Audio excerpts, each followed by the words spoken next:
Okay. How is Okay. everybody? You got all the links out? Yep. Oh, hello. Did you take the time to get to know each other?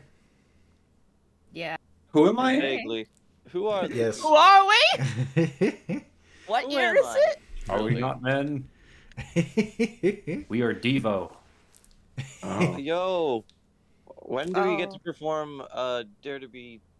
Oh, wait, no, Dare to Be Stupid is Weird Al. Shit. Oh my god. You I know, already hate being here. Oh. you Damn. know, it'd be kind of funny if there was a Weird Al reference in Guilty Gear. I assume that there probably is somewhere. People just haven't found it.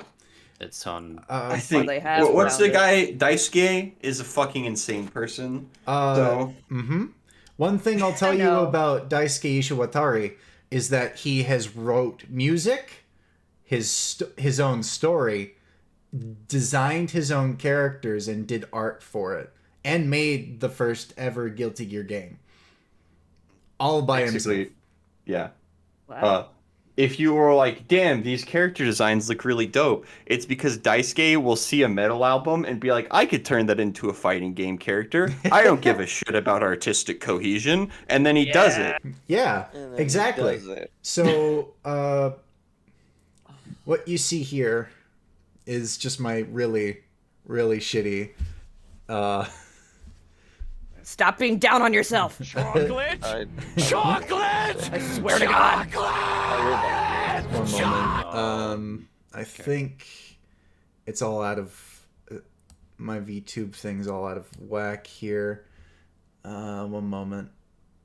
Wouldn't be a stream if there wasn't a surprisingly large amount of scuff. Mm. To a It's degree. not a added stream stuff. if you ain't scuff. Oh yeah. I Yeah. added scuff to my stream by just being intoxicated. Nice. And then you became undrunk. Yeah. Midway Good, through the slideshow, let me know when we hit the halfway point, and I'm going to switch my avatar for shit. Okay. Yeah. So I'll give you a forewarning. There are 90 slides. Oh. Yeah, Oh, just no. let me know at 45. So we have Robin here, in this little doodle demon picture. Hey, what's up? There you go. We have Skelegrav, or No Need for Gravity. My name is No Need for Gravity. Don't pay attention to the tentacles. They're not real. Don't listen to anyone tell you about the tentacles. It's all an illusion. The government's doing lying it to you. And we have our resident shark, Gravity Queen. Yeah, I'm a shark. That's all there is to it. And we have the one, the only Dragonator. Hello, it's me. I'm cute. That's some good art there. Is this like a bug? I should Come probably on. like tune into your fucking stream. That might be helpful. A match. That's my moth character. I'm going to poke you. It's a bug, right? It is a bug. You know what? You got me there. I have been had. Holy shit. Oh my gosh. Hey, Asato, thank you for the raid. there's raid. Oh, wow. Oh my god, this early. Wow. Wow. Oh, hi. I hope buckle up, because this is a lore stream and I might go insane trying to explain. Alrighty. So what we have here is the first Guilty Gear, right at the left corner, if you could see that. That's the PlayStation. Thank you, Kusiko. I'd also... Alright, we're going.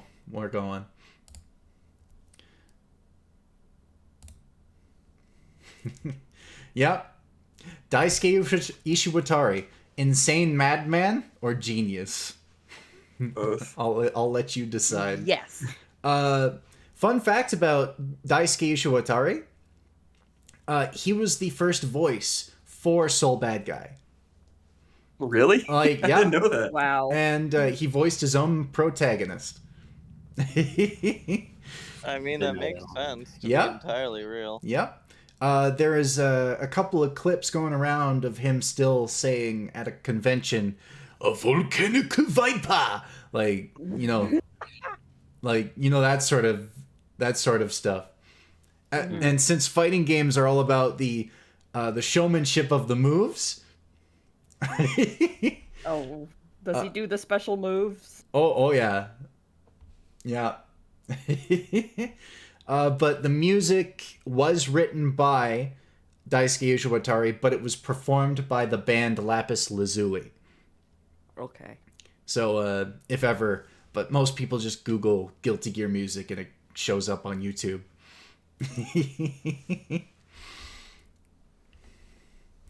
And I believe this was picked up by Project Red, which was a rival to Project Blue, which was Blaze Blue, but we're not going to get into that one because that's more complicated. Wait, they literally named themselves Project Red? As a contest to Project Blue. They literally just like, fuck you. This is ours now. It's only gonna get worse. Yeah. It's only gonna get worse, y'all. I promise. When you have red and blue involved, it's only going to get worse after season 5. Alright, go ahead. Christ, talk about dating yourself.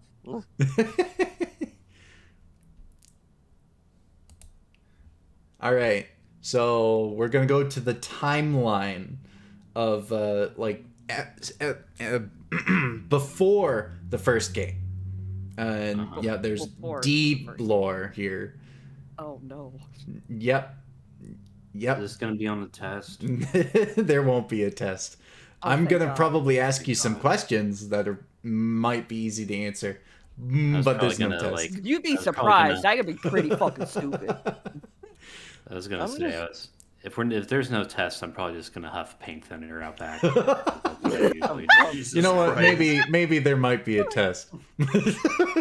For legal You don't mind reasons, if there's a no test. I'm just gonna go get high. Too late. Listen, excuse me, I'm gonna go take 3 edibles. I'll be back. Okay. I mean, I got some glue I can huff if we're No, really I'm ready. No. Do you want? Yo, anybody got some crack? Yo, anyone got some Sharpies out here? You know what? I'm I tempted to grab my Guinness or my Sapporo. I think you No. might need it because of us. This thing is 90 slides long. Let's not do that in the early. Yeah. Definitely. We are Okay. just starting. So this, the first event that starts out in Guilty Gear, is in the the 1200s. So I see. there's the first Crusade of Jerusalem, and this is tied to the to a character specifically known as Raven. Oh, okay. I forgot about that. So Why? this dude basically becomes immortal for unknown reasons and gets experimented on later. But Oh no, is this some revisionist history stream or some shit? No, heavens, no. I think Not this at is like an all. alternate timeline thing that Guilty Gear takes place in. 'Cause Definitely, doesn't Japan definitely. just like not exist? Look, if you're gonna start asking Get for there. money after this, I want nothing to do with this. Oh, And Izuna, which is a Majifoki. I'm not stuttering. Like, it's spelled weird, like magical focus, but it's actually a race of magical beings who are part of the backyard. I'll get into the backyard later. Yep. Regular 1945, World War II happens. 1980s, Axel Lowe is born. I think you can know who that's based off of, honestly. Yeah, the worst musician in the world. Fun fact, though, Axel Lowe is a very bright, cheery person. His time powers just kind of get in the way of, having a regular life. Oh, Axel! Oh, I fucking love Axel in the Yep. game. Yep. What a silly guy. I love him. If only Guns N' Roses was good. If only they wrote like music that wasn't like misogynistic and fucking repetitive and awful. Hey, I mean... Going for the jugular. Jesus. I Yeah. fucking hate Guns N' Roses. Go on. I'm sorry. It's okay. It's Actually, okay. Get that out of just your a sec here. system. It's all good. I'm gonna mute Then, for a little bit, and I'll be back in just a sec. Don't worry. I'm still here. just wait. You want me to wait? Yeah, let's No, wait no, on. no! Don't wait! I'm good. I'll be able to hear you. I'm just gonna mute It's only myself, that's slide all. 3. Don't worry. Oh, okay. Yeah, like, we're good. And Yeah, now we're still on Jerusalem, okay? It's a little like... we're moving on to the 1900s here, so that's all good. That's all good. But the important part is in the that man, Frederick Bulsara. Can you guess the music reference there? No. No. All of this is just music references. I feel like I'm in JoJo. Not a clue who that is. Robin, do you have an idea? Oh, Freddie Mercury. Correct. Frederick Bussard? Correct. Yeah. Correct. I was gonna guess Freddie Mercury, but like I was like, nah, that last name's wrong. Bulsara is actually his family name. Mercury. Yeah, because he was the- rich. Yeah, he was. Yeah. Mhm. All right, I didn't know that. All right. And Aria Hale are born. I think Aria is more of a song thing, isn't it? It's a type of. It's a type of. Yeah. Thank you. Again, all of the musical references in the world can't really hold a candle to how much I've deep dived into everything. So forgive me if I lose a couple of details. Yeah, it's usually for one person singing an aria. Right, Like, right. yeah. Okay. Essentially, early 1900s is when the age of magic kind of started going its way. But we have Axel being a gangster, and Slayer, who is a vampire, starting an Assassin's Guild. And a prophet who is known as the original, or the OG. I glance downwards and it says all electronic devices are banned. Yep. Damn, this Yeah, universe that's a really sucks. cool thing about Guilty Gear, Yep. actually. Even like vibrators and stuff. Like. Yep. We're gonna imagine, yes. Everything ever in the Guilty Gear universe is because of the original discovering and sharing magic, and the Conclave sharing that magic with the people. And Are you sure this isn't like some Scientology bullshit thing? I'm Don't worry, pretty sure it's going to get wackier. And this was more of a parallel to the Y2K stuff during that time. Like, because everybody was scared of getting technology, so they kind of switched to magic as an alternative. Seems like they kind of overreacted then. We don't want to update our computers, so we're just gonna do magic instead. Yes, That's enough. exactly. They could have had it so much easier. Instead This of is the equivalent of, telephone. like medicine back in the day. Like, oh man, you have ghost in your blood. You should do drugs about it. Yeah, basically. Take copious amounts of cocaine. I was just huffing paint glue earlier. I mean, whatever. Okay, I and can see everything. when the original discovers magic, that's called the Dawn of Arrival or Revival. Yeah. Okay. And that's when they ban electronics in favor of magic. And they start to develop the book of spells called the Book of 666 like magics. Okay. 6 of which are banned. 666. Yeah. 6 of which are banned. I'll get into that later. Because there's only 3 of them that are exclusively named, and they're connected to characters. Okay. Yeah. And we got, in 2008, we got a church that pops up called the Sanctus Populi. And essentially they elect a pope. Which... Okay. Organized religion in my fighting game, It goes about as well as you think. Yeah. which is not well at all. Yeah. We'll discover that later together. When does he get a copy of Undertale? From some shrewd looking dude from the internet. And by this time, a year later, India withdraws from the UN and fractures into two factions because of the ban of electronics. It already is in two factions if you think about it right now. Moving on. I'm just saying. It's not that fantastic. So we have original Daisuke arts of the three of these people. Frederick Balsara, Arya Hale, and Asuka. I'm just going to call him Asuka. All right? So the story behind Frederick and Arya is that the two of them are working under Asuka for unlimited energy, like a science project of the like. Okay. Right? And later on, Arya develops feelings for Frederick, and they they go on a couple of dates. Frederick said, Arya says, "Hey, what will you remember me by?" And Frederick gives her a hat. He's like, here's a hat. Here's a hat, bitch. Fuck off. And since being a poor university student, Frederick gives Arya a 3D image of a ring. Like, this is the symbol of my promise. So they're engaged at this point in university.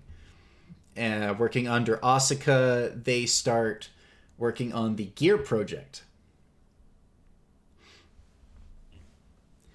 And a couple years go by.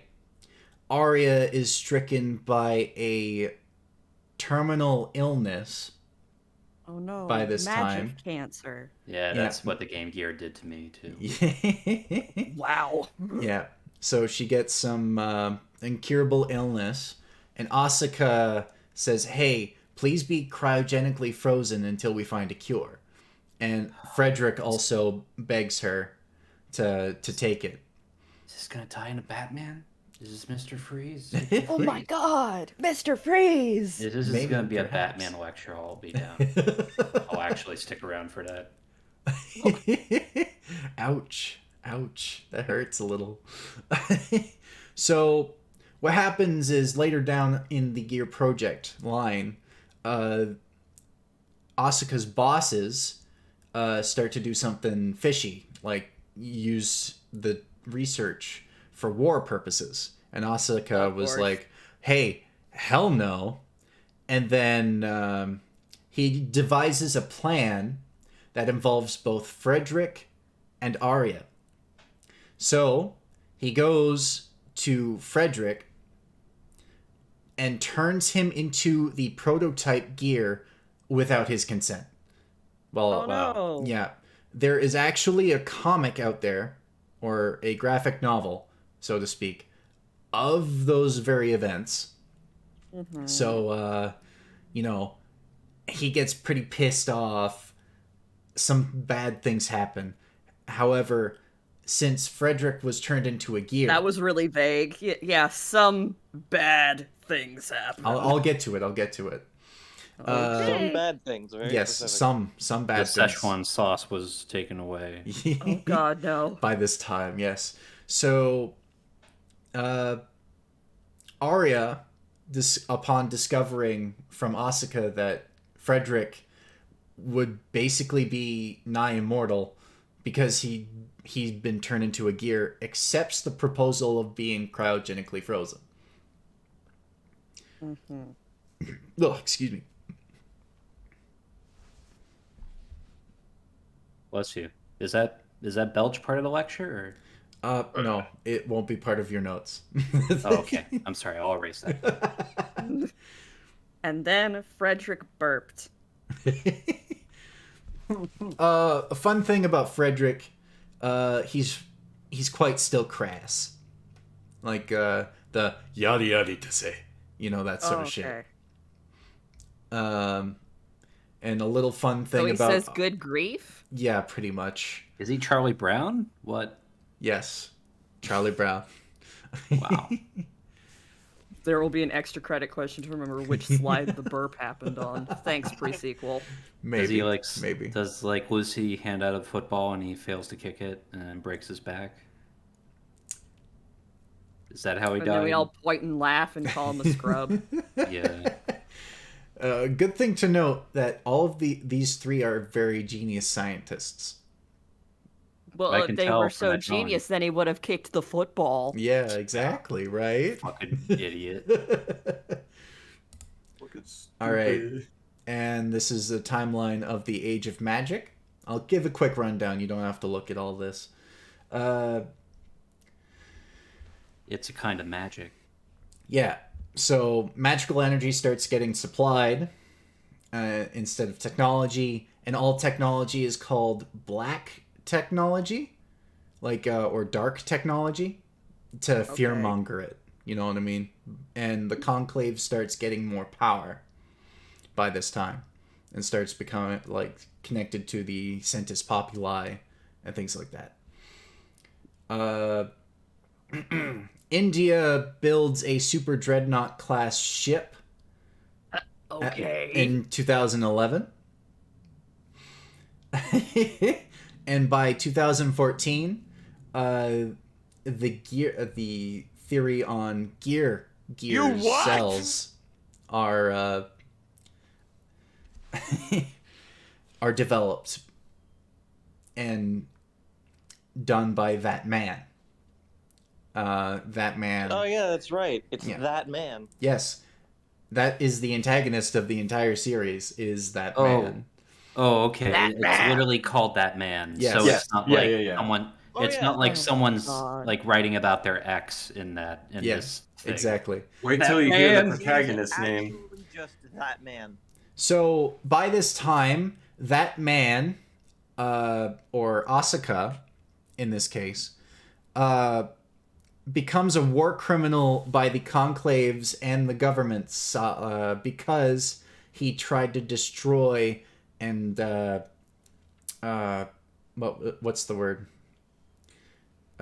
Destroy the military assets, so to speak. So becomes He's a terrorist. Yes, Military exactly. ass. Yes, military ass. Mm. Beats. I already told everybody that man is that man. All right, you're gonna need to run that by me again. What? That man. That man is that is man. that man. His name is that man. Yeah, exactly. Man, Okay. man, comma that. Yes. Legally on the what? legally on his birth certificate, it is that On his, man. on his driver's license. Pronouns are that. Oh, pre-sequels Actually, the spamming pronouns the are you it, what it's. stuff a lot. Oh my It is god. that. Okay, so this was a more detailed version of Frederick being turned into a gear by 2016. Gets installed with the Flame of Corruption, and What an edgelord. yes, exactly. It is a seed of gear cells that have destructive power. And by this time, after that incident, Frederick loses all of his memory, but only remembers that that man fucked his entire life over, so he swears revenge. Shortly after, Okay. he builds a headband that says "Rock You" to suppress his gear cells to appear as human. I cannot fucking believe this. Yeah, by the way, so Great work. this guy, really big fan of dad rock, canonically. Oh. And yes, There's yes, a reason he's indefinitely. called Soul Dad Guy. Yeah, yeah, Because he's the sole bad guy, I Yeah. No, I guess. said Soul Dad Guy. yeah. The community calls him Soul Oh. Dad Guy. Yeah. For reasons I will explain later. And by 2026, another super dreadnought ship, which it will house a nation, is called Zep. That's important later for a couple of characters And they essentially say, hey, fuck this. We're our own nation now. We're going to build whatever the fuck we want. And you're not going to do anything about it because we have a big gun. Ultra Dreadnoughts are very big ships. Very big guns. Really? I had Yes. no idea that a thing called an Ultra Dreadnought would be big. It's very, very big. And by 2042, the US government thinks it's a good idea to reopen the Gear project But why? after that big incident. You know that big mistake? What if we just rolled it out again? Man, we ran out of nukes. What is this new thing? On brand. Definitely. So, and then why did I say 1945? 2045, the first Gear prototype is made. And that man joins under an alias. It's Dick Cheney. Oh my god. Yes.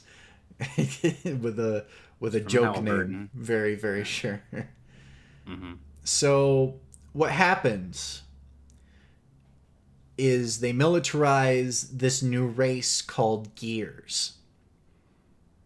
And later on, a mech named Justice is made with a control type, which can control all other gears. You know, it has its own will, its own thoughts, its own that sort of stuff. And with the help of Slayer, Frederick has a new name called Soul Bad Guy because he's shown brightly as the sun, and well, he's playing the villain essentially. He's literally a fucking terrorist. Yeah, essentially, and makes his life goody. interesting by being a bounty hunter, living off of most other things. And 60 or so years after Zepp declared its independence, became a military state. So it started building black technology like mechas, big weapons, slave collars, that sort of stuff. So it's gonna go in a bad direction. Yeah. So by that also, I did talk about Justice, and Frederick builds a super weapon called the Outrage, which is like a puzzle piece of different artifacts, like Fire Seal, Thunder Seal, and so on and so forth. I'll get into that later. And this is all the other stuff that I talked about with black technology. And this talks more about the... Excuse me. I need water. Hydrate, redeem him now, chat. Do it. Do It's it. slide 5. Whew, excuse me.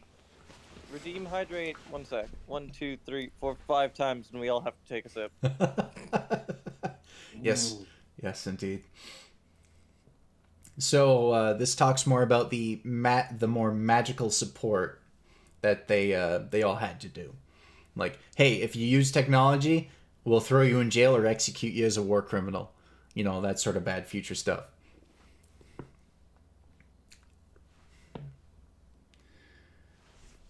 And they dismantled tanks and everything else.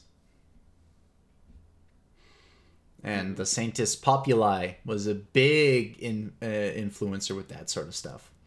Because the Sanctus Populi was also a shadow organization in between the Conclave, which were made up of the disciples of the original who developed magic. And the Backyard. So the quick explanation of the Backyard is that it's like a video game that simulates the real world in like super time, or essentially a world where paranormal is normal and magical energy is dense. So if a normal person would walk into the backyard, they would only last about 15 seconds before they're crushed with the weight of all of the information. Information density being like magical density, essentially. Did I lose anybody? Still here. My foot started cramping, but I'm all right. What's that might be the backyard. The backyard is essentially the place where the original found magic. So they every time they use magic, they pull a little bit from the backyard, and it's kind of like the human consciousness, essentially. Okay. That's great if you have a dog in the backyard, you know? Like, it just gives them a little room to run around. Yeah, exactly. They're all warlocks, and every one of their patrons is a dog. Yeah. Yes. So you need a backyard so they can run around and stuff. It's good. Mm-hmm. Yeah. I miss having one. Aw. Yeah. Yeah. So what I paraphrased very poorly was Daisuke's quote of similar to a relationship to a game and a computer, with the backyard and the real world. Oh, interesting. I get it. That makes sense. Yeah, like an EXE file, so to speak. Its magic system is quite technological because they have very big buzz terms, like overdrive, which is a mass amounts of magical energy a person can exude to fire a big ultimate attack. That's what their supers are called, actually. Which is another music reference, I'm pretty sure. All music reference. Yes. It's just all everything is. Exactly.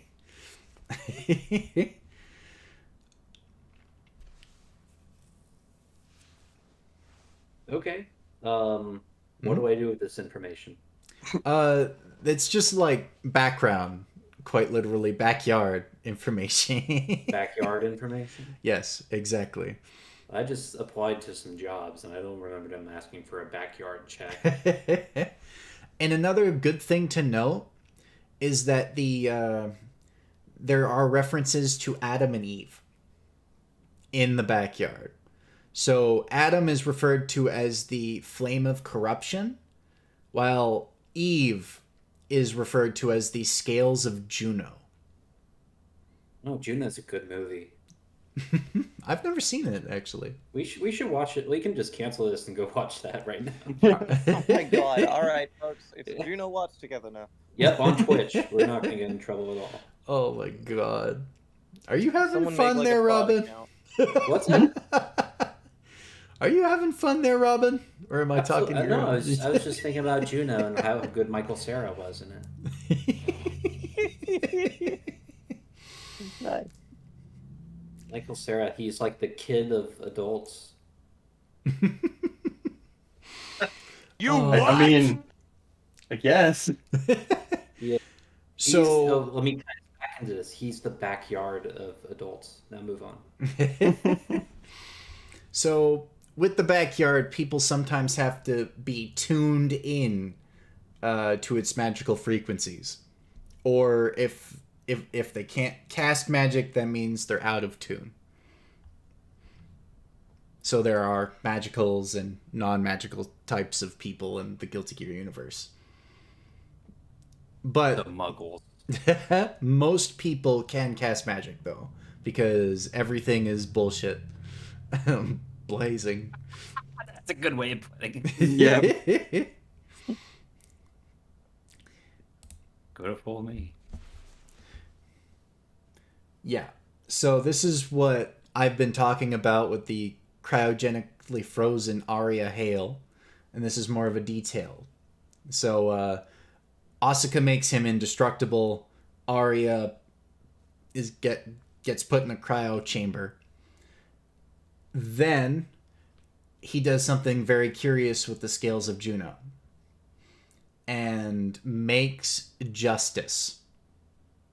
And then later on, there's a character called Jacko Valentine.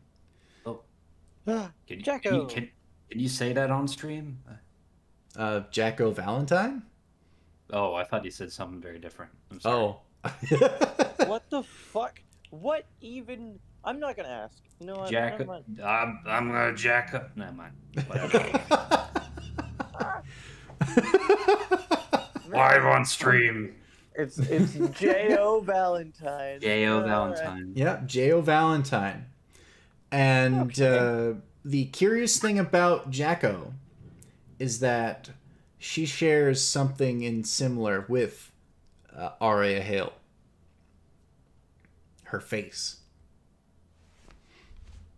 And this is... Oh my god. I'll get more into the Valentine later. But again, more references to Adam and Eve, the Scales of Juno, Flame of Corruption. And Soul Bad Guy basically becomes an alias of the Flame of Corruption. Or, like, Soul the Bounty Hunter by this time. Because of his vendetta against that man and his crusade against Gears. This is my little meme page of whatever goes wrong. With everything goes wrong by this time. Like, without a doubt, this is probably the darkest period in the Guilty Gear universe, where everything just goes to shit. It's fucking dark, Okay. man. So what? Hang on. So sorry if you can go back for just a second. Yeah. Yeah. Okay. Everything going wrong. What did Fred and Arya do? Basically, Fred and Arya didn't do anything wrong. It was the war criminal Asuka that did something wrong in the government's eyes. So what I did there was a little bit of propaganda. Okay. Oh. Okay. Yeah. So what the U.S. government wants you to believe is that Asuka, or that man, is responsible for most of the shit going wrong. So he becomes a war criminal, and then he develops the Gears as kind of soldiers or something like that. So this is a little excerpt of Slayer and his wife Sharon. And the musical reference there. This is about the time where Soul loses memory except for his vendetta. Slayer gives Soul his new name, Soul Bad Guy. By the way, Slayer's a vampire. Yes. I was gonna say Slayer gives Soul the name, but why is Slayer the one who gives him the name? Because He's just there. yeah, Slayer also approaches anything that is interesting. Or he's like, this might pass the time. Here, hold my He's wire. a vampire. Yeah, because he is a nightless or vampire. There are very many names for the vampires in universe, but we're just going to go with vampires. And he's one of the oldest vampires known to, just strut around. The curious thing is about Sharon, who's been with him this almost entire time. Yeah, I don't know what that's about.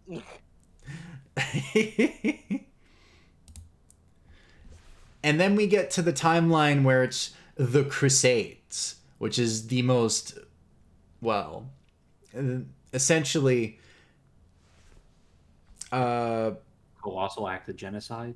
Essentially, yeah. No, I mean the actual Crusades in real life. Yes. Yeah. So, Gotcha. yeah. So what this war would be called is the Crusades. So the Holy Order is developed after Gears kind of do a rebellion and say, hey, you just built us as weapons. We're gonna strike back at you. So they developed the Holy Order, and they started the Crusades, which is the name of the war. Oh, excuse me. Was you? So, yeah, this is what I explained here. So, when everybody goes on and talks about the Order, or the Holy Order, they usually mean the first, because the second is when the first game comes out and says, hey, we're doing a selection tournament. So usually when some lore nerds like myself are going on and on about the Crusades, they usually, and the Holy Order, they usually mean the first. And we have Cliff Anderson as the first person who heads these Crusades. Cliff Anderson being a child when Soul has saved him in the past, because Soul has a pseudo-immortality and kind of looks the same for 500 plus years. And around this time, after or during the Crusades, Cliff kills a Megadeth class gear over London. Well, technically a child, more like a dude in his 30s, but I'm condensing the timeline here for the sake of brevity. And this Megadeth class gear was called Hydra, which is sealed via Thunder Seal, one of the artifacts that Soul has created earlier on. And, you know, Rome and all this other crap gets involved. There's, yeah, this is a bit fuzzy for me, but this is usually the start of the Sacred Order of Holy Knights. And they very much wear stuffy uniforms and act just as stuffy. Mm-hmm.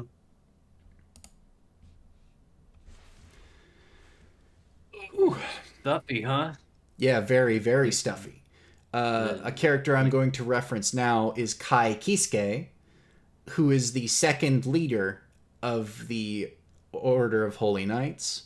And he has a kind of, not quite a vendetta, but he's trying to find his purpose. So he devotes 100% of his time and his power to killing the gears. So he's like, hey, gears are ruining human lives, so I'm going to ruin gears. Like, 100%. Would you rather call that a vendetta? No, not really. So, that's a child leading a crusade. Yes.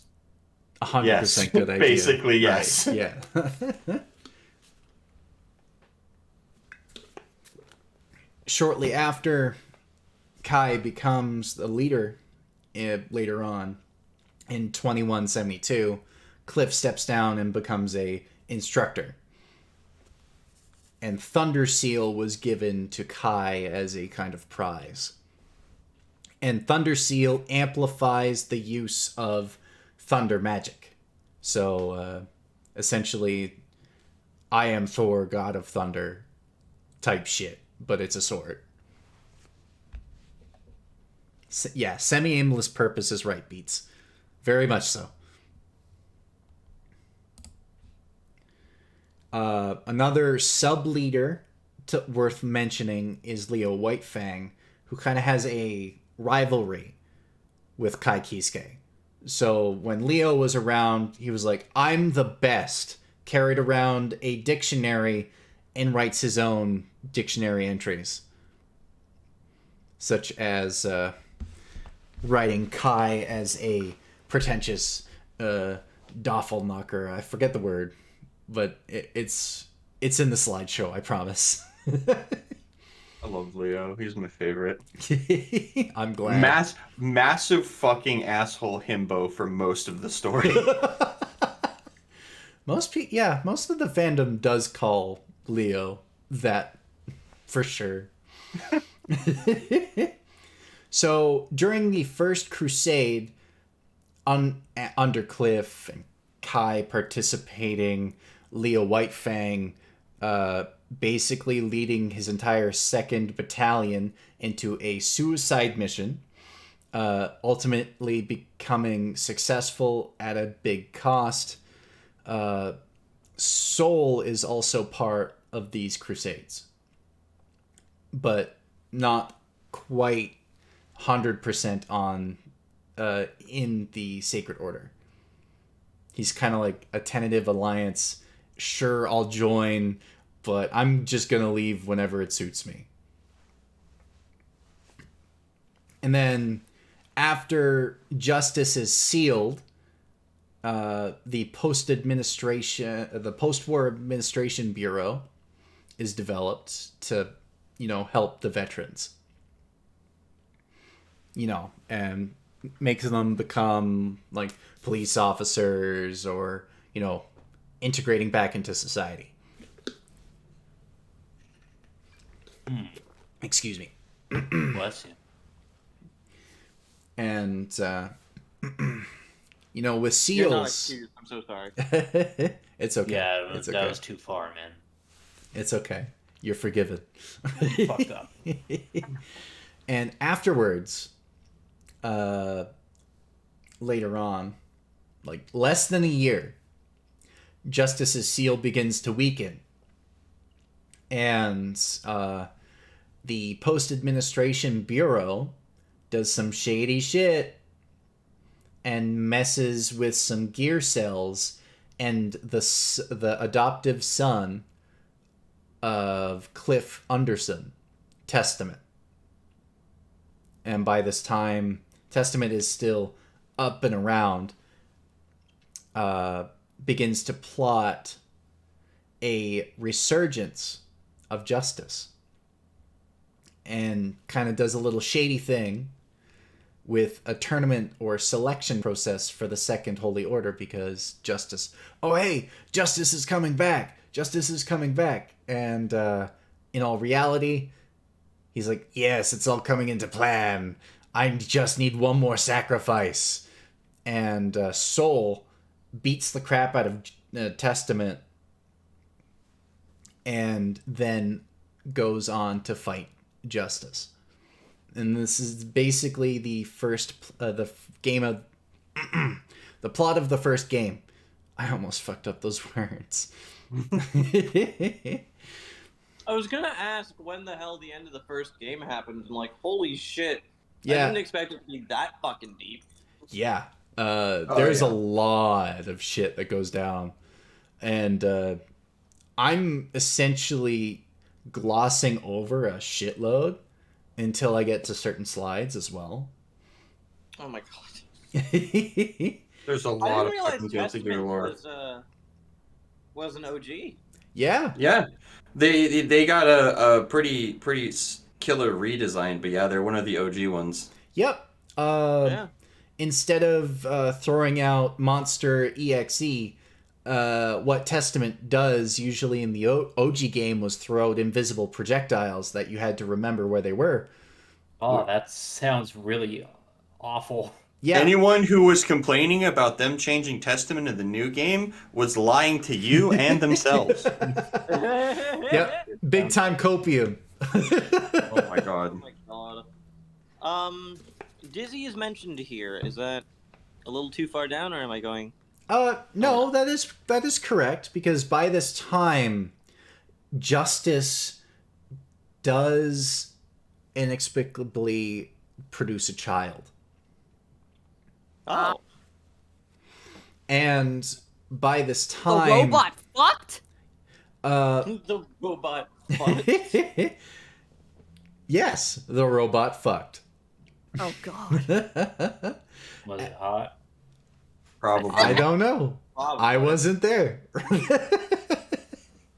Most of my familiarity with Guilty Gear is through hentai, so I studied up a lot before we started doing this. So I conversation. studied.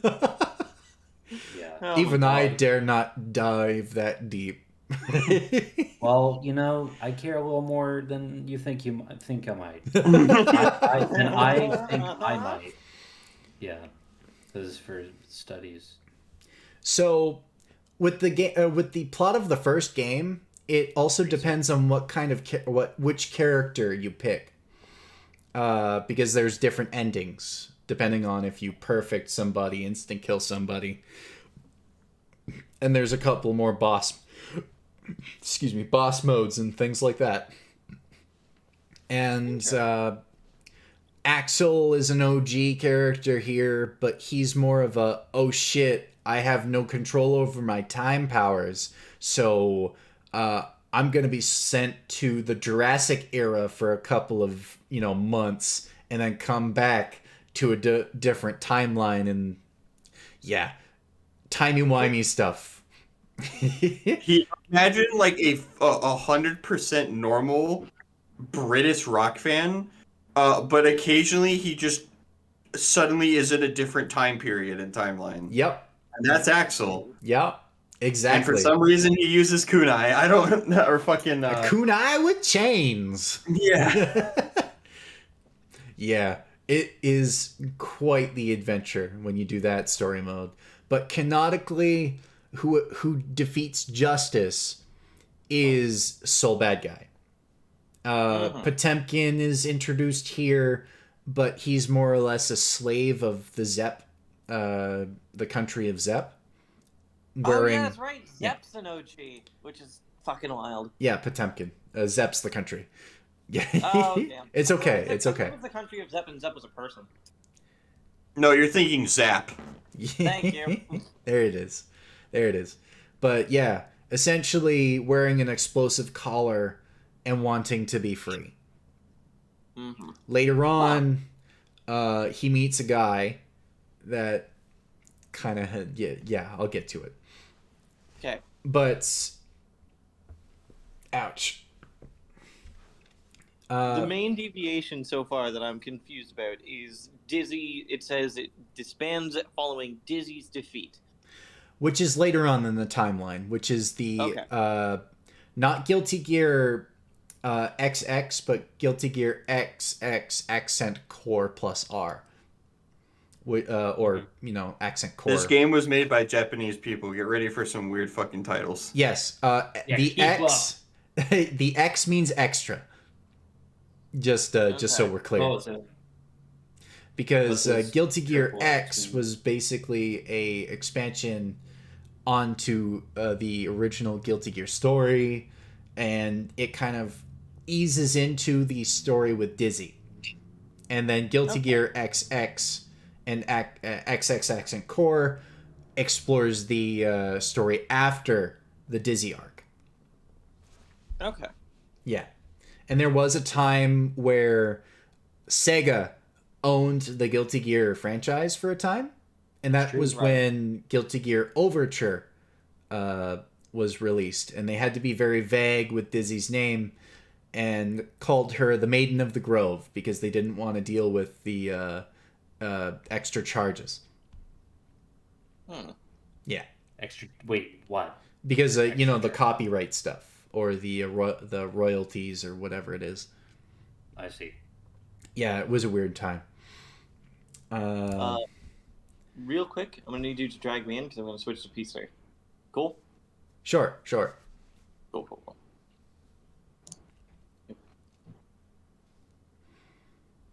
Alright, cool. Yeah, better audio so we can listen to fans. Very good. So, There we go. Cool. Good. We're all good to go. Yep. Yes, Robin. You have your hand raised. What would be a good question to ask right now? About? I actually like that question. Did you raise your hand to say, why should I raise my hand? Yeah. What the fuck? No, I mean, Why that's should I ask a question? Why should I ask a question? Exactly. Do you understand most of the stuff so far? Oh yeah, totally. Everything. That is I've a got it all. bald-faced lie, I think. I also get a sneaking suspicion. Any questions with the prehistory of Guilty Gear? Nope. Yeah, Where's Biken? Biken's a way out, I think. Biken Okay. is a way out. And during the Crusades, her backstory happens. Okay. Mm-hmm. Do you want me to tell you the backstory? No, think we'll we're get about there to learn it. eventually.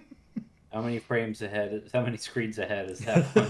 I like the idea. I like. Hey, can we stay there?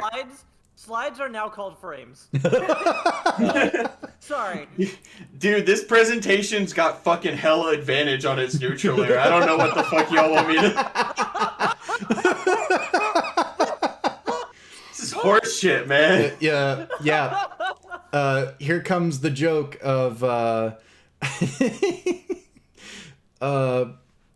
what was that? It was a Testament meme where it was gender neutral means that there's the existence of gender frame advantage. Yeah, exactly.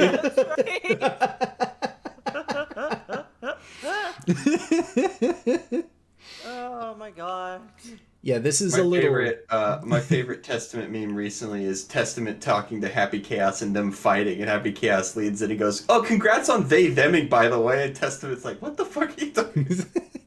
Yeah, Testament's backstory is essentially being an orphan from the Crusades and being experimented on because because they were tricked by the Conclave, ergo the post-war bureau.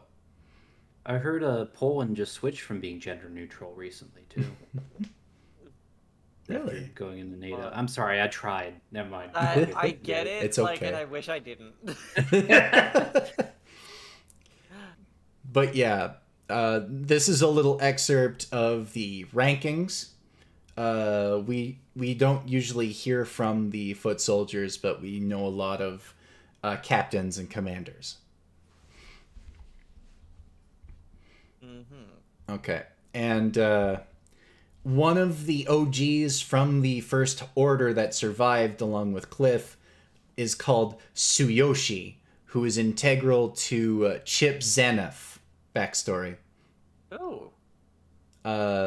I believe that is also a musical reference to somebody in the musical industry. I think so. Probably. Chip Zanath? Yeah. Yeah. Yeah, Chip Skylark. I'm gonna ignore that. That's valid. No, I wasn't sure if that was a joke or not. Yeah, Chip Zanath being a Chip Zanath. Hold on, I don't know if it was a guitarist or a band. While But, we look this yeah. up, I will also mention one of my favorite memes, which is it's like "sorry for being a man" or something, and then the response is "block this overhead." Fight like a tiger, walk in the park, play the hero, till I die. It's just. Yeah, don't mind me. I'm probably gonna be yelling Guilty Gear Strive lyrics every so often. I gotta say, as we go along this presentation, I gotta say I have such a different taste in music from Daisuke entirely. I mean, one thing about Frederick Bulsara that confirms the existence of a certain band. One of his likes throughout the entire series is Queen. Queen exists in this universe. I forgot about that. And- That's Weird Al. And his favorite album is Sheer Heart Attack. Aw, that's a great album, but it's not their best per se. Hey, It's a matter of taste. it's what Soul Bad Guy likes. There's a He literal is the bad character guy. thread where fucking time travel dude gifts Soul Bad Guy a fucking copy of like an original printing of Sheer Heart Attack, and Yeah. Soul Bad Guy's like flips out. Oh, that's awesome. You're damn right. That's cool. And Axel Lowe actually calls Soul Bad Guy Chief, like with immense respect, because they became kind of like brothers or friends kind of thing throughout the OG story as well as XX and whatnot. I love how Axel is just this soft boy that everyone loves. I cannot think of a character who doesn't like Axel. Yep, and Axel just wants to go back to his girlfriend Megumin. Like that's his whole character motivation, is he wants to go back to see his girlfriend. Because he was like, hey, hold on, I'm gonna go get some dunny missiles. I'll be right back. And then he gets blipped from that timeline and put into the Guilty Gear universe. Oh, poor guy. Yeah. Oh, poor sweetheart. I just want to give Axel a hug. Fun thing about Axel, he used to wear full-length jeans, and then and then jeans shorts, and then jeans again. That's right. They brought back jeans, Axel, and people were like, "No, give me back the jorts." bring back the jorts." Everybody must see his Levi's.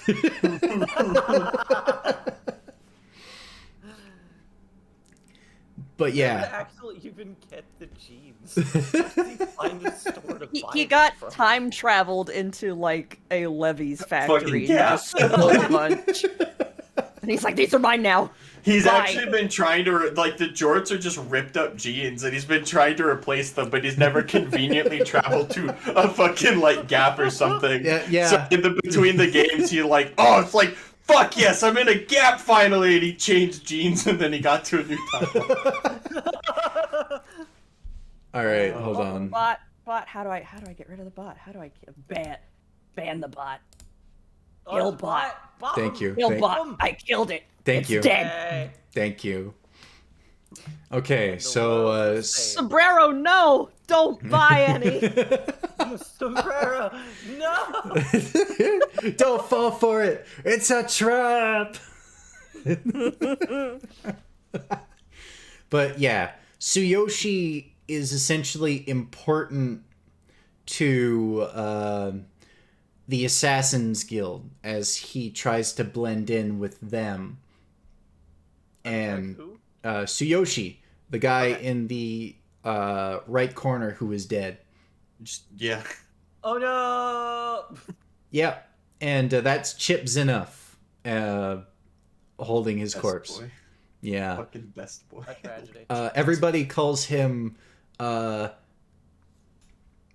get to it when I get to the backstory. I don't want to spoil it. That's fine. Don't worry about it. Yeah, Keep going. Ahoy! What? Beats. I'll type that out. Hold on. Chips. I would like Zanuff. to read. Zanuff. Yeah, like that. Good name. Chips Very enough. good name. I have some lyrics from a Guns N' Roses song that I will not read because Wow. they're awful. Oh, thanks. Right. Thanks. That's really helpful, man. I have some lyrics. You're not gonna get to hear them though. Fuck you. Because I was actually looking them over and I was like, do I really want to read these out loud? Because I don't think people understand how bad they are. Fair enough. No. Fair It's enough. like they're So I know Axel Lowe is cool, I guess. he's I don't Axel I don't know, Lowe man. is only in namesake because he's an entirely different character. He has it's not like Axl Rose has time powers and uses kunai with chains. And cocaine.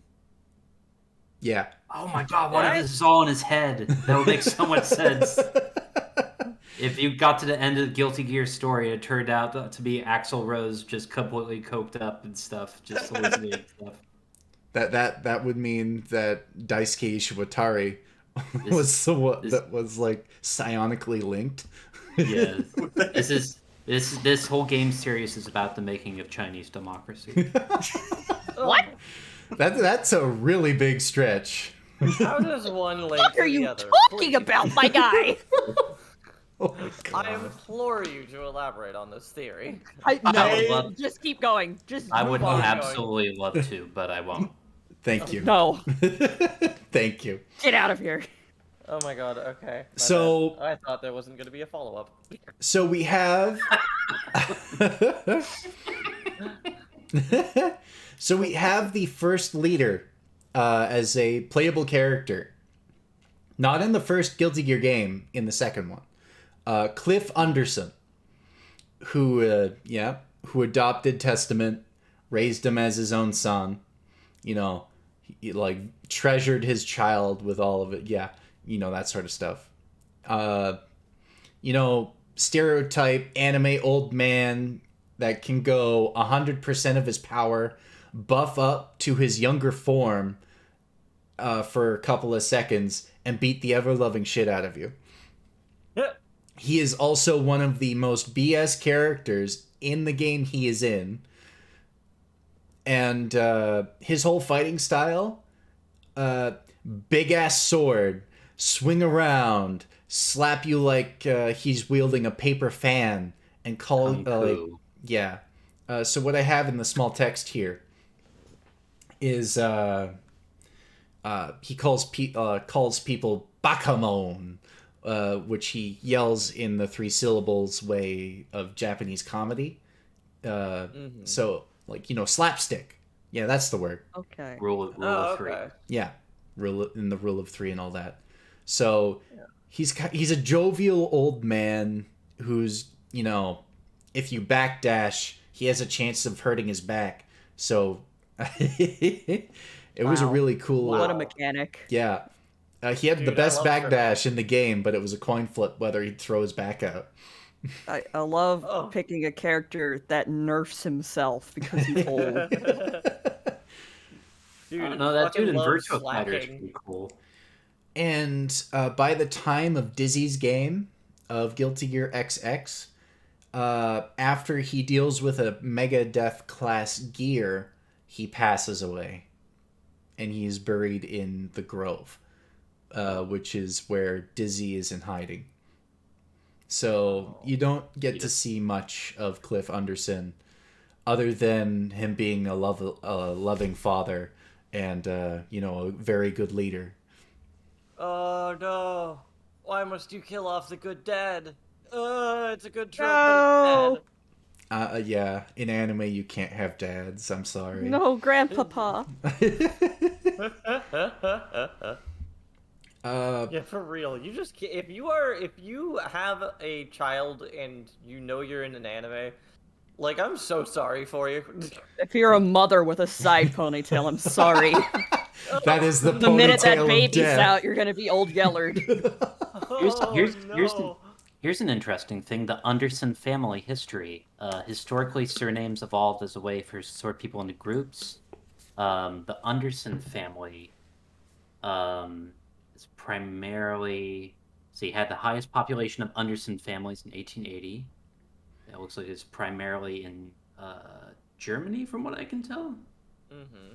Yeah, so the Underson family's still kicking right now. Anyways, that's a real life fact. You can. Yeah, there was probably a musician called someone Underson. Underson. Very likely. Yeah, very likely. So, But you won't tell me. it's a Google on your own time kind of thing, because only if you're interested. Because most of the musical references that I could find and were archived were more or less his supers and mostly namesakes. Because his super Soul Survivor is where he goes into his youthful form, is either a reference to the band Halloween in the song Soul Survivor, or Asia and their song Soul Survivor. Yeah. Or the attack could be named by the album of Gorefest. You know, it's very, very deep to some degree. Excuse me. Could be a reference to Metallica, actually. Yep. The Cliff Underson. The namesake, anyways. Oh, Forgot excuse me. that John Wetton of King Crimson was a member of Asia at one point, and also the guitarist of Yes. That's pretty crazy. Yeah, everything's just kind of interconnected in this universe and the rock music stuff. Yeah. Can we talk about King Crimson? There might be a reference in here. Who knows, right? You just have to look with a microscope, baby. So that's Cliff Anderson, the first commander and the survivor of the first Crusade. And then we have Testament, who also kind of pseudo joined the Sacred Order of Holy Knights. So I have the old portrait, a meme portrait, and the new portrait. I'm so glad their transition's going well. So proud of them. So Yes. proud of them. Yes. Wow, your GNC is fuck. Oh my But god. Testament's whole entire theme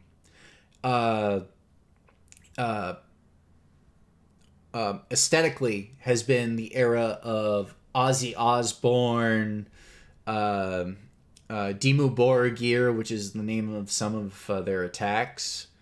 Yeah, thrash metal. Yeah, that was it. There you go.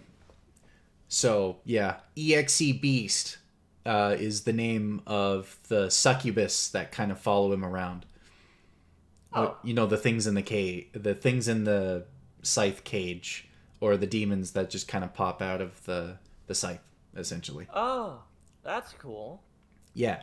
There was a fan name because of something that the Testament voice actor said during a drama CD, which are Japanese only and very hard to find translations for. I'm sorry. Mm-hmm. But essentially, because of being experimented on by the post-war bureau, gained a distrust of humans and proceeded to, talk to somebody, but wasn't sure who it was. And slowly, justice kind of crept into their mind, and kind of mind control happened. So justice could be freed again, which was the plot of the first game. So, allegedly, Soul kills Testament in the first game. Allegedly. So, after Justice's second defeat, he's kind of freed of Justice's control. Her control. And used to be a pacifist. And the second game came along, and that introduced Dizzy, Justice's child. And Testament was like, hey, wait a minute. This sweet young girl is innocent, doesn't want to hurt a fly. I'm going to protect her. Yeah. Yeah. So develops a friendship and a camaraderie with Dizzy as a kind of protector, even though Dizzy has enough power to nuke half of the planet. She wants to stay safe and doesn't want to fight. Right. Is Dizzy the one with the instant kill that's a nuke that happens behind the player? Yes. Or behind the other character? Yes. And they just lift a white flag going, Surrender. I can see. Yeah. Yes. Yeah, that's a great super. Yeah. That's such a good super. Oh my god, my favorite shit. And it's actually a reference to her mother. Gamma Ray is what Supreme Gamma Ray is what it's called. But I'll get to that. Yeah. So not much after the first two games with Testament, because there is a very tender moment in a drama CD where where they bury Cliff Anderson in the grove, and there's a very tender moment, and it's like, you may rest here in serenity, that sort of stuff. It was very sweet. I gotta say, this Anderson guy just sounds like a character from Fargo. He just sounds like some kind of like, hey, I'm Cliff Anderson, eh? Why don't you come sit down? Get you some fucking donuts and stuff, eh? I'll give you. There are sound bites of Cliff Anderson, only saying "Bacamo." Yeah, I do a very shitty impression of an That anime. does not old sound man. like a Minnesotan accent at all. I'm sorry. Yeah. That's all about. I'm a little disappointed, but it's okay. I'm sorry, I can't live up to your voice acting expectations. Oh no.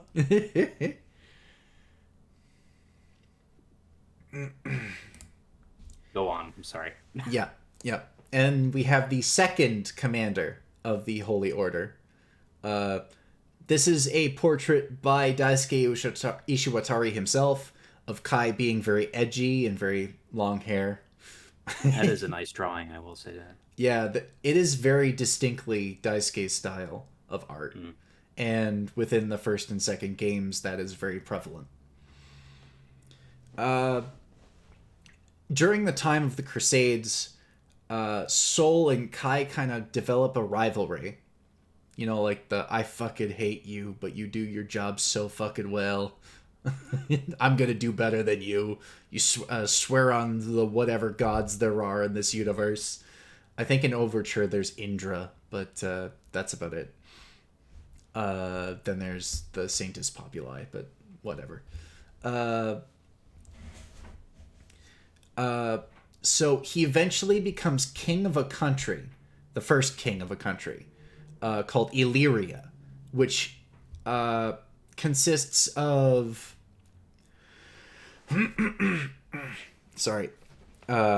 many provinces of Asia, a little bit of China, and all of Europe. That is what the Kingdom of Illyria is, and it's divided into three sections, and the three kings govern those sections. That is later down the line. Specifically, the game Guilty Gear Sign. Excuse me. Damn, I shouldn't have eaten before stream. Shouldn't eaten what? I shouldn't have eaten before stream. It's starting to come. Oh, I thought you said you shouldn't have eaten on the street, and I was like, whoa. Vibes, I know you're a dog boy, but are you eating garbage off the street again?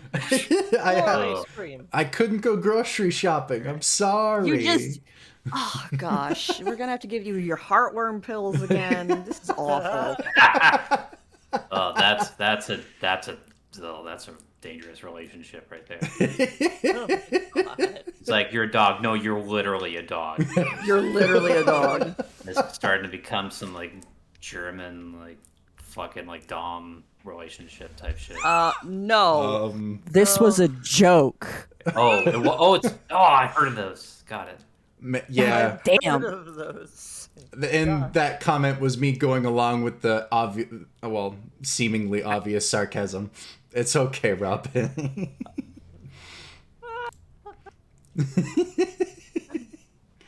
Oh man. Guilty Gear, right? Yeah, Guilty Gear. Guilty Gear. Guilty Gear, feeding men like Guilty dogs. Gear. Guilty Gear. Yeah, the reason why it's called Guilty Gear is because by the end of the first game, when Sol kills Justice, Sol hears Justice say, "I wish the three of us could talk like before." It's like the Guilty Gear was the friends we made along the way. Oh no. So Justice has red hair. Arya has red hair. Yeah. So don't do without realizing it until it was too late, Sol Bad Guy essentially killed his fiancée/wife. Rip. So. Oh no. Yeah. It's always the redhead. And Sol just gets angry and swears to avenge Arya and kill that man. Like. So. Oh. Okay. No, No, go ahead. Go ahead. I'll remember. Go ahead. No, you can go first. I'll remember. Go ahead. Trust You're me. a better person than me. You can go first. It's not. No. Shut up and go, please. I'm begging you. Well, I don't know if I should go or not. You can go next if you want. Oh my God. What is this, Chip and Dale? No, please, you. No, please, you. No, please. no, you. Oh no, please. I swear to God. Anyways, my point is, I was thinking like, this is way too far ahead. But is that guy in the most recent game, is it in Strive and the gun user, or am I wrong? Technically, Asuka by this time is referred to as that man. What the okay, all right, never mind. Go back to where we are right now. Never mind. No, go back to where we are right now. Technically. We're already here. And I'll get to it when the more relevant information becomes more prevalent. I will explain it later. Now, Robin, what was your question? I don't really have anything. That's okay. Oh, okay. Oh, okay. Oh man, you really We've just been on frame 1 of this animation for 20 years. Can we move to the next frame? So Wow, this netcode sucks. man, it's like playing it's like playing a slideshow. Damn. This fighting game sucks. Oh, I did think of something actually. Uh-oh. Go ahead. Oh, yay. Is that man related to this guy right here? You know, this guy. Oh man. Well, I don't. Back in college, you know. Is there going to be a character? Is there going to be a character called this guy? No, this guy. there is not a character called this guy. Where like you put your arm around him and you got a bottle of beer in the other hand. Like, this guy right here, him and me. This guy. I feel like that's a full bad guy. We tipped some cows over in our day. That's so bad guy. It is Shell Knight. Which is the funniest part about it. Okay, so essentially during Kai Kiske's time as a character, which has basically been forever now, just hates the ever-living crap out of Gears. Like, just kind of, wow. Your watch wouldn't work without him. Yeah, exactly, you right? You need Gears to kind of, yeah. Yeah, but Gears I'm referring to is as the race of things that exist with justice. Right, Metal Gear. Yeah. There's No, Ray. Kojima's not here, motherfucker. Yeah. Stop. Kojima That's the first time someone's told me that. What do you mean he's not? Oh my God. But yeah, essentially, by the time of the second game, again, Soul in a fight defeats Dizzy, but spares Dizzy and walks away. And later on, finds Kai Kiske, and Dizzy and Kai kind of fall in love. And they have to cart her away in the jellyfish pirates ship, the May ship. Excuse me? Yes, I didn't stutter. That's jellyfish pie ship? Wait. Pirates. Are they? Is May from the second game? May is technically from the first game. Really? More prevalent in the second game because Johnny is introduced by the second game, which is the leader of the jellyfish pirates, and his whole deal is being a Robin Hood to those who lost their livelihoods to Gears in the Crusades. That's really. I didn't know that was what Johnny was. That's fucking awesome. Yeah, Johnny is a pirate, a very suave, wears a very leather-looking jacket with no t-shirt, so I'm pretty sure it chafes. Okay, so back onto this point. Well, actually, first, I do want to ask, so where did May come in the first game? Like, is May a playable character in the first game, or is May just kind of off doing their own thing? May technically enters the tournament for because most people got drawn into the tournament by, hey, if we win this tournament, we get a wish. And by that time, Johnny was incarcerated. And May, who is infatuated with Johnny, unhealthily so, Yes. wants Johnny free. And that's her whole thing. Okay. And You know, the list of characters is just on Wikipedia. Like, it tells you by game when they're introduced. If You're you want, right, like, but I have an expert here that I could just ask. I mean, I can just post this in the chat if you want. Does that help? it's all right. It's all right. We could just ask Fives. Yeah, Fives you is can right ask Just here. ask Fives. Fives Yeah. is right here. We are looking at him. Well, I'm just saying, he's got a lot on his plate already. Am I just a Wikipedia page to you guys? No. No, the Wikipedia page I posted. I also mean, I just could like post- discussing things more. I could put other Wikipedia pages on there. Like, I could post one of, like, the film works of Robert Altman. That would be fun. Oxford Park. Oh, that was a good one. I like that. I Okay. did Popeye as well. So, I'm sorry. point is, May is in one, but her wish is to free Johnny, and that's it? Technically, yeah. Okay, cool. I just wanted to know that because I didn't realize May was also an OG. That's very cool. Yep. But it does make sense. Go ahead. There are also very many wacky characters that get sent or introduced in the second game. Like Robo-Kai, but I don't have him in the presentation because he's treated as more of a joke character than anything to take serious in the entire plot. I would imagine, considering his name is Robo-Kai. Yep. RoboCop. Robo-Kai. Oh, is RoboCop in this? Robo-Kai. You know, Sorry, I a apologize. robo version of the dude I still am on the slide of. Man, Kai's frame just doesn't end. Yep. Does he work for Dick Jones? I don't think so. I don't think Dick Jones is in this timeline. Okay. So, as we were going on with Kai here, so Kai became the king of a thing. Yeah, the king of that's it. Illyria. The first king of Illyria. So, this is shortly after the first 3 games is when he becomes king.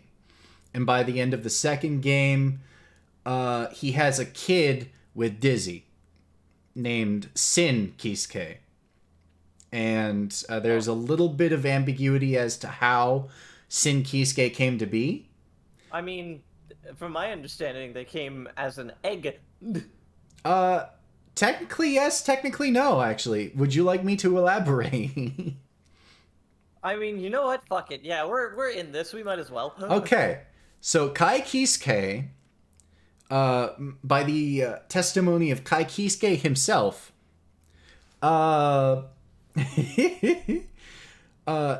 Dizzy's eyeball came out of her skull. Kai, being panicked, removed his own eyeball and placed it into Dizzy. That eyeball did not fit. And the eyeball fell on into the ground and became Sin Kiske. What? By the testimony of Sin and the storytelling of Dizzy. That's not how babies work. Yes. How did he remove his eye? With his fingers, maybe? I don't know. How did what? Guilty Gear characters are pretty metal. I don't know. Okay, but Well, that's like That would okay. kill a dude. How did You it see fall that out of Eddie her pose? He face? just cried his eye out and then replaced it with a new one. So technically you're right because the eyeball became an egg and Okay. it grew. But what gears have is accelerated maturity. And Dizzy, by the time of Sin's birth, is about 8, 9 human years old. Uh-oh. Sounds like some Cronenberg shit here. And in the events of Strive, Sin Kiske is 5 years old, and he is still a young adult. And in the Strive timeline, Dizzy is 10. Or by the end of Strive, Dizzy is 10 years old. That's a little weird. I Yeah, don't fully get it. Gears are very curious because they have accelerated cell growth as well as enhanced magical powers to do whatever bullshit they want. Whether the gears become animals, dragons, people, it's all up to them. Huh. Has any of them chosen to become a dragon? I feel like that would be the best shit ever. Yeah, Yeah. there are gears that are dragons. Fuck yeah. A lot of which are Megadeth class, Uh-oh. which are threats to humanity, most likely. Yeah. Uh-oh. There's also one dragon-like gear called Peregrim, who is a very smart noodle and helps out everybody in the Overture timeline or the Overture game. Okay. Yeah, very small, hovers on a floating book with a scholar hat and like little tiny glasses on his big snout.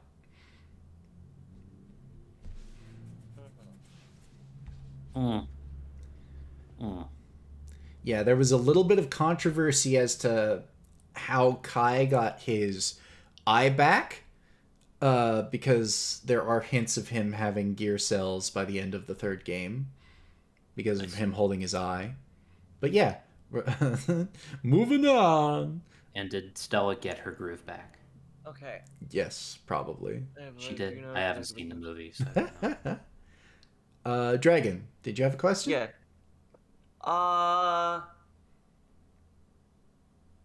I'm reading this slide and I feel like there's some stuff that was glossed over, but I imagine it'll come up later. What specifically are you talking about? I'm trying to think here. Sorry. So he since increasingly defied conventions, becoming the problem child, according to Leo. Yeah. Huh? So, problem child in Leo's dictionary, the description is just Kai Kiske. That is Leo's dictionary definition of problem child. So that was during the Crusades, where Kai was just an uppity prick and wanted just to do his job, and Leo being a slight sourpuss about being upstaged by a young upstart. Okay. Later in Dizine having a child to Sin Kiske and demanded Soul Dad Guy to take care of him due to the scrutiny of being a gear.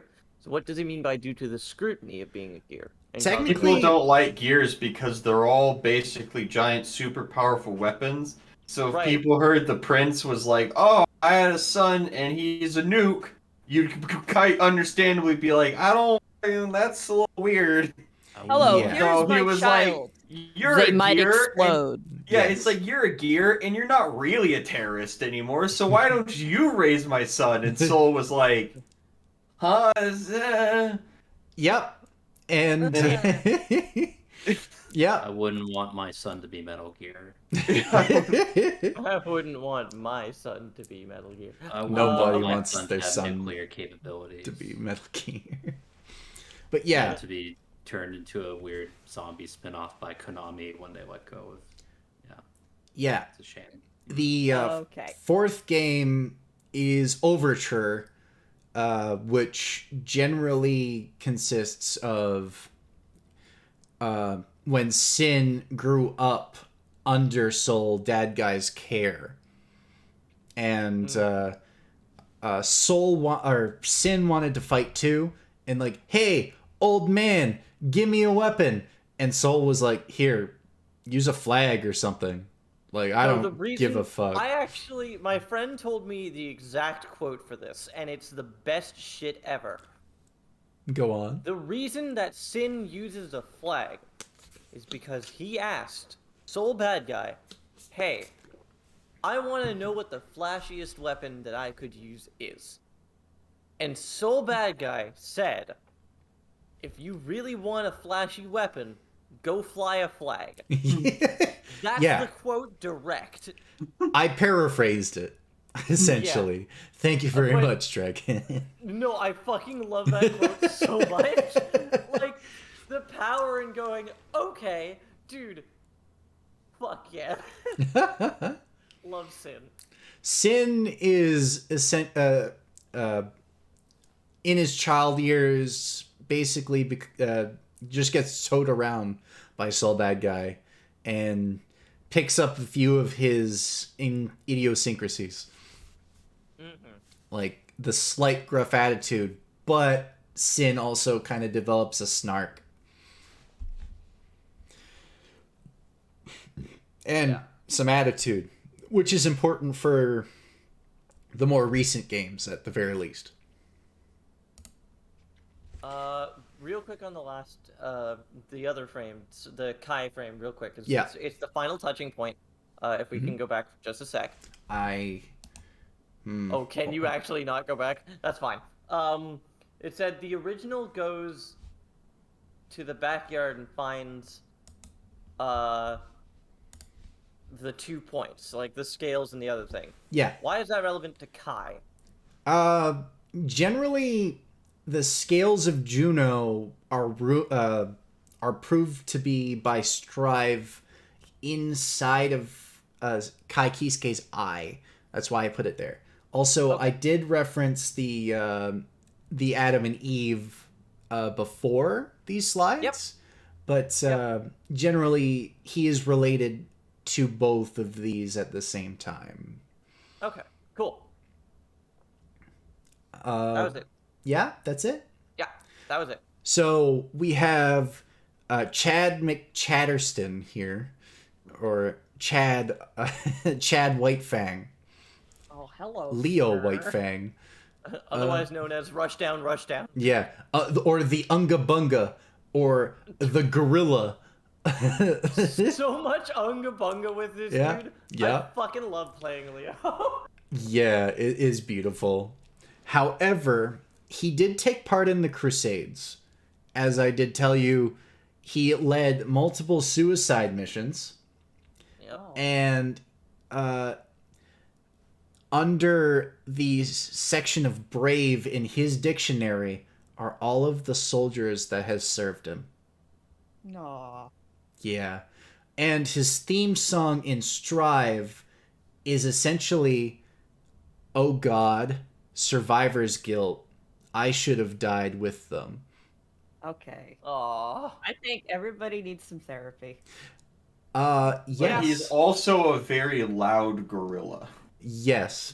I couldn't find any adjustable images of pictures of his hair on a gorilla with his weapons, but there are very many out there, such as him writing in a dictionary and a gorilla wearing his clothes. If you Google Leo White Fang, there's almost certainly the third option is a gorilla with his weapons.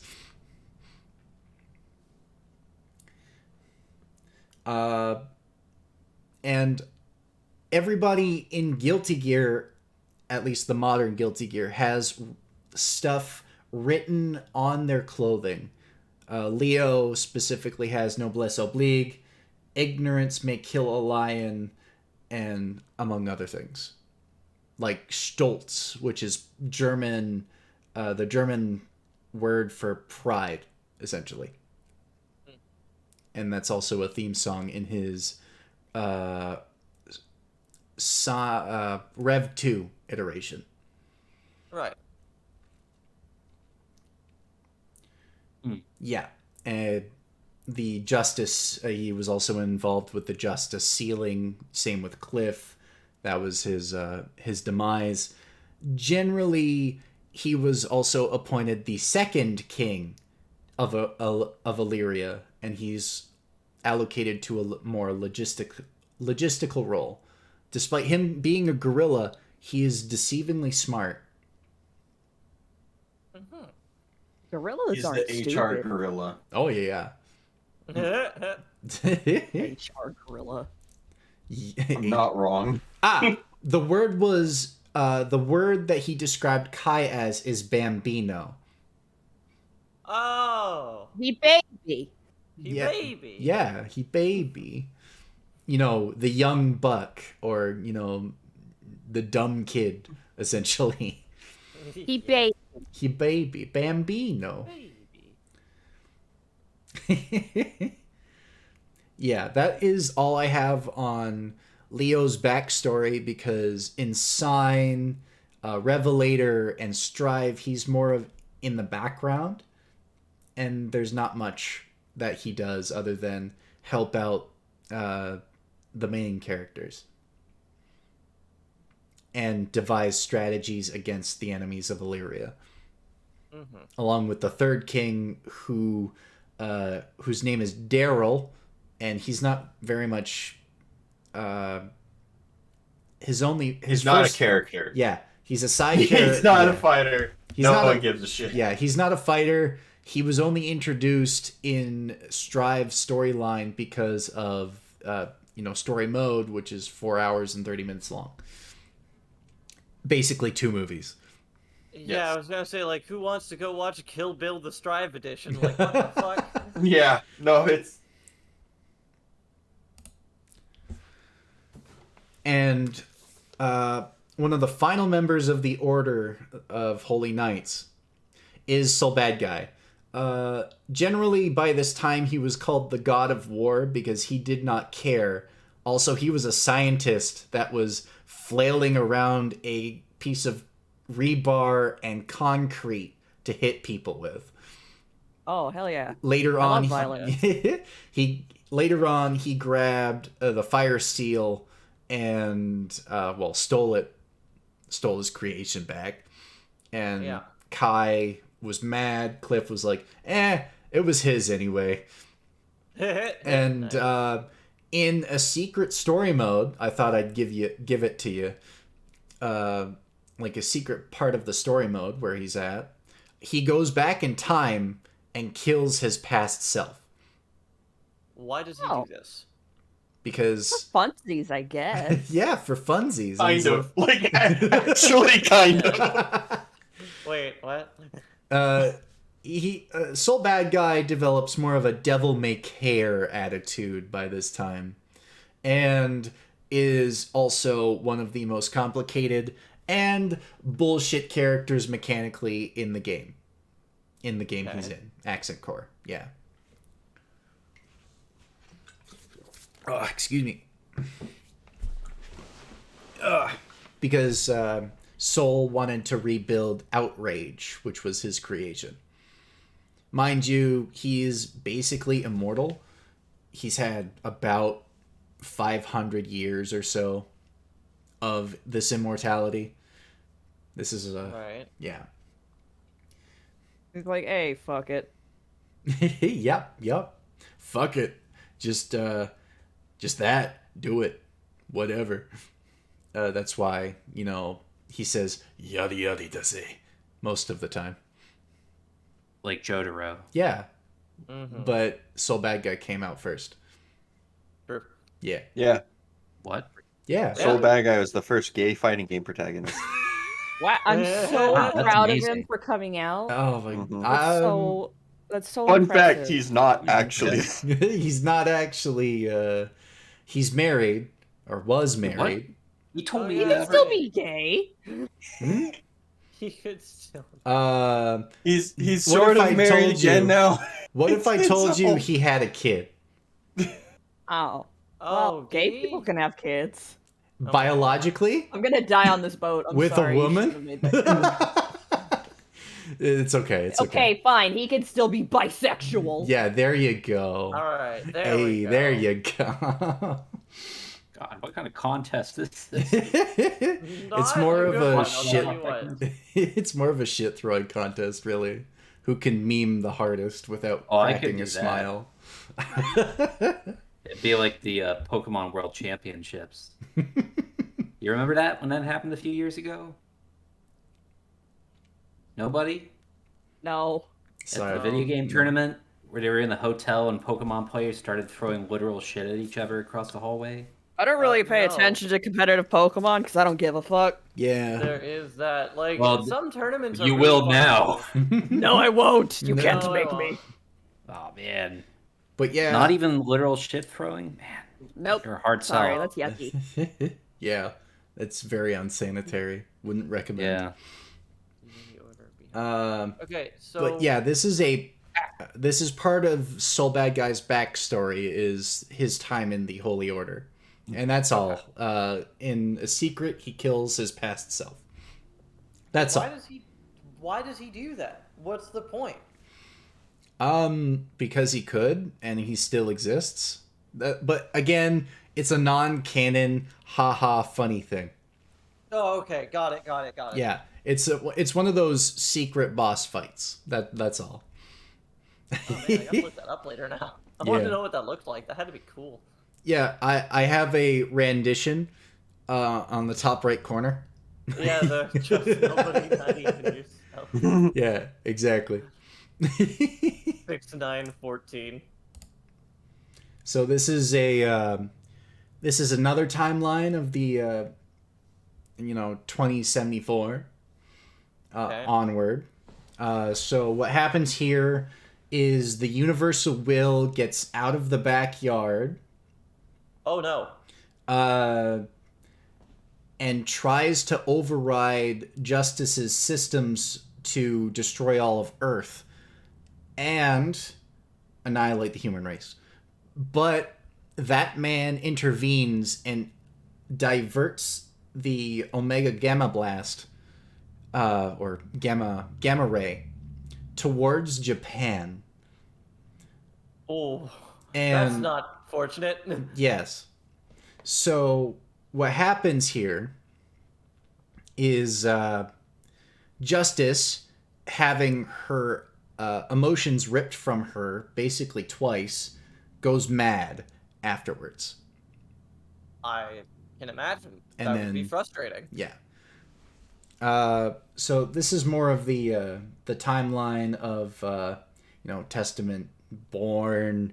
Riot becomes a decent clothing brand. Lore shit. Zato 1 joins the order of assassins. Yeah. Soul saves Cliff. Who is Cliff again? Sorry. Cliff Anderson, the old man. Okay. So Soul saves Cliff. Got yeah, it. Soul saves Cliff, and by that time, Cliff was a very young kid. Yes. Yeah. And the Battle of Rome, which is a drama CD. Right. Again, lacking information on that, but it's more of a self-contained story. And Emilia and Venom, about 2173, join the Assassin's Guild. And yeah, there it is. Slayer encounters flame. Oh, okay. This is what's called Japan, and the incident of Black Sunrise, and the Gamma Ray. That's bad. Yes. So This is filmed during your trip there during no, vacation? it is a permanent hole in the earth where Japan used to be. Oh.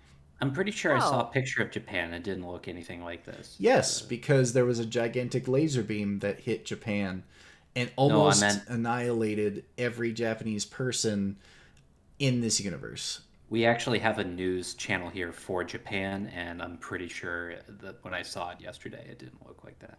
Yes, this is in the 2100s. Can we move past this bit, please? This bit is awful. Yeah, Yeah, very much. Can we so. go? Yeah, we're going. Thank you. Yeah. This is future. This is Guilty Gear. But yeah.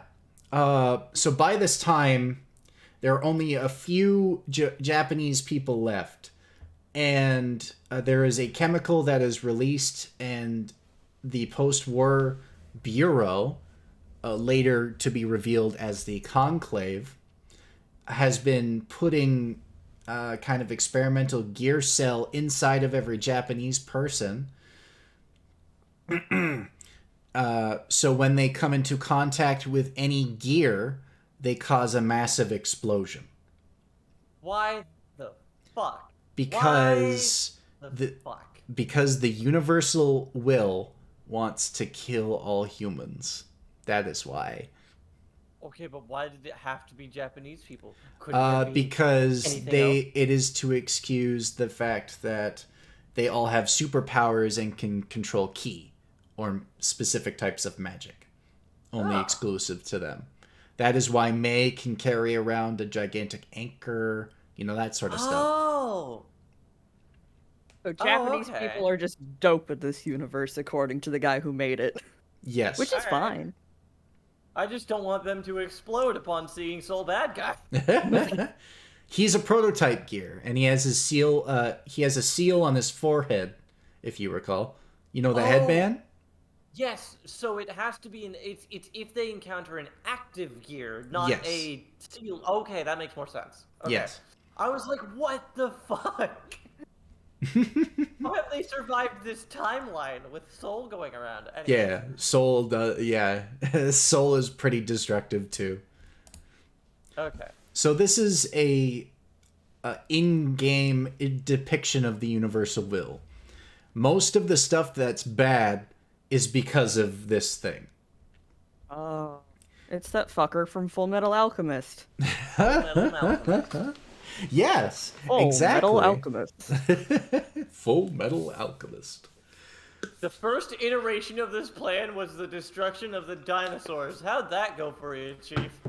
Well, I mean, they're all dead, He so... didn't succeed at that, but like he missed the birds and the crocodiles. Yep. And the universal will wanted to make humans, so that's where the Adam and the Eve, or the flame of corruption and the scales of Juno came from, was the universal will. So the universal will wants to remake humans because, hey, you're not supposed to go that far. I'm gonna hit the reset button and see and make a better human. That's what the universal will wants. All right. Yeah.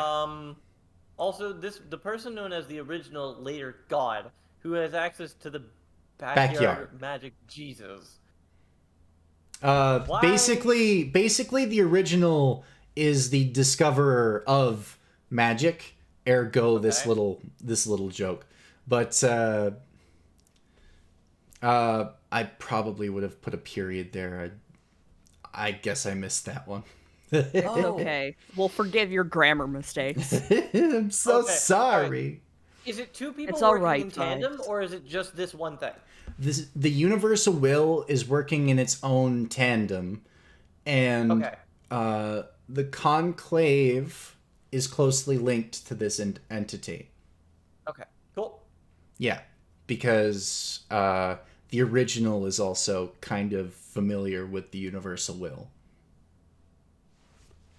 Mm-hmm. Anyways, this is Justice, and this is this is the iteration of the manga, and essentially Justice being a commander type gear controlling all the other gears with less than or no brain. Yeah, Oh, excuse me. And a picture of a young Cliff. Oh, look at He doesn't him. have a beard anymore! Yeah, So handsome. exactly. Where'd the You beard love go? Steve. So Boy, when- the Crusade essentially lasted for 100 years. Mm-hmm. Oh. That's how long that's been going on. So that's 100 years of hatred on both sides. For context, really.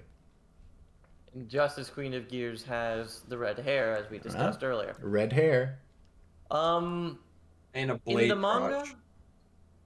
Pardon? yeah, in the spike. But that part's less important. Kind of. Yeah. Yes.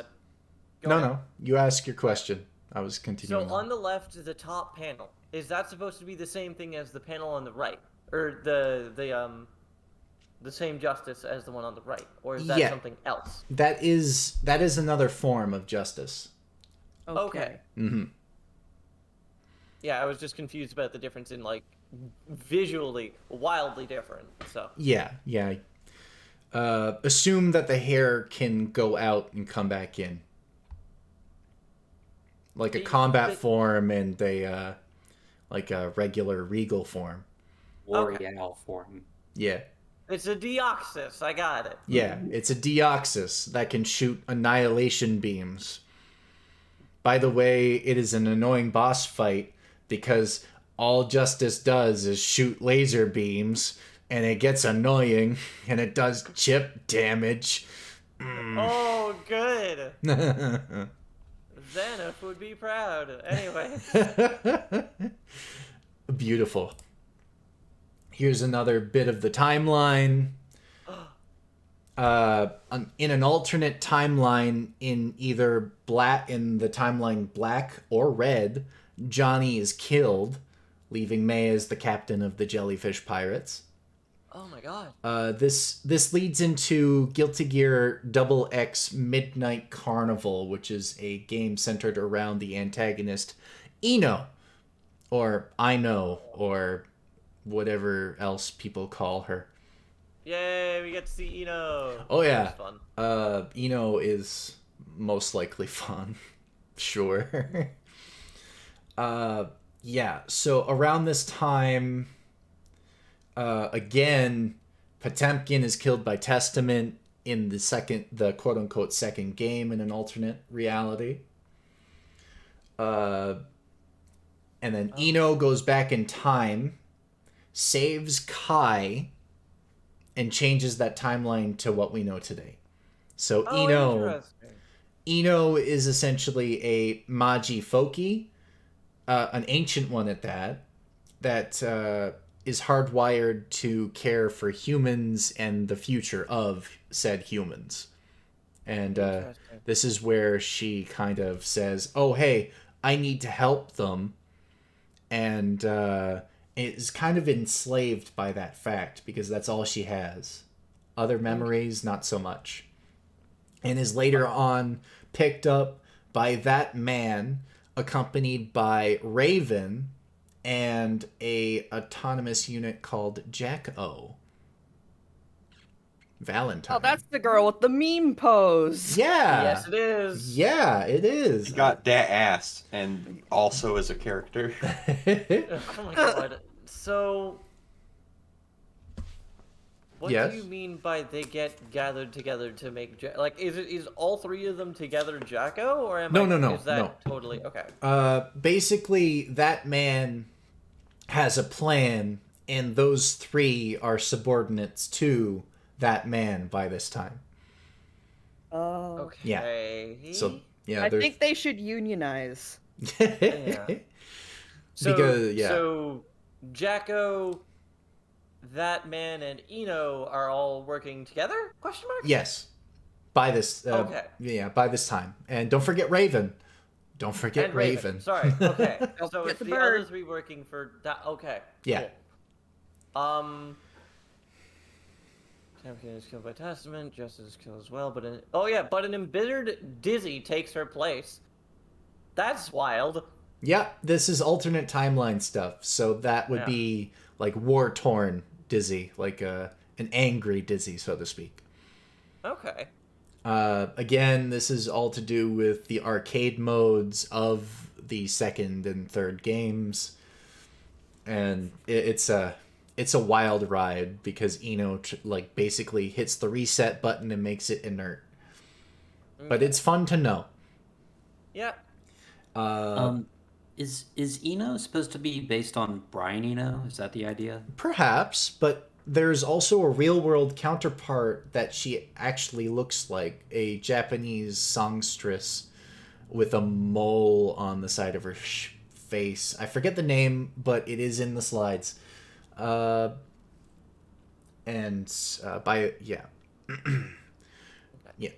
this time, stuff happens with the Assassin's Guild. Zato basically sacrifices his eyes to gain a weaponized shadow known as Eddie. Oh, I forgot who Zato was. And I was gonna Yeah. ask who Zato was, but no, that makes. Oh wow, that's rad. Okay. Yeah. And a fun thing about Zato 1 is that Eddie actually takes over the naming scheme in the games. I'll explain later. But Okay. Eddie being a, Iron Maiden reference is pretty metal, too.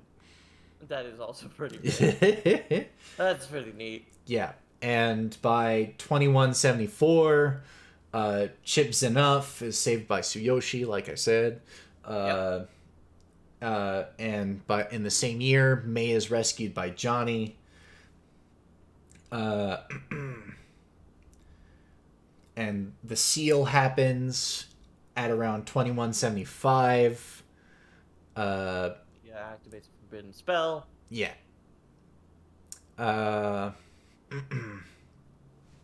So 2176 is more or less around the time the Night of Knives happens. Okay. The Night of Knives is a audio drama that deals with everybody inside of the Assassin's Guild. I'll get to that when the characters show up, because Yep. it is a lot to take in, and there's still a lot more. Oh, here comes one of my favorite characters in 2177. Yep, 2177. A doctor named Dr. Baldhead operates on a terminally ill girl, and he kind of has a messiah complex and develops a bond with this girl and says, "Hey, I'm going to save you." And Then he doesn't. no, what happens is the Conclave gets involved and kills the girl. Oh. And Dr. Why? Baldhead thought it was his fault and becomes deranged and despaired.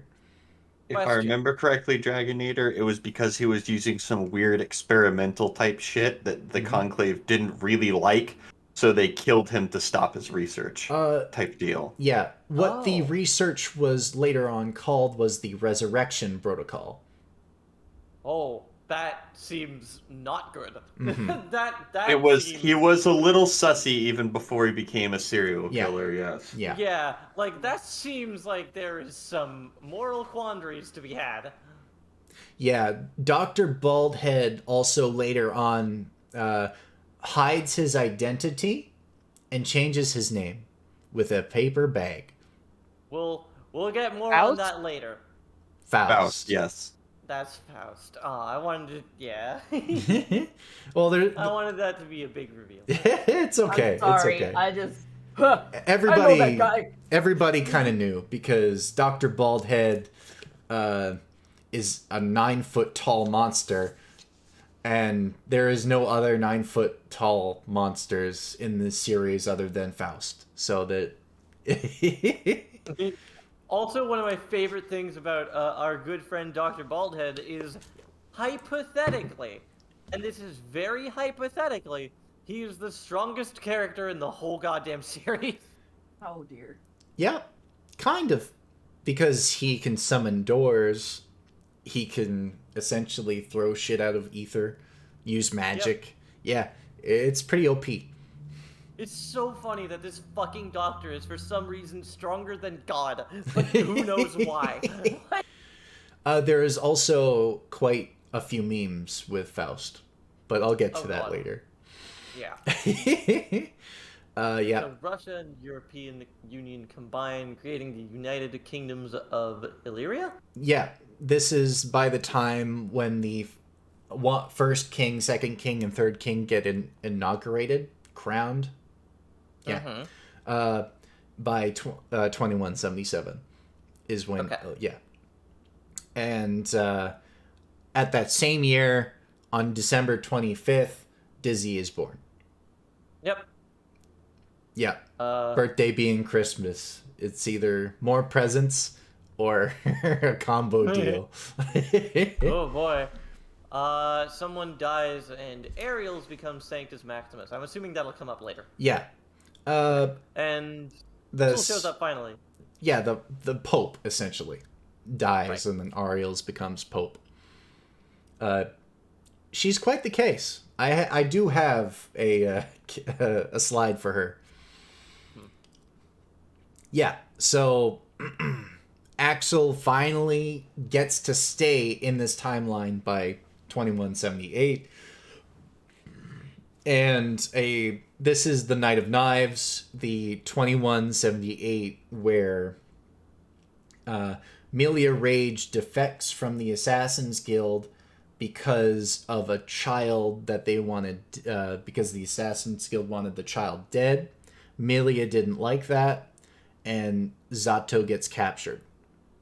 Oh. Because of Emilia's betrayal. Interesting. Real quick, do we know Emilia yet? Emilia has not shown up other than recent, but she is part of the Assassin's Guild and uses hair as her weapon. Oh, her. Okay. Mm-hmm. Yep. Emilia Rage is her full name. Yeah.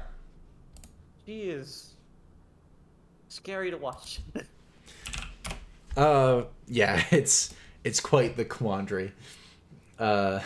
Especially when you see high-level play of anything. Mm-hmm. Fun fact, though, she actually goes through the most design changes.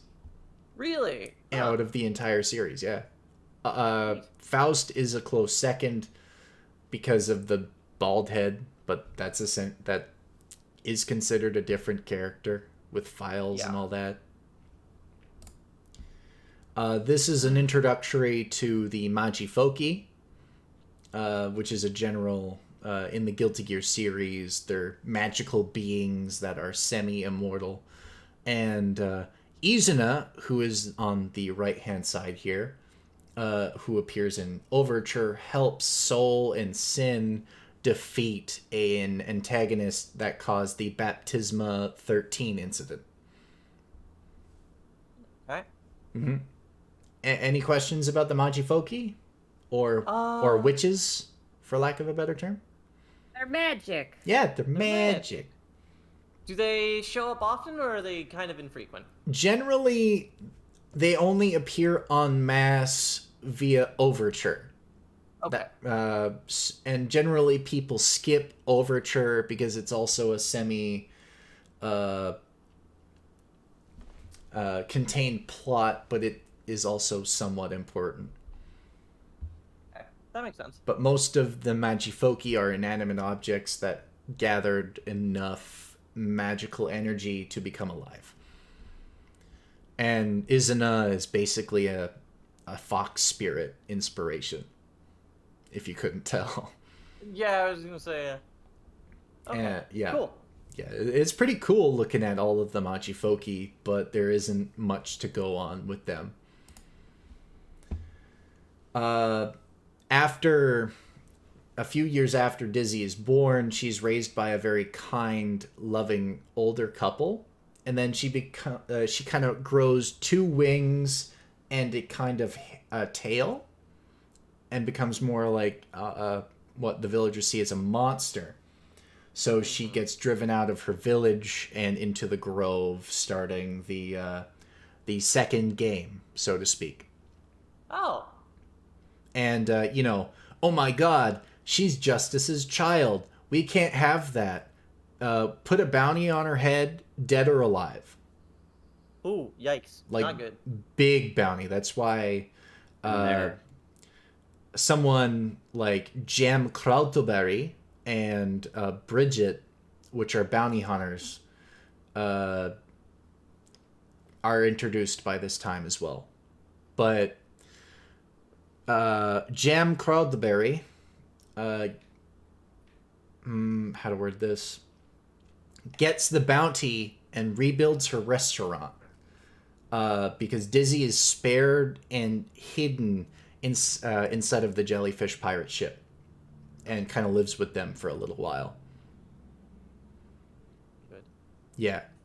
It's a slight wholesome ending to a very terrifying situation. And I thought there was some good endings. yeah, there are some. I mean, most people spare Dizzy in their endings that are good natured. Everybody else, like anybody from the Assassin's Guild, is kind of left up in air or don't encounter Dizzy. Oh, cool. Yeah. That's a good way to handle it. Like, I'm glad they very much avoided directly saying, yeah, this person killed Dizzy. Like, no one kills the child. Yeah. Also, Testament is protecting this this child. Yeah. So it's like, hey, no touchy the child. Don't touch the child. What's that fucking send? Yeah, that's a Send Your Pillow video. Yeah. Don't touch the child. Selection tournament take place. Yeah. Also, I like how Zato 1 and Dr. Baldhead agree to participate in a release by Testament. That's fucking funny. Yeah. Prison, right? Yeah. Those two are like, yeah, we'll participate. Testament's like, sure, alright, you two, let's go. Fucking, what? Yep. The more sacrifices, the better. And Gabriel, fuck, why did I say it wrong the first time? It becomes the president of Zep after an uprising during the second game. And that's what Potemkin's story is. It's just a rebellion story with Potemkin starting off as a slave and then being inducted into military service with him being a free man. I think that's good. I think. You think, yeah, you think. Yeah. And a random nobody named Crow develops RoboKai as a... and Justice. Yeah. A justice imitation. So this crazy man wants justice to be alive again and rebuilds justice. Like as a mass-produced kind of, or an attempted mass-produced kind of thing.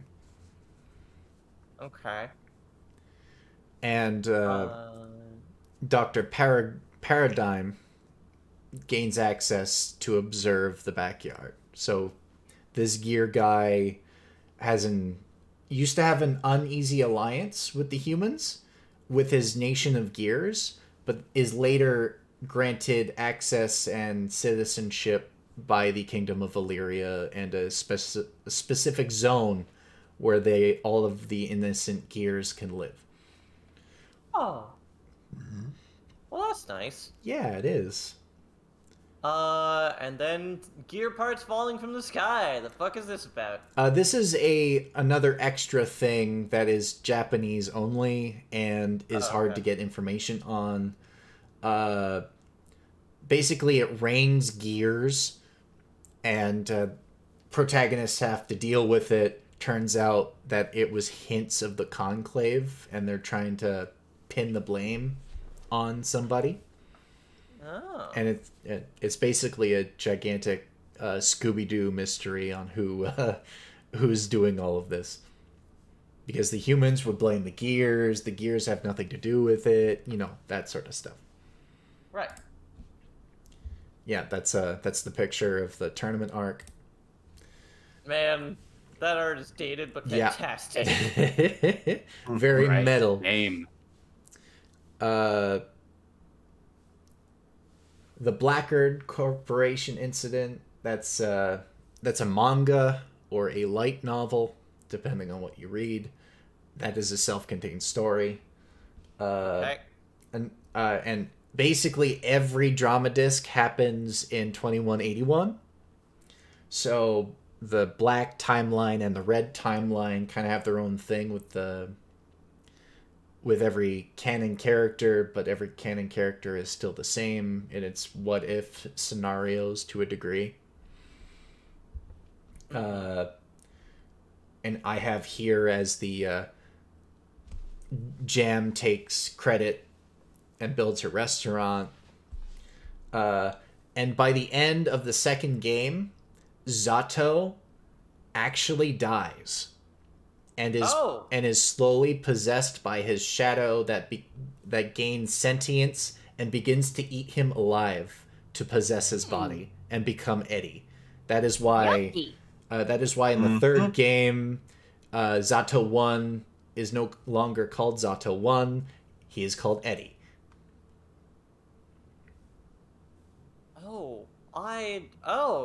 Yeah.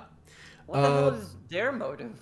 Eddie is one of the 6 forbidden spells. And there is a reason why they were forbidden. Is because they have major drawbacks despite paying a hefty price up front. Ergo Zato losing his eyes. Okay. Like a parasitic life form, but power type. You know Philia from fucking Skullgirls. Most of the characters from Skullgirls. Yeah, it's like that kind of deal. Where it's like 2 souls, 1 body, weird magic manipulation, additional shit. Yeah. But since it's Guilty Gear, it's not like then they become friends. It's like, no, like he had to remove his fucking eyeballs. Yep. I Again with the eyeballs? Mm-hmm. And Emilia Rage was also it's unclear whether or not she was a victim of being forced forbidden spell upon her, but she loses a degree of her humanity for weaponized hair. Yeah, okay. And it's funny because the spell is supposed to basically turn what's most important into them into like an armament. Mm-hmm. And Millie is like, I want to be a model. I love my hair. So she gives up her hair, but then gets a hair weapon. Yeah. But everybody that it gets inducted into the Assassin Guild is abducted to that gets inducted into the Assassin's Guild is taken by force as a child. So they get like, oh hey, what our word is law.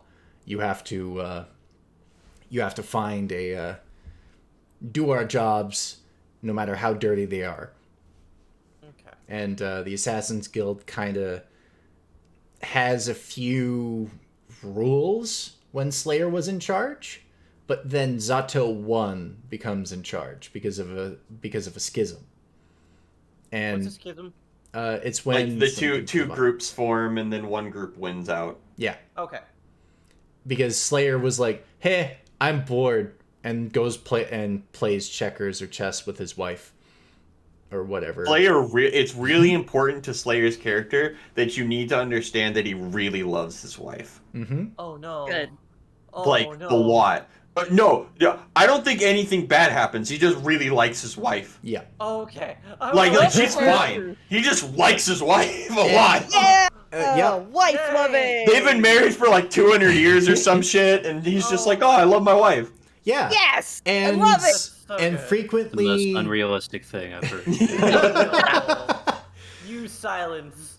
And Right. yep. And Sharon, Slayer's Slayer's significant other, always gets her blood drank by Slayer, but never runs out of blood.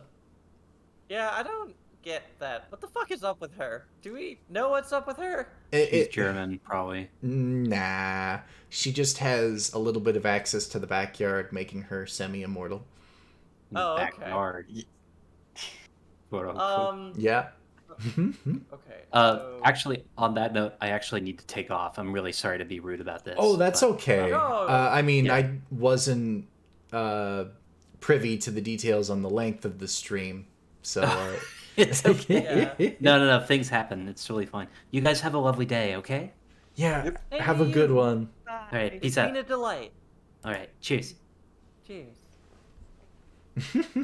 Oh. Beautiful. Yeah. So, Dr. Paradigm, in the process of investigating the backyard, discovers the cube. Yep. Now, what is this funny Rubik's Cube all about? This cube is native to the backyard and is proven that The it can backyard. house humans for a longer time than 15 seconds. Oh. So essentially we can research the backyard with this cube, but we need a key. What is the key? And then he starts asking more questions, all science-like. And that actually leads to the Baptisma 13 incident. Oh, which is... I'll get to that. That'll come up. We'll get there. Yeah. Jam, builds the restaurant. By the way, it's going to become a very common thing that Jam Cloudberry's restaurant will burn down if it is built without fail. Like, it's burned down like 4 times. Don't worry about it. Oh yeah, I am not. You are not exaggerating. That is how many times her restaurant burns down in her backstory. Like literally every single game Jam is in, she's trying to get enough money to rebuild her restaurant, and then the start or end of that game is the restaurant burning down. That is exactly right. Also, Jam is canonically also an incredibly good cook. Yes. Oh my god, that's awesome! She is not Japanese, but she is Chinese. And she frequently cooks on the wok, fried rice and all that other stuff. The good shit. Oh yeah. Mm-hmm. Yeah, she is no shrimp. So funny. Hey there, Agramoth. I'm glad you can join us with this Guilty Gear lore stream. I hope you enjoy it. Just a question, Fives. Yes. Before we continue, what slide number are we on? I don't know how to check. Fair enough. Uh-oh. But we are probably at 20-ish, maybe. Okay. Let me know if people want to take a break, with food or some other things, or if people got a dip, then that's fine too. But do let me know in advance. Okay. So Ino begins her game of, I'm gonna cause everybody some shitstorms and just mess with everybody. No holds barred. I'm gonna be a shitter. Yep. Ino is like, I'm gonna be a horny mess and tease everybody. Oh no. One of her moves is literally called Stroke the Big Tree. Yep. I don't like that. Where are we right now? I left off with Jam. We are at the black section of the slide. Okay. Cool. Yeah. I like. Yeah. We're talking about Ino. Okay. Yeah. Got it. So we're encroaching on the game Guilty Gear XX. Cool. And the Conclave becomes more involved and names Venom the Assassin's Guild leader because Zato dies. The funny pool man. Yeah. Who uses the pool cues and billiard balls as weapons. He's actually really fun to play as, too. Yeah. A semi-zoner. Really hard. Yeah. Also turns people into cue balls and shoots them down a billiard hole as a Venom is best boy. That's pretty good. He retires. Retire? Yep, he retires from being an assassin. Nice. Out of a child abducting organization. Oh. And an issue of Dynamic Housewives is published at around 2181. It's not an important detail, but it is mentioned in a couple of drama CDs. That's so good. It's like that Riot clothing brand. It's worth mentioning, 100%. And by 2182, Chip protects the current U.S. President, Erica Bartholomew, from the Assassin's Guild, and she develops a little bit of a crush on Chip Zinov. by this time, which is Butterfly and Her Gale, which is a novel. Oh. Yeah, it's kind of a sweet one, but it features our all-American weeb who is also president of his own country. This is Chip that we are referring to, yes? Yes, well, we are. damn. All right. Fun thing about Chip. Used to be a drug addict until his father figure, that fella that I showed dying a little while ago, saves him from drugs and alcohol, and he was Japanese. So Chip's whole thing was, maybe if I'm Japanese, I could be strong like him. So that's why he yells random Japanese words like sukuyaki and banzai, that sort of shit. Yeah, that's why he's called the American weeb. Oh dear. What a dweeb. Okay. He will go on a long-winded soliloquy when he wins matches in Japanese, and then if you look at the translation, it's literally him just going, "Haha, I stronger than you." Oh my God. Yep. Broken English. So the voice actor is Japanese, so it comes out as really, really bad English, but it's hilarious. That's so good. And his whole thing is, I want to be a ninja. Love this man. At least by Strive. But by the events of Xrd, he is becoming president of his own country, and he goes into Africa and names it Chip, like the Chip country, and gets a secretary. I'll get to that later. But his win quote is, "A vote for me is a vote for love." Aw. Nice. And a few years after that incident, the UN recognizes Illyria and invites it into like its equivalent of NATO. And 2183 is when Soul becomes a foster father, essentially. Soul Dad guy! Yeah, Soul Dad guy, where he's saddled with a kid that's ungrateful for his father. Kai Kiske. Here's a little bit of the game order. So Accent Core Plus is after and during Guilty Gear XX. It's like an upgraded version with extra characters. Hold on. Is XX the one with the character that has a key? Like the big fuck off key. You know what I'm talking about? No, that's Accent Core. No. Technically, ABBA comes out in Guilty Gear Itsuka, which is so that's a kind of separated, controlled environment of its own. She kind of is introduced as a little side character more than a actual main character. Latgag, the way it's spelled is A, period B, period A. That is how the spell ABBA. Brr. ABBA. Yep. And it is no relation to the real life ABBA. None whatsoever. Fuck. Man, if that's supposed to be ABBA, man, what a feral version of ABBA. Her whole ordeal is she finds a key that can talk and names it her scientist that created her, which she becomes obsessed with. Paradisius, right? And she's like, I'm gonna find a real body for you so you can live your life, my beloved. That sort of stuff. Yeah, basically she wants to fuck the key. Hell yeah. In Mad baser respect. instincts, Love yeah. To see a girl winning.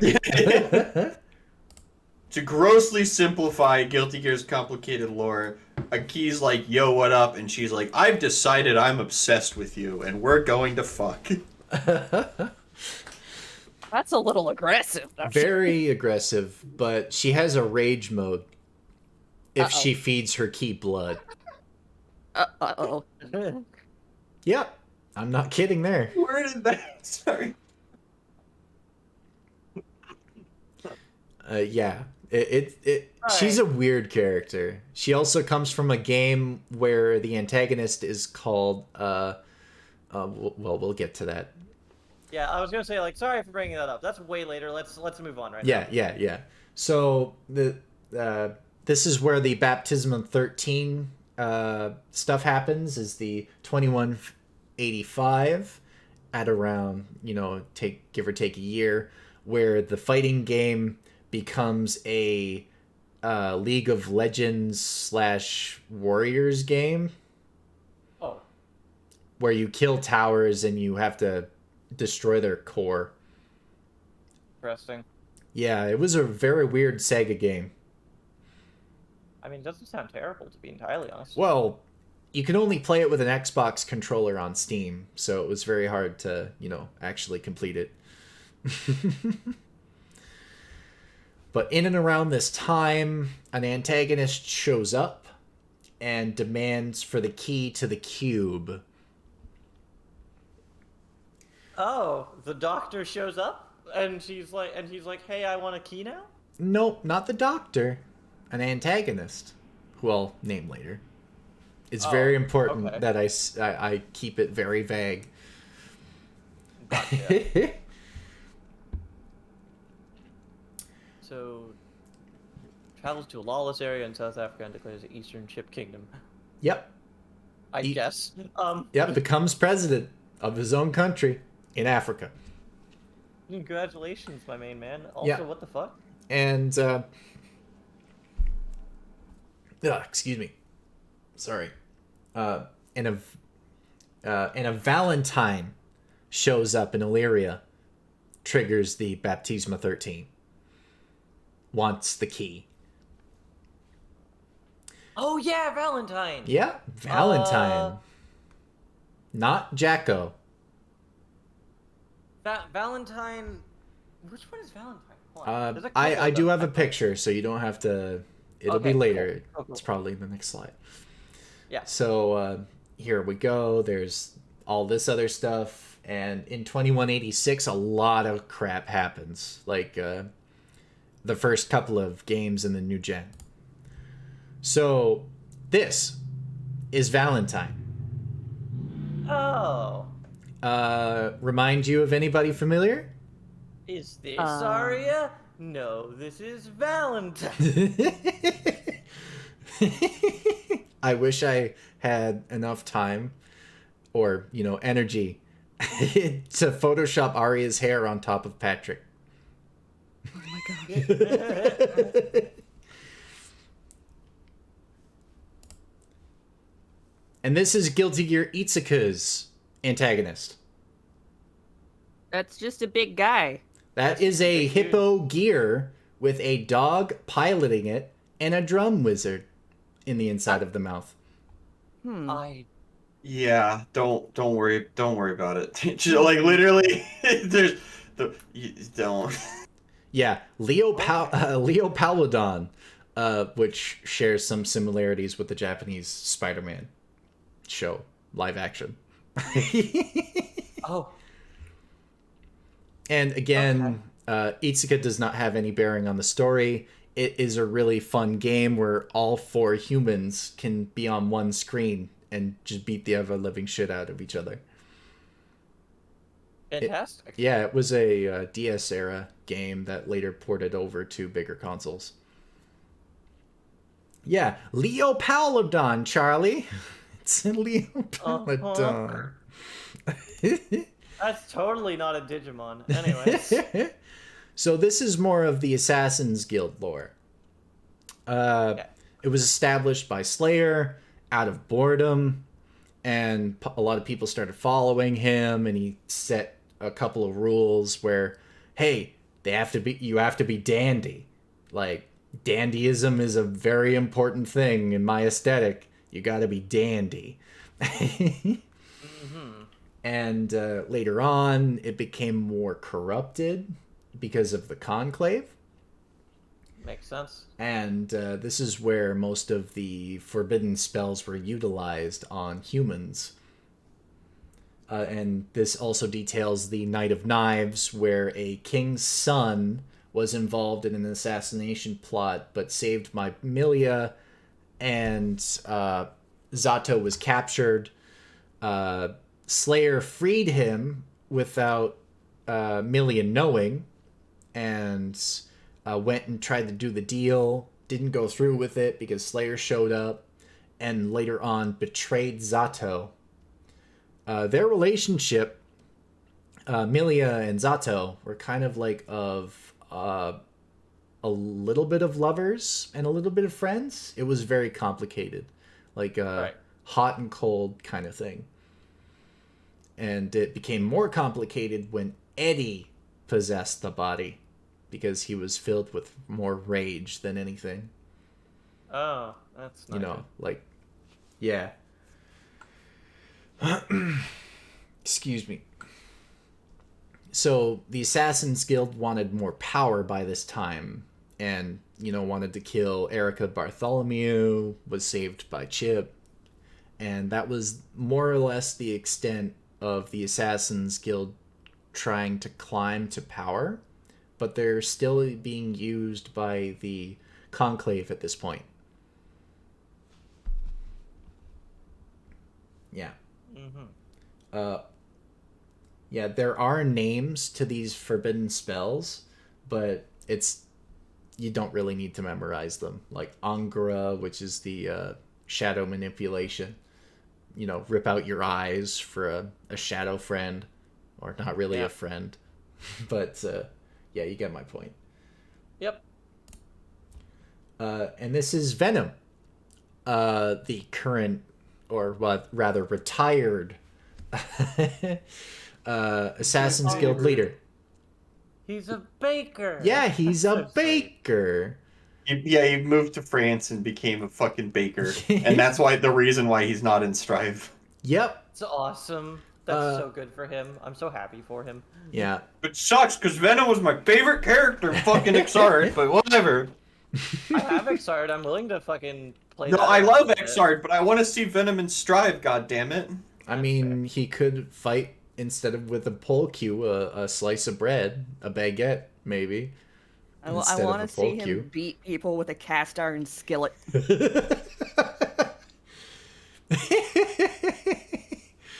That could be. Could be a thing. Maybe. He just throws knives at people.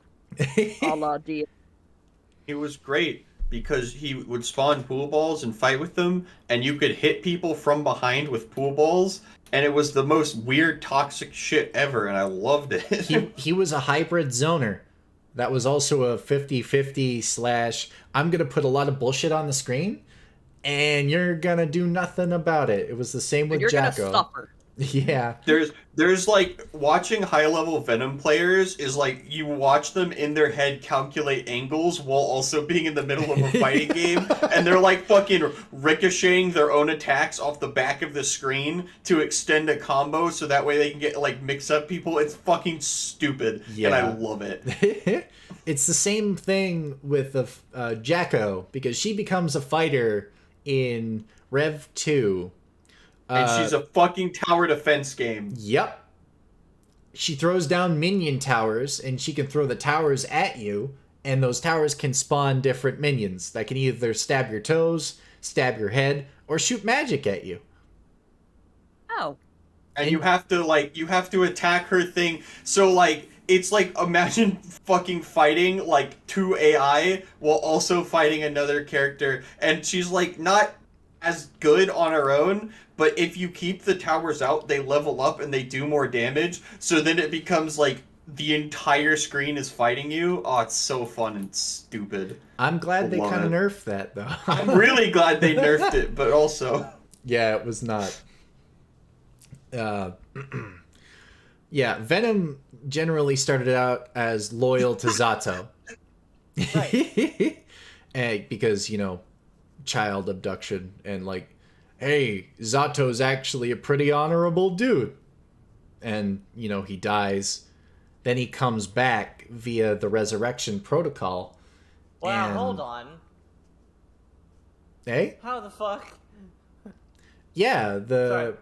by the time Exard or Sign rolls around, the Conclave resurrects Zato, and just kind of to fuck around with the Assassin's Guild. You know, hey, we brought back your previous leader. You got to do what we say. You know, that sort of shit. You know, shady shit. And losing a lot of his memories. A little strained relationship thing from Emilia, but it's slowly patching up. That sort of stuff. And we got Slayer. Who's the best? Yeah, he is the picture of dandyism. A fun little fact about Slayer is Leo has him in his dictionary, but scratched out in place of the dandyism is Leo's own name, but what was written in there first was Slayer. Aw. There are actually 2 or 3 followers of dandyism. You know, conducting yourself as a gentleman above all else is the primary rule.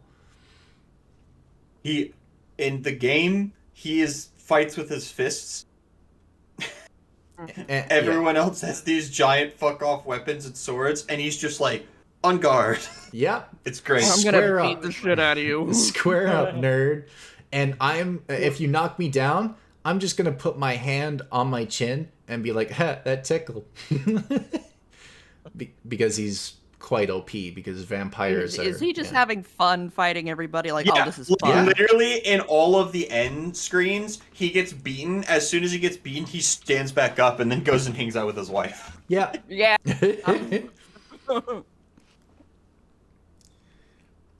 Yeah. So he's a descendant of Nosferatu.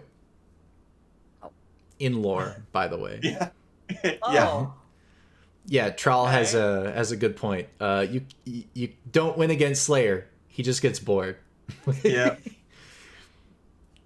That's how I want to be in life. Yeah, so when he meets his wife Sharon, he effectively says, "Hey, fuck it, I'm leaving," to the Assassin's Guild. And I'm gonna go fuck my wife. Basically. yeah, pretty much. Fuck my wife. These bitches.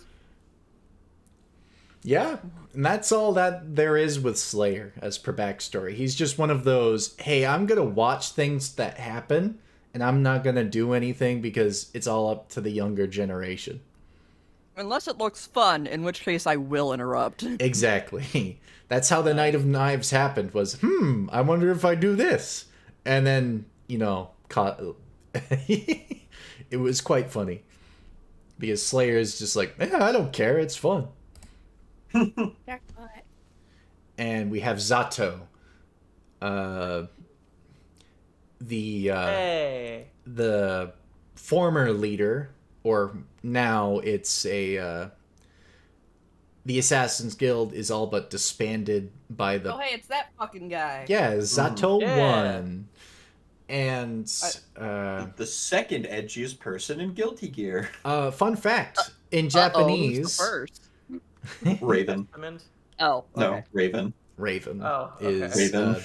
We'll get to Raven. yeah, we'll get to Raven. But Zato is also voiced by the person who does Dio from JoJo's Bizarre Adventure. Oh my god. Aw. And What's his fucking name? Goddamn. yeah, not English, Japanese. But by the way, Zato, or the voice actor for Dio, had a son. Shinsuke Takasugi. Yeah, there No, it is. no, Wait. that's the character that I googled. Oh, right. Okay. I'm an idiot. Ignore me. It's forever. okay. It's okay. So Dio's voice, the VA for Dio, had a son. It's Takehiro Koyasu. Thank you. Yeah. So the son of the voice actor of Dio actually reached the maximum rank in Strive as Zato, which was a That's kind hilarious. Aw. of that was one of the more wholesome moments of Japanese Twitter, which I found out, and it was really, really nice. That's so sweet. I Yeah. didn't even know he had a son. That's Yeah. so good. There's a lot of Yeah, stuff. Dio that... has a lot of kids. I don't know what you're talking Yeah, Yeah, I'm Dio sorry. fucks. Yeah, I'm sorry. I'm sorry. I had to.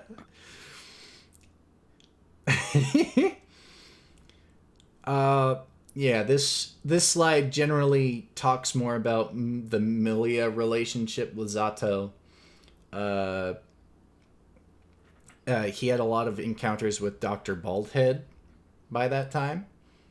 Interesting. And the IBF is essentially the post-war bureau. Mm-hmm. And yeah, the Knight of Knives. He tries to. Eddie tries to take over Dizzy's body. That's the whole thing. Why Zato wants to hunt down Dizzy is so Eddie can find a new parasitic host because he doesn't want to pilot a rotting corpse. Huh. That's fair. I don't Yeah. think I would want to do that either. But instead encounters Emilia, and Zato's consciousness tells Eddie to not harm Emilia due to being comrades, in quotations. Interesting. Comrades, you say? Comrades, yes. And this is Emilia, and that's also an official art book. Wow, Yeah. her design just got way better. The further Yep. it went along. Yep. Mm-hmm. That is a trend. Yeah. She's one of the more sexualized characters among the fandom, as well as somewhat in the games. Well, but she's actually a very cold-hearted individual with so very... she's just like a massive bitch. No. She's better about that now. Now she's less of a bitch now, and she's more of just like hides her emotion. Yeah. Like more okay. like than you know. Mm-hmm. Yeah, because her whole showing emotion thing was when, the kid in the Knight of Knives was, oh, hey, I'm going to go find a foster family to take care of this kid so he doesn't end up either being abducted or killed, which is one of the small glimpses of her humanity. She also betrays the Assassin's Guild in favor of the post-war bureau for an acquittal as a universal pardon. And now she's like a sort of teacher now. Yeah, who is a part of the post-war administration. Like, hey, you're a threat. I'm gonna classify you as an A-level threat. Prepare to die. That sort of stuff. Venom and Emilia kind of had not a good relationship because Venom was like, Zato is our leader. He is a man I respect. And Emilia is a reminder of what was it? Of Zato's kind of emotional weakness. So Venom didn't really like that. Yeah, the Assassin's Guild's pretty dark. Well, yeah, they're assassins. I Yeah. don't expect them to be. Milia's the character in the game that everyone wants to step on them, basically. Oh, okay. There's another one above that, I'm pretty sure. No, Biking is in a different classification. I've studied this extensively. That's different. It's a different. There's a difference between those two. Very strong. You see, Biken has her tits out. Yeah. Like I like jokingly, but also I'm like, yeah, no, that is like also a distinction, and also Biken can kick my ass. Like, Yeah. oh, yeah. No, early Biken, she'd more or less want to kill you. Oh, Yeah. I love Biken. Modern Biking is just intoxicated. Oh, I love Biken. Not exactly. More or less, she calms down later on in the timeline. The Yeah. calmer she gets, the more tit. Yeah. Yeah. It is time to dress up. And then the pachinko game happens. No, not pachinko. Are you fucking kidding me? It's a Japanese game. Every single Japanese game has a pachinko version. I hate to break it to you. So this I hate is to be the one to Look, tell I'm you just this. suffering from Konami and their Silent Hill pachinko. Aren't Okay. we all? Aren't we fucking all? Well, to be fair, this is more of a, hey, we gotta prepare because a Valentine will attack again, because this is after the Baptisma 13 incident. And Valentine, who, when she died, says more will come, but yeah. You have to gamble in order to save the Guilty Gear. But Also, who is this weird ass Phase 3? I love his mask. Who is this fella? I don't actually know. This is one of the Chroma Conclave members. Everybody has a mask that is different, but is made out of the same material. His name is Baldius. But he has hair. It is in bowl. It is in the bowl. Oh, excuse me. They were trying to find a magical light bulb that empowers light magic to build outrage. And by this game, Soul dismantles the fire seal and builds his weapon that looks like a cigar lighter. It's like a fucking sword, but also sort of a flamethrower kind of deal, but he holds it wrong. It's something, man. It is called like Death the Kid. and It his is, pistols. yeah, Death the Kid. Actually, sort of, yeah. Yeah. It is called the Junkyard Dog. That's his weapon's name.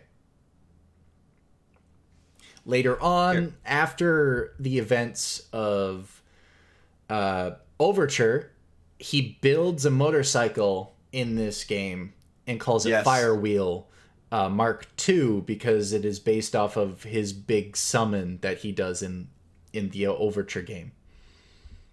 It's a very good homage to that. He literally is just a dude with a sword on a motorcycle at this point. Yep. He's just a really strong dude. Yep. And also very smart. Oh, yeah. And sure enough, by 2187, Ranlithal Valentine shows up and declares war on the entire world by order of her mother. Now, she does mention her Valentine sisters, and the original Valentine, no first name, is part of the Valentine series of not humans but not robots kind of thing. And the Conclave begins their, hey, I'm going to do this bad guy thing and activate the Cradle while this happens. And the Cradle is a housing for Justice's corpse, and they want to wait for St. Elmo's fire to power this corpse back into life, and they want to control Justice, ergo controlling the gears and causing a new war. So this is the plot of Guilty Gear Sign. Oh. Which is a PS4 / Xbox game. Mm-hmm. Oh, I'm thinking of Revelator. Okay, no, that makes sense. And Bedman shows up as well and declares himself... Bedman. Yes. And declares himself as a servant of the Universal Will. He's a fascinating character. Oh, definitely. He's just a dude in a bed. Yep, he's sleeping a lot. He's sleepy. That's all he can do to keep himself sane. And I respect that he's sleepy. Yeah. The way that he plays in Revelator is weird. It's weird. He's very low tier. He's not a great character, which sucks because I love him. But he's fascinating. Like, it is so fascinating. Mm-hmm. He's one of the few in the universe that actually has psionic powers that gets mentioned. And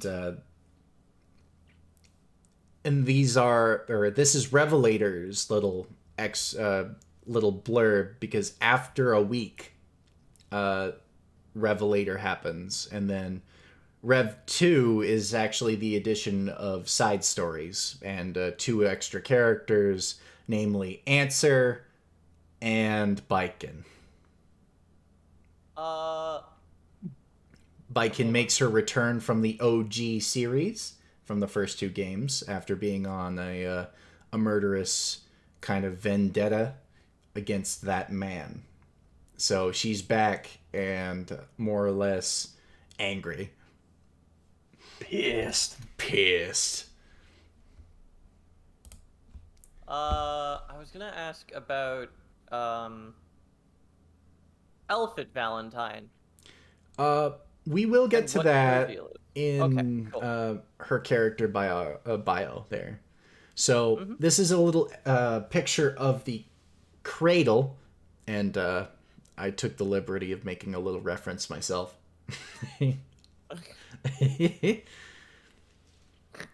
And by this time in Rev 2, Daisuke in an interview says, hey, this entire series is to explore what it means to be human, because Ramlethal kind of has a really big character arc in these 2 games alone, where she gets introduced. And after Rev 2, or after Revelator, Jacko switches spots with Elfelt, trying to get Justice to revive herself. And Soul helps out, reverses the polarity, and Jacko gets to download part of Arya's soul inside of Jacko, and she gets red hair. Okay. Huh. Because she had white hair before, because she was incomplete, and all she could talk about in spans of time was having candy and pulling pranks. And then That's fucking So 5-year-old. sweet. Yep, and on a dime, she switches from that to a very elegant way of speaking, like a very intelligent adult. She's very fragmented and incomplete as a Valentine model by this time, until after this story. Mm-hmm. And the And conclave, Ramlethal has Yeah. hot pants. Has what now? hot Hot pants, Pants. Yeah. Hot pants. Jorts. and Well, like Oh, even jorts. shorter jorts. and fangy teeth. Mm-hmm. Mm-hmm. And fangy teeth. Dude, fangy And no teeth are... shoes. Does she not wear shoes? No Nope. shoes. She doesn't. Eh? Only like flip floppy things. Yeah, but she does have flip flops, so that counts. I mean, with no soul. God damn it. That guy. Yeah. So this is a little excerpts of side stories, where one of which is Venom's retirement party becoming a baker. Right. A whodunit mystery with who ate the pudding and it being cursed by a ghost, forcing them to rocket themselves to the moon. That's really What? funny.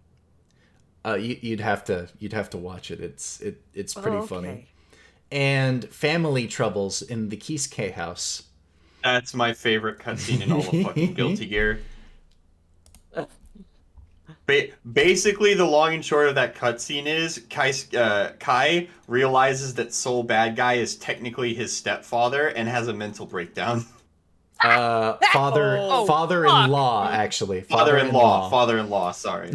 Oh shit. Father-in-law, and has and he's just, everyone's talking about it, and he's just holding his head, being like, "Oh fuck, oh god, oh fuck! I just realized. Please, And- fuck, wait." Everybody I know also- is related to Soul. It also tells you about how the way that Soul Bad Guy has been parenting Sin. Yep. And oh my fucking Yeah. god. By the way, for context, as a treat, Soul would give Sin sugar water. Like literal water with sugar dusted sugar. in if he was a good boy. Which is so fucked up. Because he was like, they offered him tea, and he was like, no, I don't drink tea. But as a gift, sometimes I'll be given sugar water. And the look on Kai's face as he says, sugar water?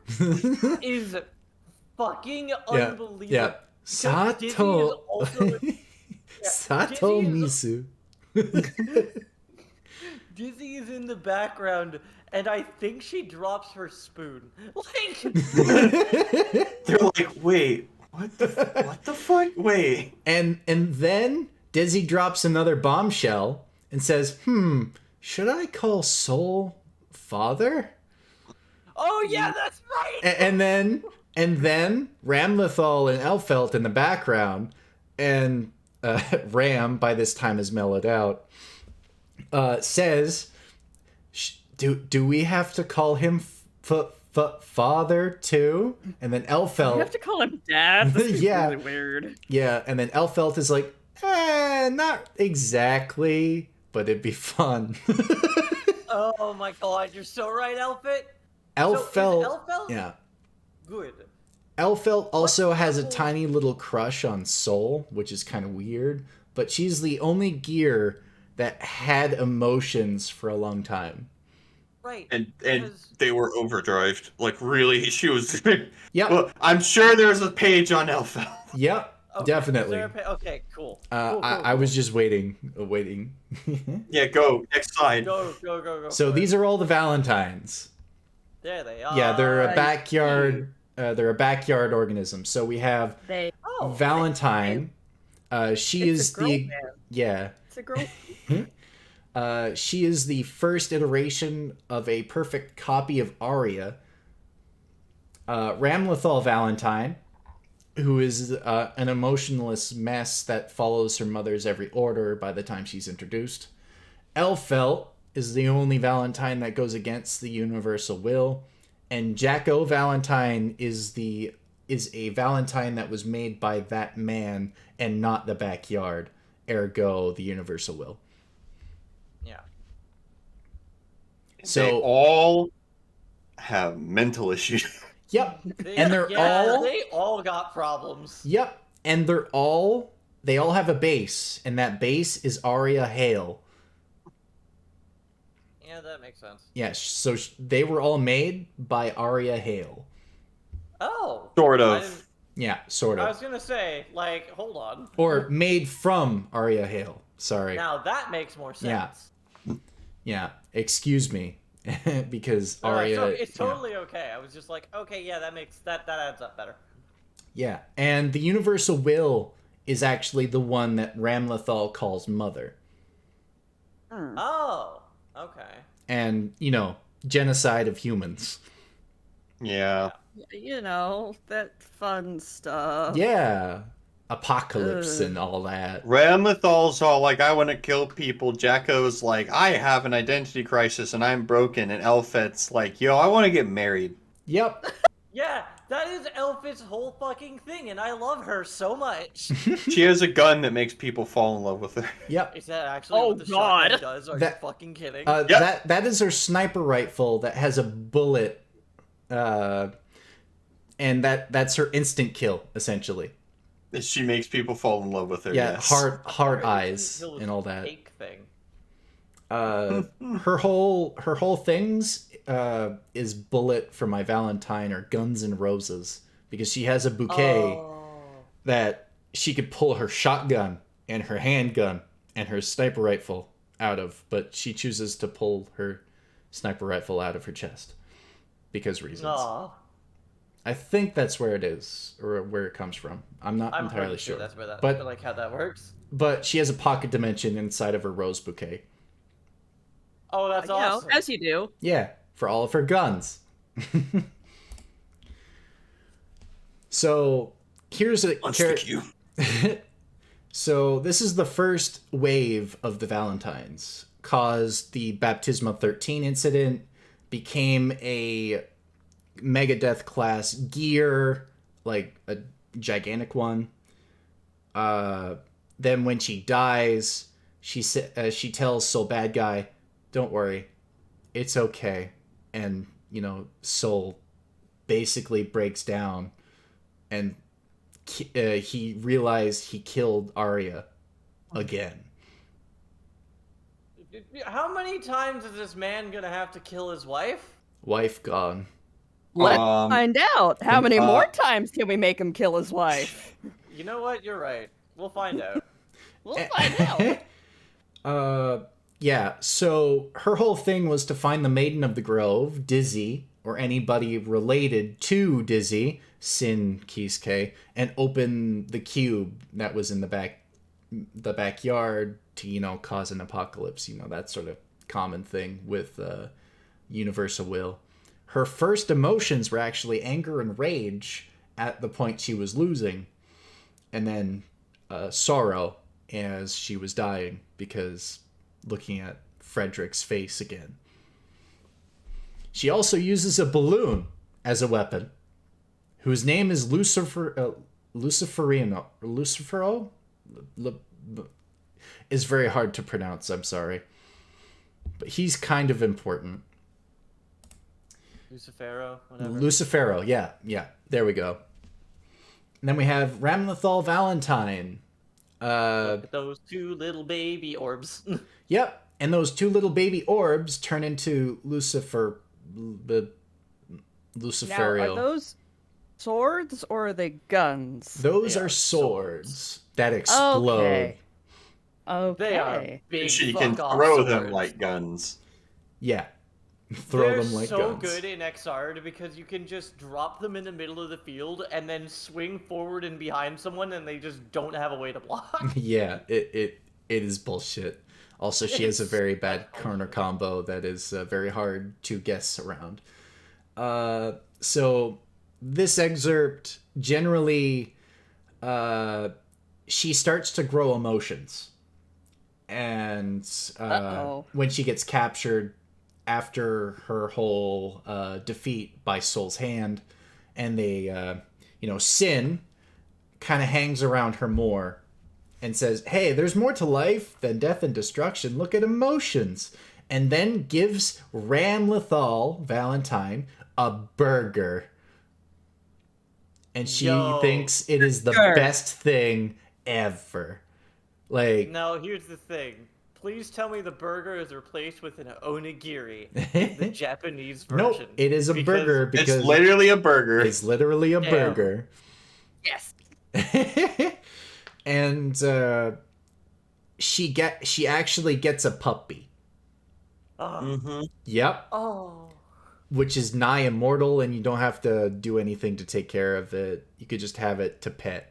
It's like a gear puppy. Yeah, it's a gear puppy. Gear puppy? Yeah. Because they realized if they gave her a real dog, she would accidentally kill it.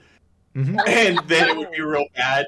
So they just basically gave her a dog that's power is immortal. And it's just that, like, an immortal always a puppy. Yeah. Oh my god. I want 4. That's amazing. If only. A little sad thing I didn't put in the slide here is Bedman shows up and gives Ramlethal a little lecture on emotions and says to Ramlethal, "Okay, you've bonded with that puppy. What would happen if you lost it?" And then snaps his fingers and it's laying on the floor. No. And then she's like, "Oh my god, what have you done?" He's like, "See, that's despair. That's sadness. That's something you've grown attached to." And then snaps his fingers again. The puppy's alive. And it's like, "That is your lesson in emotions." Then disappears. Generally, Bedman's more of a bad guy. in the Revelator story. He's kind of just a cunt. Yeah. Also talks a shitload. And doesn't like people that talk a lot. Yeah. He's kind of just an asshole. Like, Yeah.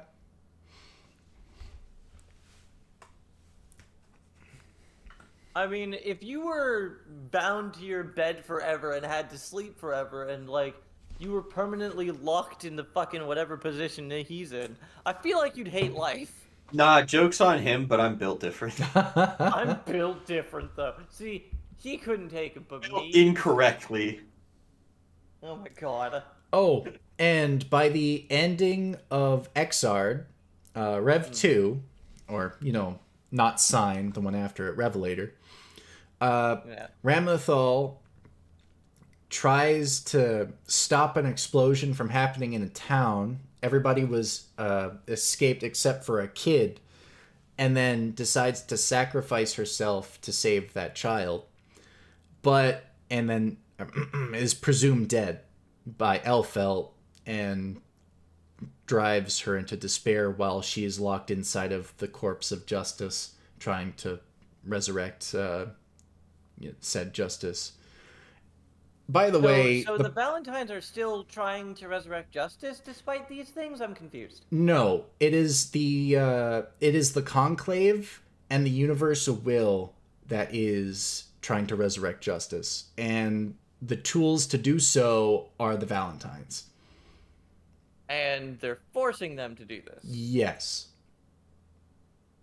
And they can't get... is there a reason why they cannot get out of their control? Generally, the Universal Will had an iron grip on them until they gain emotions.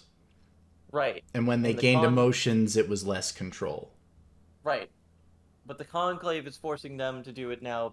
Or how? Because their mother actually comes down to Earth as an avatar. I will get that. I'll get to that later. Yeah, don't worry about that. If we get there, that's fine. I'm asking these questions because these are questions I have on hand. Yeah, no problem. I'm sure you're writing these down before you forget them too. I am fascinated. I've been having so much fun. Dude, I love learning when someone knows their shit and has fun with it. It's the best. I'd love to play the older games, but the older games are way too fucking hard. Yeah, I would imagine. Listen, you gotta get the pachinko game in there too. God, can you imagine the wallet strain? Oh my god, yeah. I wouldn't like my wallet after that. No, you would cherish what your wallet was before the incident. You know what you gotta do? Emulate it. I don't know if I have a pachinko emulator. Yeah. Sure, we can find one. Oh my god. Go Gadget Google. Go Gadget Pirate. Pachinko emulator. Oh my god. It just gives you a screen saying, Peggle 2! Guilty Gear Pachinko emulator. Oh my god, you're Googling it. Lots of What the... Wait. Oh no, that's not what I wanted. There's the doggy. I see doggy. There's the doggy. And a little meme. I love the doggy. And a little meme picture of Remlethal eating a burger. Look at them eating a burger. So... Comes with a puppy. Yeah, so she was very angry and fangy-toothed. Like, generally... Yay!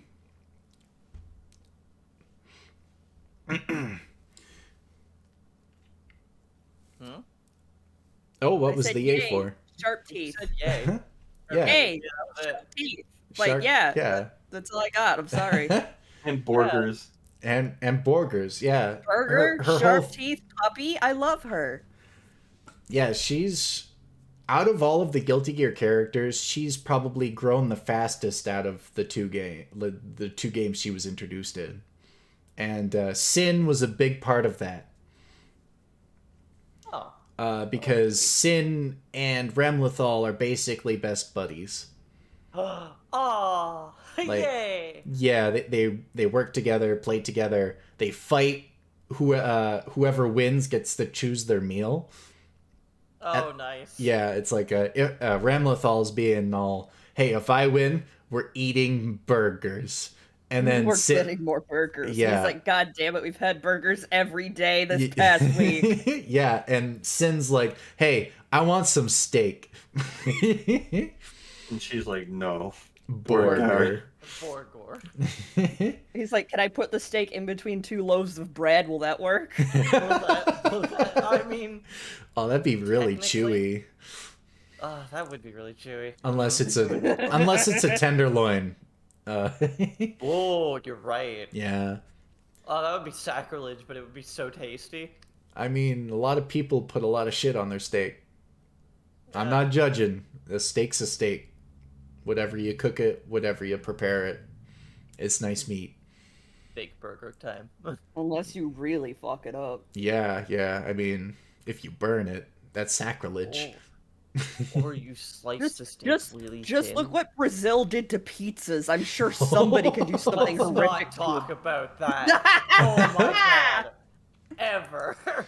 So, here is... I forgot that's supposed to be Elfelt Valentine. No, this is totally Ramathal. No, it's Elf. Elfelt. Once a husband, cake.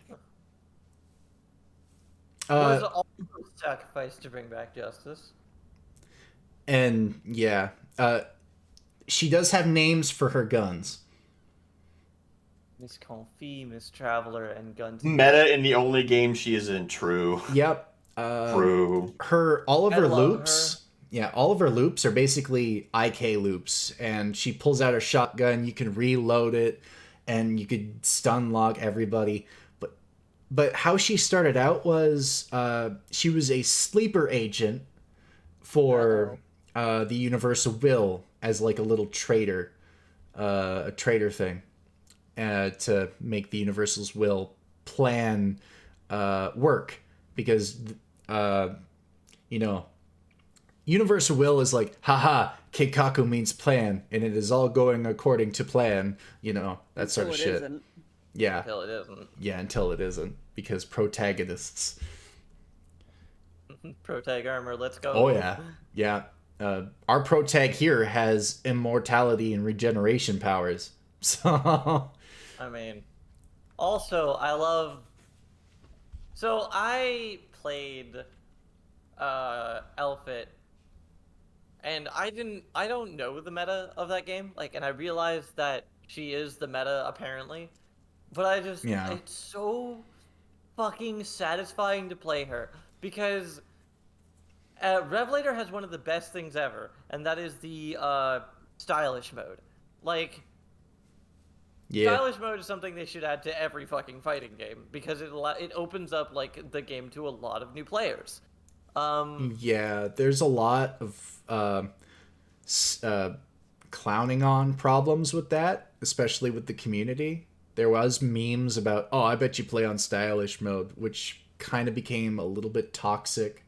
But then The What if fighting I do? game community having a holier than thou attitude and being rude to people who are trying to get into the game at a casual level. Yeah. What the fuck are you talking about, Five? I've Sorry never about seen that happen ever. Oh, that's everywhere. I didn't used to play Smash Bros. Until Smash Bros. Exploded for that very reason. Yeah. A Fuck. couple of other reasons that Smash is bad, but let's not touch those, because that's just fucking Yeah. No, we all know the reason. Let's not talk about it. Yeah. Deal. Let's move on there. But yeah. So I played Elfit. What the fucking shit? I want this slide out of my face. This is Saintis Motherfucker! This is Saintis Populi Ariel, the avatar of the Universal Will. Well, she looks dumb. Technically, she is the antagonist of Revelator's story and tries to resurrect justice with her own daughters. What a good mother. Yeah, Mom of the Year also kind of paints on her insanity mask in game or in the story mode. That's not an edit? That's not an edit. That's No. not an edit? I thought that was That's- somebody making a Juggalo meme, but that's canon? Technically, I would compare it to the "We Live in a Society" kind of makeup or whatever. Oh, I don't God. I don't know the details of that meme, but whatever. Looks like she's gonna harass me for Fago. She's basically your textbook wine mom. I don't care. I want every human on this planet dead. Yeah, because moms are like that. Alcohol. Not my mom, but I'm sure there's a mom like that. Yeah, okay. Very toxic. Very toxic indeed. But by the end of the story, she gets her her ass beaten by Soul. Yes. And she lays on the floor and says, "Hey, I know I have no right to say this, but take care of my daughters." So, in essence, Soul was, or what's the word when children get forcibly adopted to That's kidnapping. No, It's called kidnapping. No, hold on. Hold So Ariel says to Soul, "Hey, take care of my kids," and basically throws that in his face, and then faints. And he's like, God, not more kids. Yeah. God damn it. Soul dad guy. What? Did I Yeah, tell Soul you? Dad guy. I have a perfect Soul meme sad for that guy. later. Yeah, Soul dad guy. Wow. yeah. Oh, mad guy. And Soul basically becomes a grandpa. Grandpappy Soul. And Ariel's might be in a reference to System of a Down song title of the same name. I would argue, considering the fucking clown mask. Yeah. Duh. Yeah. I'm glad you got that. Oh my god. Oh, Jesus. And then we have Jacko. There's a lot to Jacko. So She's just got the no spine, literally, not I'm figuratively. feeling guilty here myself. Huh? I'm something. Yeah. Oh, right. Yeah, that's a meme. I really like Scruffy Turtle's art because it's all basically Guilty Gear for a couple of months. It was a lot to pull from. But the white hair Jacko is her first appearance. And the red hair Jack. Red hair. Yeah. Just saying. Yeah. By the way, by that time she has Arya's soul inside of her. Oh. When she has red Okay. hair. Yeah. It's bittersweet because Soul is reunited with Arya in a way, and they start traveling together after the events of Revelator. And he adds a sidecar onto his motorcycle. Yeah. Soul Isn't there a dad gif guy. Isn't there a gif of like the animation of her getting in the sidecar and it's really like funnily jank where she just boops all of a sudden and she's inside the sidecar? I mean, that might be because of a camera mod, because it's a lot Okay. smoother than that. But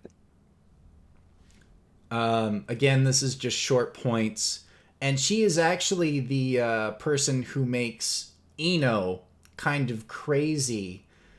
Because it's like, hey, you were that Majifoki that the original met in the backyard and were sealed. And she kind of gets all, oh my god, humans, blah, blah, blah. And kind of, gets crazy. now she's a bad guy. Eno is so weird in terms of like her consistency of being a bad guy or a good guy. It's really tough. She definitely is still an antagonist throughout the entire series when she was introduced. Wait, okay, hold on. Eno or Jacko? Eno. Eno. But Okay. Jacko is more or less of a part of that organization with that man, which was in the background, kind of doing the haha, I have a plan. Right. And And now she's making out with bad guy over there in the corner. Got it. Basically. Yeah. Yeah, they fucking. They Well, I was trying to put it in a more gentle way than, they're boning down hardcore style, but Jesus. I mean, I'm not They saying deserve they're it. making up for lost time. I'm just saying whenever they're not on screen, they're canonically boning. Christ on oh a my stick. god. Oh my god. Can we move on, please? This is Yes. an awful thing I've caused. So, Wife God. Think This- about wife. Regrets. yeah. This was another one of those memes. Bam's laser beam. Yeah. I essentially put a lot of memes. I already described a lot of Justice's lore. Is Arya, yeah. Yeah, is Arya. She's not an Eva. This isn't Evangelion. This is a slightly taller than human-sized thing. Okay. Yeah. She just looks like an Eva. Yeah. Yeah, so for what I butchered first in It's my fascinating explanation. that this is Arya. Yeah, this was technically something that was built from the genetic code of Arya. Same with Jacko. Oh. And in tandem, the Valentines, because of reasons and justice. Why is Arya so... Is it ever explained why Arya is so central to everything? Arya is central to everything because Asuka and Frederick, way back when, because that man is an integral part of the story and is the general cause of why justice is justice and why Jacko is Jacko, and an integral part of the Guilty Gear universe as per the cause and effect. Oh, okay. Mhm. Okay. Yep. That's okay. Because Frederick becomes that man, I'm assuming? No, not Frederick. Asuka. Shit. Frederick Balsara is the sole bad guy. Oh. No worries. Oh, okay. Arya is important because Soul Bad Guy is the main character, and the writers want Soul Bad Guy to suffer. Yes, exactly. You know what? I can fit so much trauma into this bad boy. I can fit so much trauma into this gorilla boy. Yeah, Gamma Ray, which is her super, is a German metal band. Yeah. But I didn't even know that until I did my extensive research. And then we got Dizzy! There's the baby. So we have two arts done by Daisuke Ishiwatari on the right hand side here, and then we have an official rendering and a fan art on the left side. I did credit the artist because this was a really good piece. It's a very good piece, yeah.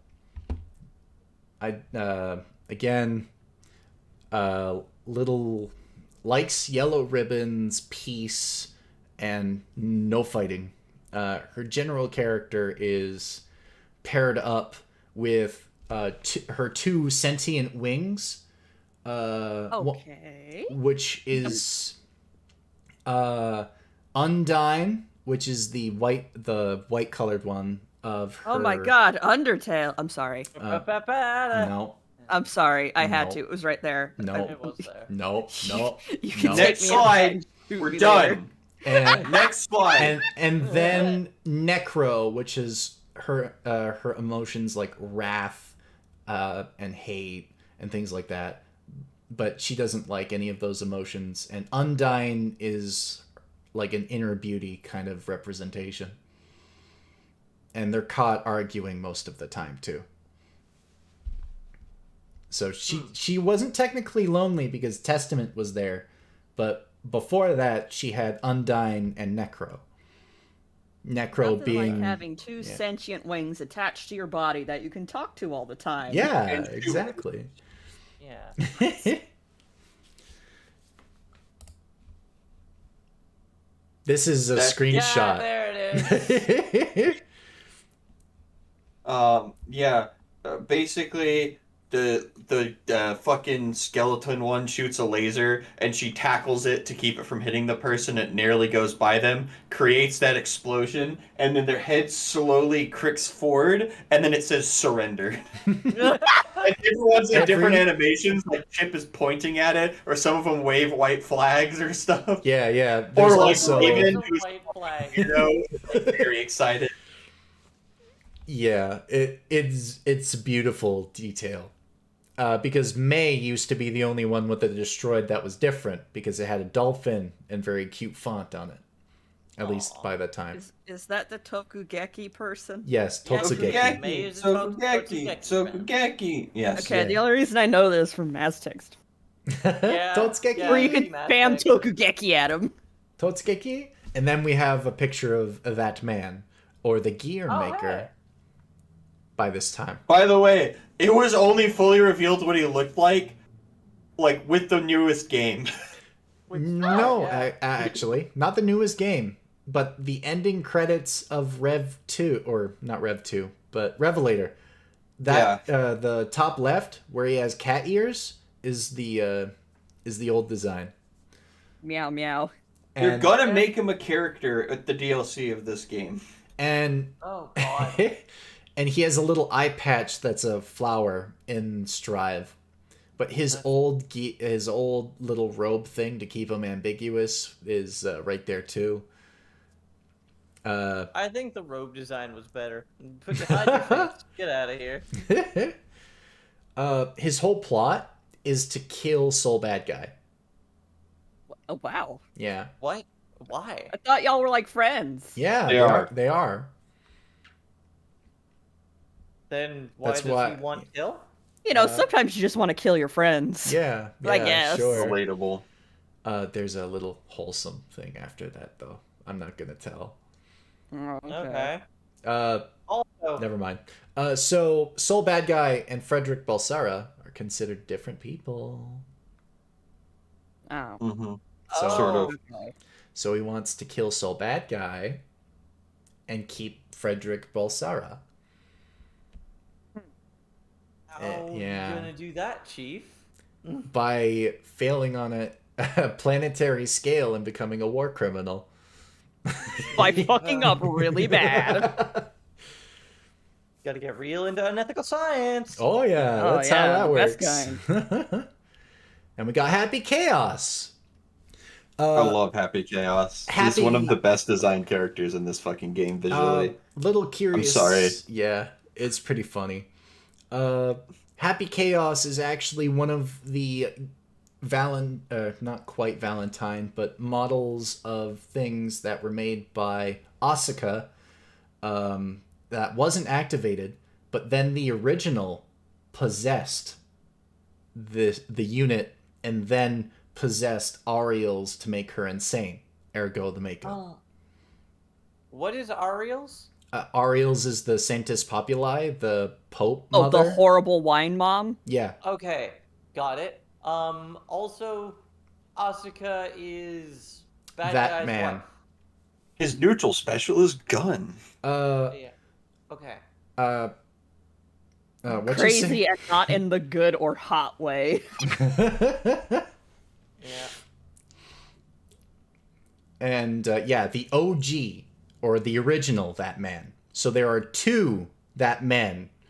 Oh, So, Jesus. yeah. Oh. Yeah. Ergo timeline stuff makes sense because Asuka wasn't that alive that long. Okay. And we got Ino. Sheena Ringo was her baseline inspiration. Oh, there we go. Yeah. And Yeah, I'm seeing it. she bears a striking resemblance to Megami, Axel's girlfriend / fiance. Oh. In an alternate reality, it is actually true. And by the time the end of Strive, she uses her power to bring Megami to the current timeline where Axel is. And they kind of have a sweet little moment. So her whole weapon of choice thing is a magical guitar. Mm-hmm. And Happy Chaos was the other half of Ino's power that was sealed. So Ino gets that power, becomes fucking Sans for 5 seconds, and then gets sidelined. Axel and Ino are each other's alt spouse selves. Yeah, exactly. Okay. Yeah, Guts nailed the nailed it right on the head there. The guitar has a name, which is surprising. Marlene. Yeah. her whole thing The is hat's also alive. Yep, that shoots musical notes and explodes. So generally, that's her whole backstory. I already went through it with the timeline via being herself sealed. She was the consciousness of humanity's will to survive, and that sort of thing. Generally, she's very horny, and that is her entire thing. Oh dear. Yeah. Like her redesign in Strive is also objectively better than the old design. Yeah, because one of her win things is she takes off her coat and she has nothing underneath it in the in her older design. Uh-oh. Mm-hmm. Yeah. That So seems annoying. yeah. Eno also has the same time powers as Axel, sharing the same data code. So that's why Axel got to stay in this timeline. Oh. Faust's one of Faust's specials does kind of have her face in a very suggestive light. Just keep going, man. You don't need to bring it up. Yeah. Faust has a special where he crashes a fucking what do you call it? A wheelchair into people's shins. That's Strive. Wow. However, in Exard... Exard's the one where he sticks the finger up their butt, right? Yeah. Okay. Yeah. Oh. Well, he did. You know that Japanese game like they did in Naruto? I know. 1,000 Years of Death. But he also has a special or an instant kill where he changes people's face. Anyways. Oh man. Anyways, we got Raven now. Oh Raven. my god. So he has been Edgelord. Yeah, he has been alive ever since the 16th century. It is now 2186 by this time. So he's ancient. And isn't a bird. He's kind of sad, but also he has a craving to die, but he gets resurrected. He's kind of like a dark phoenix. Damn, bro. Just go get some hobbies. Yep. And his arms stretch like ungodly so. He's got a weird horn. Yeah, exactly. And I think you should learn how to cross stitch. every time you actually hit him in a stance that he does, he gains more damage because he has a bar that amplifies his pain meter and yeah. So I have a little meme there where Jacko he's like, read me a bedtime story. His finishing super, if I remember correctly, is he just grabs the person and then they're both like shot from orbit, and then it shows his hand coming out of the ashes. Yeah. Oh my god. His whole aesthetic is he has a coin in his eye that's that has a raven head on it. He also has a fucking spike going through his head. Yeah, yep. He fights with like finger knives, with like bayonet fingers or whatever. Yucky. Oh. That are attached to his hands. Nothing gruesome. Huh. The more you hit him, the hornier. Yeah, a little bit. And we got our pro tag finally. Not the Order soul, but yeah, basically science, his gear form, and a young Sin, which is actually the only art of a young Sin rather than his like 5-year-old self. Likes Queen so much that a lot of his attacks are kind of named after it a little bit, like inspired. Mm-hmm. But he was the prototype gear. After he killed Justice, Justice finds out he was a gear and said, "Hey, I'm a prototype." And Justice realizes that, and that's Frederick, and says, "I wish the three of us could talk again." Yeah. Freddie's been through a lot. He just wants to sit down and build rockets with his girlfriend/wife. Aww. He's a rocket scientist, by the way. Of course he is. Well, he could basically build magical annihilation machines, such as the case with Outrage, because it's a gigantic cannon. That's what Outrage is. Yeah, so I essentially explained everything with Soul, and Soul is a sad guy. He's the dad guy. He's also a One sad guy. sad dad guy. Soul sad guy. A Rokovitz scientist. When will with... he become soul glad guy? Soon, When will actually, he soon. become soul glad guy. So here's a little bit of the family tree Oh, as an example. Rivals plus awkward in-laws. oh my god. That is the full family tree, the simplest I could find. Because Dizzy is their daughter. That's so fucking wild. Yeah, it's because Justice actually birthed her, and there was a connection kind of thing. Technically, he is a grandpa. Yeah, technically he yes. is a grandpa. And it's kind of funny when Sin already calls him Gramps. Jesus Christ. Okay. Also, Sin's got some like real Monkey King vibes going on. Oh, So- a video? So we got... yeah. Oh, here we go.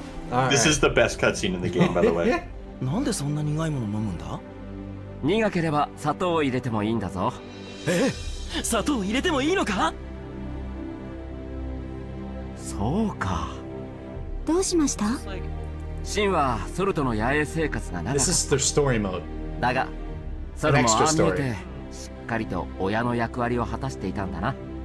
確かにこれは Soul's 子 a 供に proper は苦い parent. かもしれない。 Doesn't like anything like tea or milk. じゃあシンは他の飲み物がいい？ No. ミルクならありますよ。じゃあ砂糖水。 Sato Mizu. 砂糖水？ああ、うまいんだぜ。親父と旅をしていた時は普通の水が一番だ。とか言ってなかなか飲ませてくれなかったけどな。でもなんかいいことがあった時はご褒美で飲めたんだよ。で、これは裏技 Just な a んだけ little ど。 salt. It ちょ goes っと down. だけ塩 God. を入れるとさらにマジゴッとうまくなるんだ。それね。あ？でもさ、そうなったらみんな Where は does the old man 親 fall 父の into ことなんて this? 呼ぶん Yeah. だ？確かにそうですね。 That's a good question. どうしましょうか。ディズーさんの場合は普通にお父さんでいい It んじ does ゃない make で sense す for か？ Dizzy to call him 私 father. たちにとっても。お父さん。 Hi. あれ？お兄さんかも。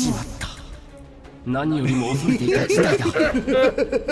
そういえば今日はソルさいえお父さんがここに来ると言っていましたよね。ちょうどいいですね。みんなでお話しして決めましょう。おう、クリティカルにグッドタイミングじゃねえか。さすが親父だぜ。クリティカルの使い方を間違えているぞ。いや間の悪さは確かにクリティカルだが。私が出るよ。みんなはそのままで。I'm gonna walk out awkwardly out of here. Bye, guys. love their walking animations. Yeah, it's beautiful.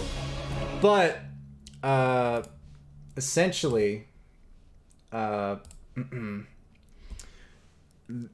is the family tree. God. And the and what I explained before with Sin explaining the birds and the bees as per his birth, you know, the eye falling out and him becoming from the eye. Yeah, I've seen the memes. Yeah. Yeah, I saw yeah. a meme this morning. That was actually from this extra story mode yesterday. Sin explaining to Ramlethal, Baiken, the jellyfish pirates, and them all in fucking shock about how babies are made according to Sin Kiske. And they're all like, "Are you fucking stupid?" Yeah. And Sin admitting, it's like, I'm 5 years old, and this is a story for adults. Adults are here. And says that. Everybody's fucking shocked. Ramlethal says, at least in the English version, did it hurt? But I think the Japanese version says a little bit different. Anyways, yeah. So that's what Sin believes. And Soul Bad Guy. And we have Axel Lowe. Again, time powers, how he got into the universe. A little bit due to chicanery. But yeah, IDs and magical codes, same as Eno. That's why he got in this universe. But yeah. He just wants to hang out with his girlfriend again. Understandable. Aww. And enjoys Dunny Missiles, which is a canonical burger restaurant in the series. There's no short jeans images of Axel here. I will riot. I'm sorry, but the best. Where are his jorts? The best I could do is the fur. The best I could do is the fur on the. You know what? You're coat. right. The fur suit was a look. That did happen. Yeah. The fursuit. The thing in the corner with the jean vest. Yeah. The fur lined jean vest. That was a look. Yeah, it was. Potemkin. Yeah, Potemkin, a former slave turned general of the army of President Gabriel. If you say he looks like Waluigi, I'm going to hit you. Why would anyone make this analogy? Because the picture up in the upper right corner where he has the mustache. Yeah, that is President Gabriel. But Potemkin was a genetically modified slave with an explosive collar and led the rebellion to reform Zep.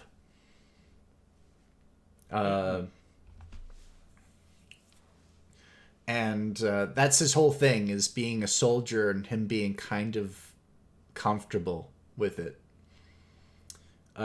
By the way, Potemkin enjoys doing art and durable pencils to do the art with. That's valid. He's got some hands. Yeah, he has big hands. Aw. The little bittersweet story here. Yeah, I would totally assign you guys homework as to listen to the entirety of the Strive soundtrack. No, I'm good, thanks. Yeah, that's okay. That's an hour and a half out of your lives. I don't want to do that. I'll do that on stream. And heavy Russian band kind of influence here.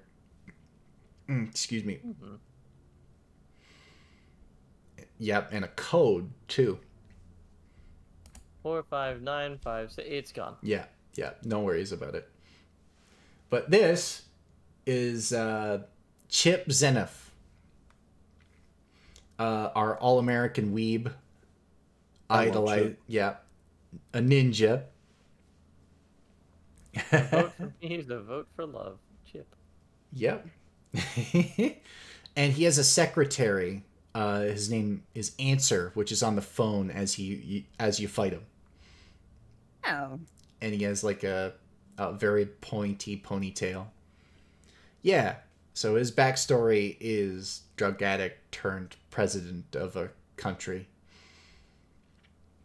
Excuse me. Well, I welcome our new weeboo overlord. Oh, God. But yeah, I think I already covered that too. With the Eastern Chip Kingdom. We got Answer, the Chief of Staff. Generally more of a background character. But another person that Chip actually saved and was like, hey, you know what? I'm going to work for you because I owe you my life. And in arcade mode, in Rev 2, Answer actually fights Biken on a misunderstanding when Baiken's walking to the Japanese colony as per the Japanese survivors. And it's a plot point whether or not the explosions may or may not happen unless they're cured. And that's why Faust and a tuner named of Kam Haehyum, which is a Korean tuner healer, is there trying to heal all of the Japanese populace from this disease that makes them explode if they come into contact with gears. I'm glad they're trying to cure the explosion disease. Yeah, it does have a name, but it escapes me at the moment. The explosion disease is not a great one. Yeah, no. It is deadly, lethal. Generally, explosions tend to be lethal, yeah. Excuse me.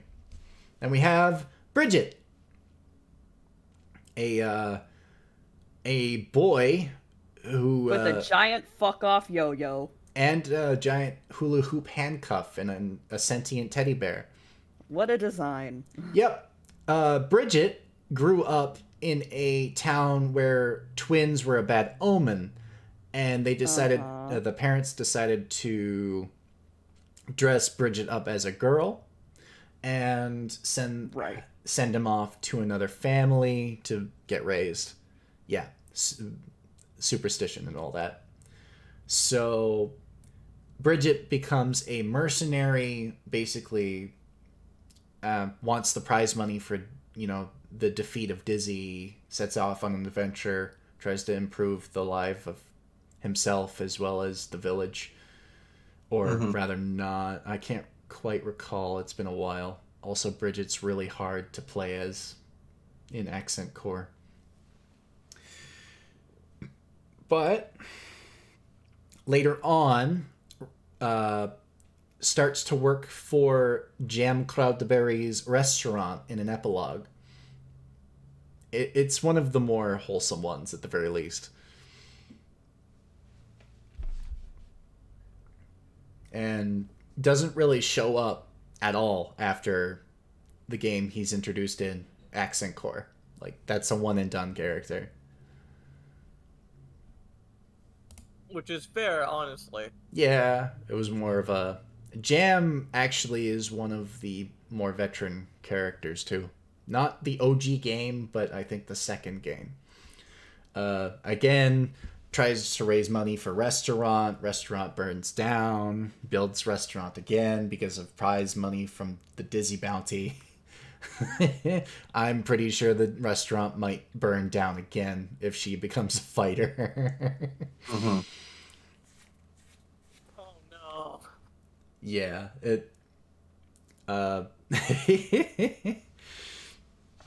generally she's also the most vocal character when she tries to fight, because the whatcha hiya, that all that other crap, like the Bruce Lee noises, essentially. Yeah, like all the time, but it's high pitched squealing. It's kind of funny, but it grates on the ears a little bit. She does make an appearance during the Strive story. I can't recall, but it might be in a kitchen somewhere making food. I can't recall. It's been a while. You're telling me that the chef is cooking food? Yes, indeed. Shocking, isn't it? Oh my god. And we have Zappa, an old character that's kind of been pushed off to the side. Wow, yeah, that's a design, yeah. Zappa, yeah, making food for Haehyun. Zappa is possessed by a ghost named Esco, which is like a reference to The Ring. Sadako. Yeah, Sadako. And Esco develops a kind of weird obsessive bond to Zappa, and Zappa just doesn't want anything to do with the occult. He wants her gone. Like, makes his life a living hell. I love that this is what they did with Frank Zappa, of all fucking things. Yep. And he is actually part of the Pudding murder mystery side story. Because there's ghosts in it. So his whole story arc is he's trying to find a cure for Esco, trying to separate her. Either, depending on the route, if you believe, he becomes comfortable with her, or Faust finds a way to exorcise the ghost. Slayer talks to him a little bit. It's kind of ambiguous because he becomes a side character really, really fast. But right at the bottom here is an excerpt of everybody eating the ghost pudding and being blasted to the moon. I see. Yeah, Guilty Gear doesn't take itself seriously sometimes, and it's beautiful.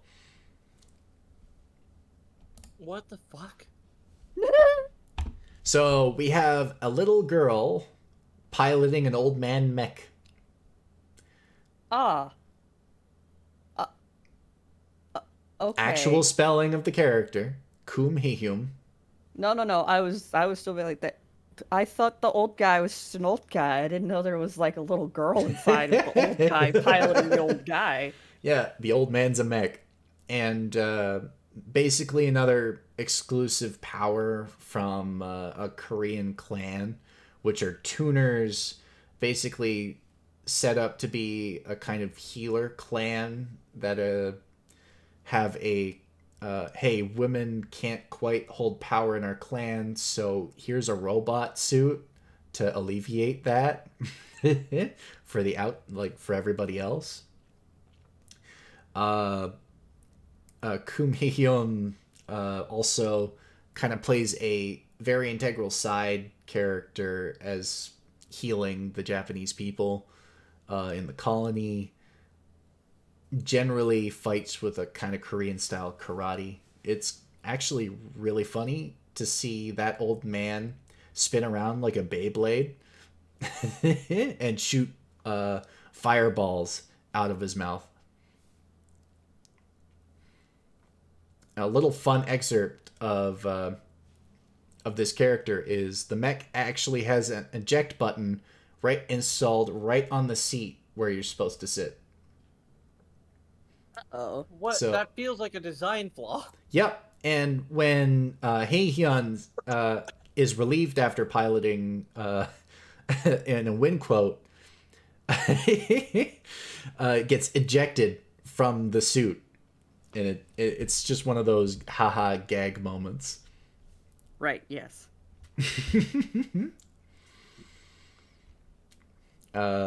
Yeah. A lot of side characters kind of get shafted later on in the story, but they do have some interesting things. Any questions about the last three characters, or do you understand most things? No, we're good. I think we're good yeah. on these ones. These ones are pretty straightforward, to be entirely honest, despite Frank Zappa being Frank Zappa. And now we have this motherfucker. Yeah, we have Faust. He is my favorite. He is who I main and exert.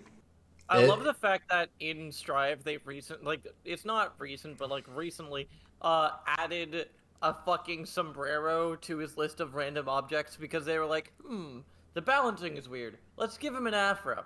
And so now you can use the afro to start an install into combos, which is fucking ridiculous. Yep, it is funny.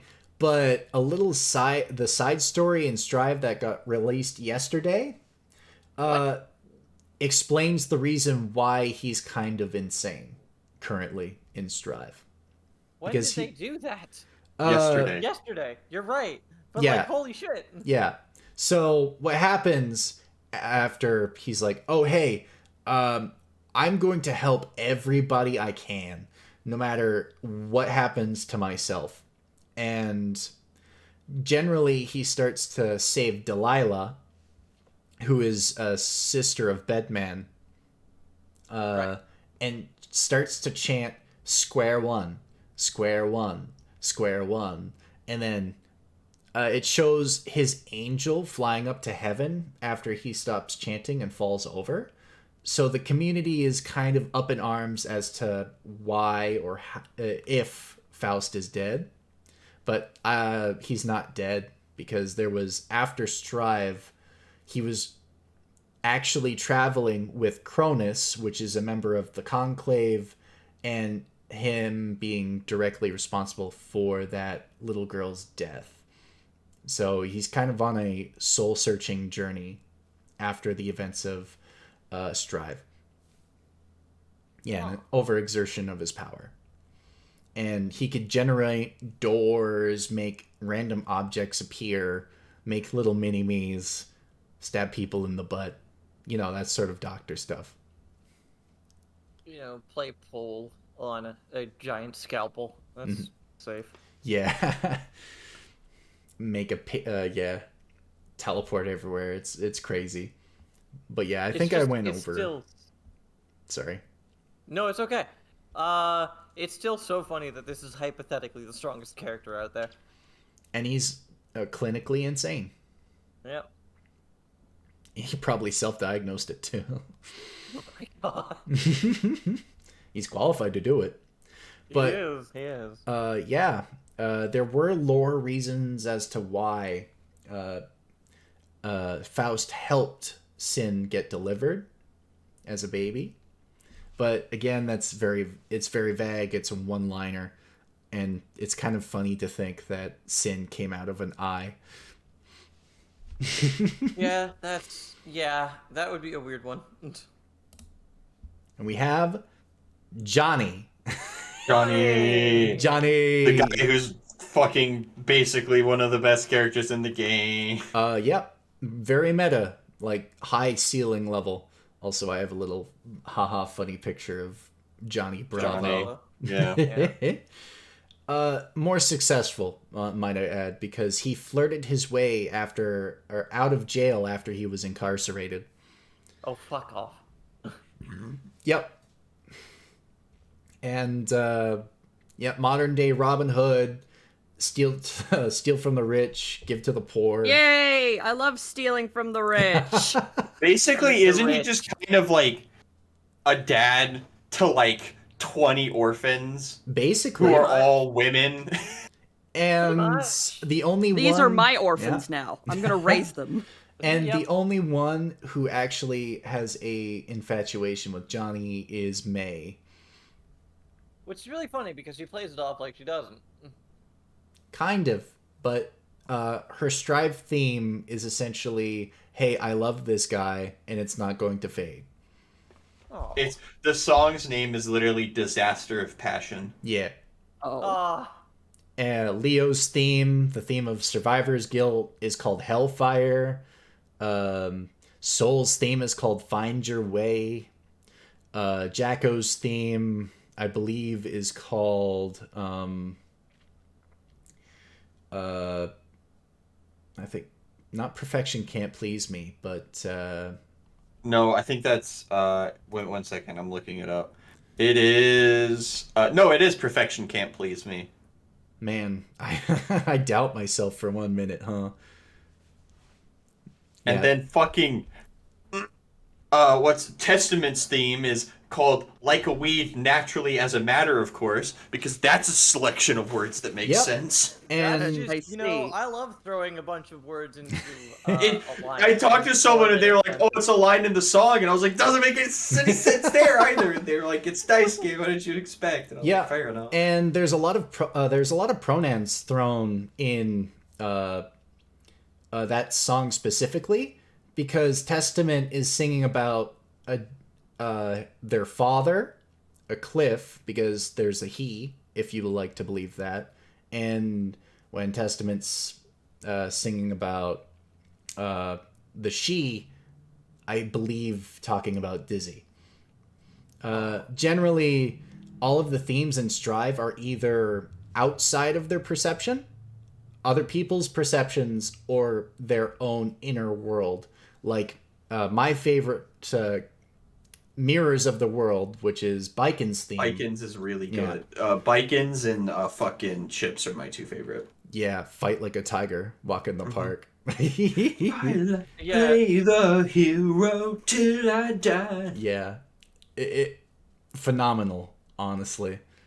Definitely. I do love walk in the park following after fight like a tiger. It's like, what? Fuck. And then play the hero till I die. Fly like an eagle, soar through the sky. Be free till I die. And Hellfire, Leo's theme, is I woke up one morning, strangers say hello to me. Tomorrow their names will be carved onto stone. It's very sad. Although people head bang to it, all like, oh my god, this song is great. And then they start listening to it. And I'm like, oh my god, my poor boy. And then we got, I'm sorry about that, but Bedman, he's Sleepy Boy. Bedman. So a little bit more into the Exard story.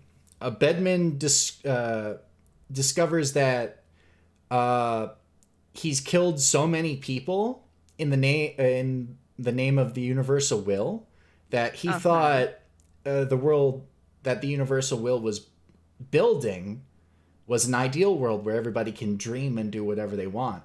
But the Universal Will lied, and he shortly died after Venom and Robo-Kai fought him in the story. Oh, wow, Robo-Kai actually did something? Yeah, other than being like a homeless robot and getting stones thrown at him because of being an imposter, Kai, and all that. Oh my god. It's an emotional. Did you ever talk to Kai?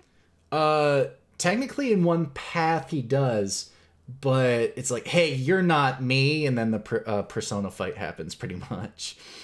Oh, come on. And either gets dismantled or someone discovers Robo-Kai plans and makes a gigantic Robo-Kai, a little Robo-Kai rebellion. Again, one of those jokey endings. It's hard to take seriously. He's a side character. But Bedman essentially wanted to build a world where his sister can wake up and be safe. Is that the new character that got introduced recently? Yeah, Delilah, who has the upvote symbol on her head and looks very tired because she just woke up from a century-long nap, per se. Fucking mood, though. Almost nukes an entire town, too. Because... Oh, not mood. That's not mood. That's very unmood. Yeah. No, I still think that's mood. Oh, yeah. Yep. Guts is right. The Reddit sibling. Oh, no. Oh, God. So, generally, Bedman turns into dust after being lied to, and not the bed, though, which is an automaton. So the automaton inherits some of his will, essentially, or spirit. So the bed actually tries to actively protect Delilah. Oh, I'm so proud of this bed. Fuck yeah. It is kind of sad. It's very sad. That's actually a tragedy, but it's. I'm glad that it can try and protect his sister. That's good. Family's pretty important. Mm. And a little fun thing about him, doesn't like people talking a lot, but talks like incessantly. Yes. Well, you know people in real life like that who won't shut the fuck up, but like the minute somebody else talks, they're like waiting, staring with bated breath for them to stop talking so that, they can start word vomiting all over again. People like that exist. Yep. Yeah. And people also put out memes of bed for a fighter. Not just bed, not man. Just bed. Just bed. Just bed. We all love bed. I actually do. I really love the automaton's design. It's really creative. Really Batman's very cool. And, yeah, it's one of my favorite characters that like I've seen in all of Guilty Gear. It's just I fucking love the design. Also, it said for Bedman real quick, he remembers the name of every single person he's killed in the hopes that when the perfect world is made, he can bring them back from the dead. That is agony. Yep. And after he gets betrayed, he gets all like, do you know how many people I've killed in the name of your perfect world? You lied to me. Too many. And that, too many people. So we got a design of Sin Kiske, all grown up. There he is. And there's the boy. There's the boy who gets sugar water. Sugar water and believes that he came out of an eyeball. I mean, how do we know? We don't know how he came to be. Yeah. And the story came straight from Dizzy. Yeah. But by textbook standards, he is a mama's boy that hated his dad and then slowly gains a little tsundere attitude towards his father later on. A 5-year-old man-child. Also, he enjoys eating meat, sometimes vegetables, as a mechanic in his fighting form in Exard. It's kind of funny. And he's, more innocent, and that's how he got Ram to experience feelings, was his innocence and all of his questions and stuff like that. So you can thank Sin Kiske for Ramlethal being a good guy.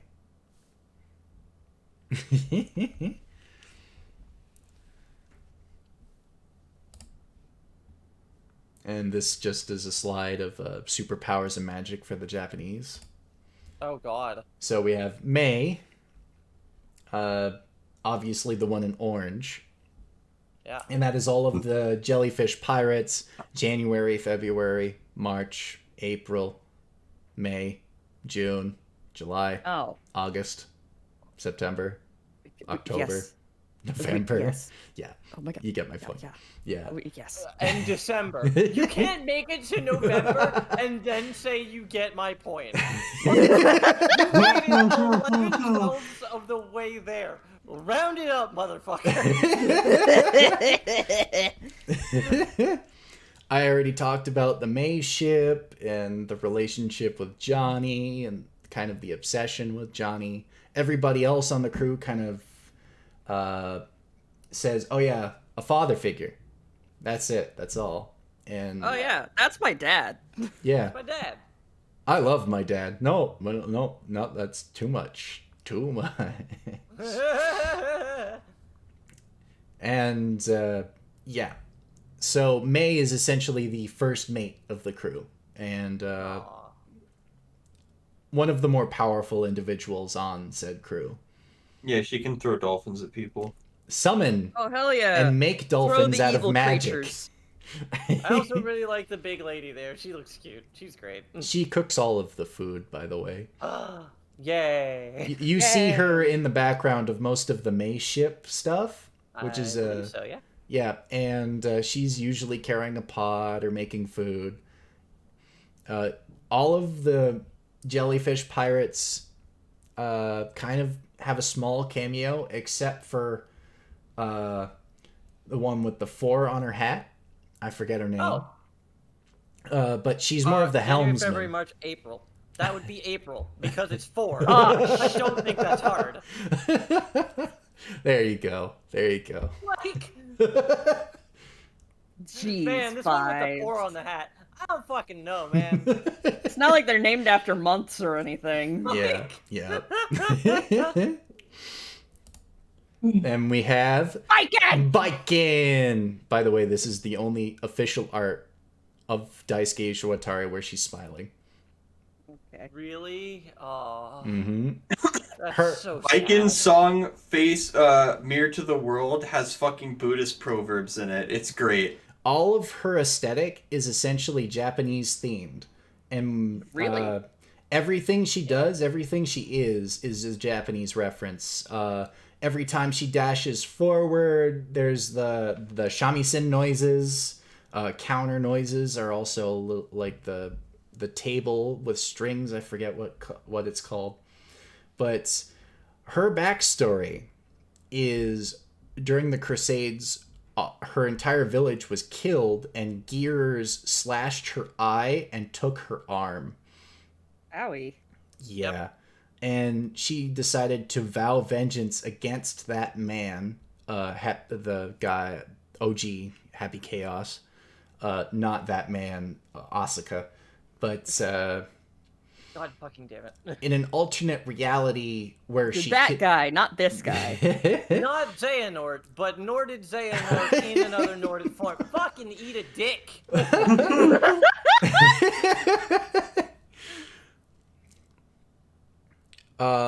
And her whole thing in the game where Ino is basically doing the shitfuckery, in an alternate ending, she kills Ino and becomes like a mass murderer. And this is an alternate reality. Basically, her whole thing is she travels with Anji Mito, the dude. Anji. Yeah. I played him before. Basically uses wind magic and fans. Fuji. Yeah. Fuji. Fuji. Which one's Anji? Oh my god. Fan. It'll be the next one. Oh, Promise. I know Anji. Never mind. Anji. Fan. I Yeah. don't. Don't worry, you'll see them in a minute. They're a motherfucker. Oh. Fan. So essentially, that's her whole story, is vowing vengeance and almost losing herself. And then Anji tries to save her multiple times. Like, please don't go down this path. It'll only lead to ruin. And she's skirting the line of, losing her life, that she's, her new life, and hanging on to her past.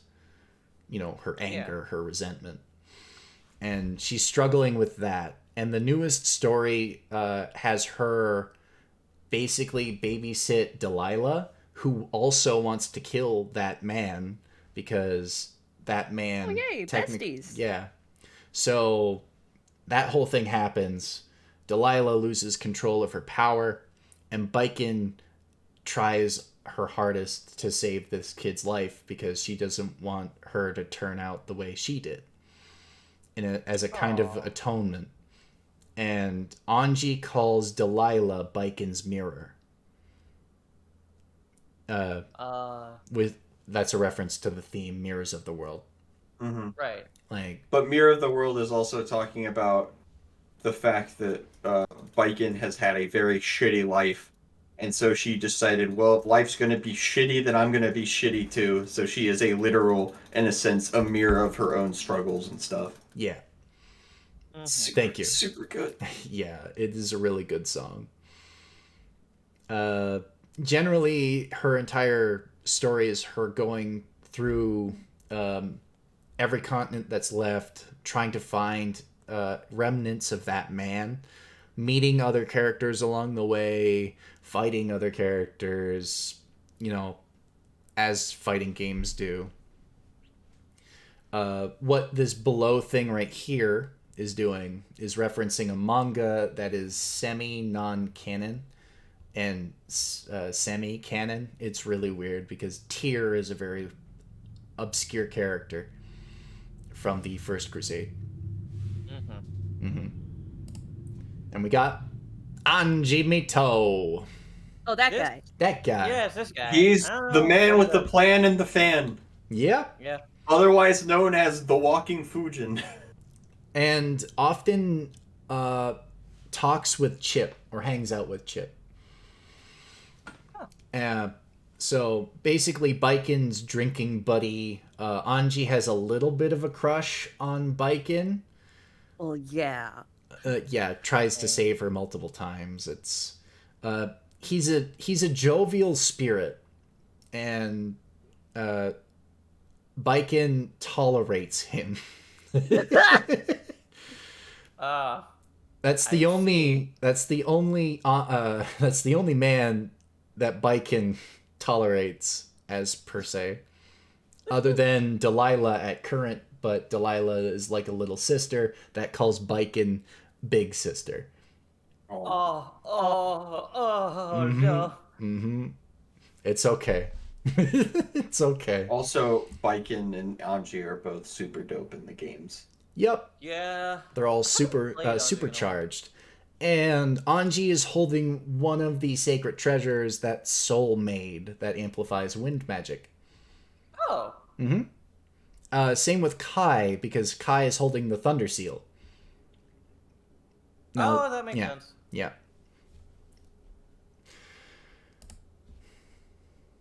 And yeah, here's a little excerpt of the modern Strive story, which is basically this movie. Oh.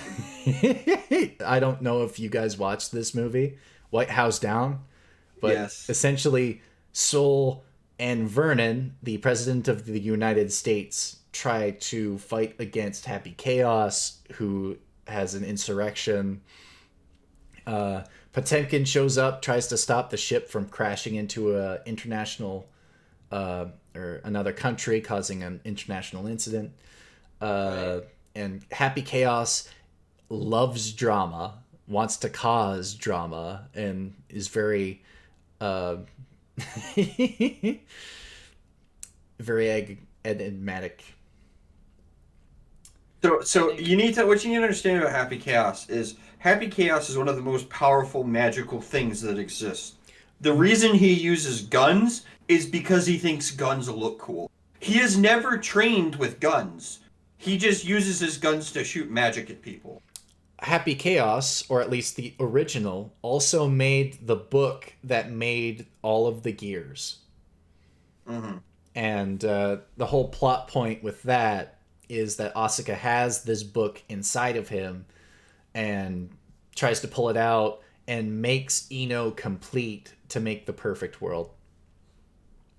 And that's the whole she becomes Sans for about 5 seconds kind of thing. I know, all spoilers and crap, but What good does that do for her? essentially she becomes complete, and her being a witch or a Majifoki in her complete form can grant the wish of humanity as a whole, but she can also force a wish upon humanity, causing a quote-unquote perfect world. Okay. She like speakers appear behind her with wings, and the entire thing goes like black and white, and everyone's like, "No, don't!" and it's a big fight. Yeah, pretty much. But that's very summary stuff. Mm-hmm. Okay. Every story mode on the modern consoles is about 4 hours and 30 minutes each. So how does it feel to have created a stream longer than the story mode? Only one story mode. Oh dear. So we have a picture of Gold Lewis Dickinson. I love Gold Lewis Dickinson. Fucking dude. And he's the Secretary of War and Defense. And the fuck was the same.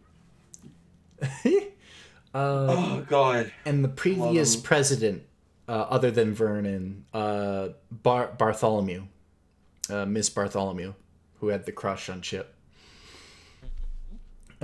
Basically, business as normal.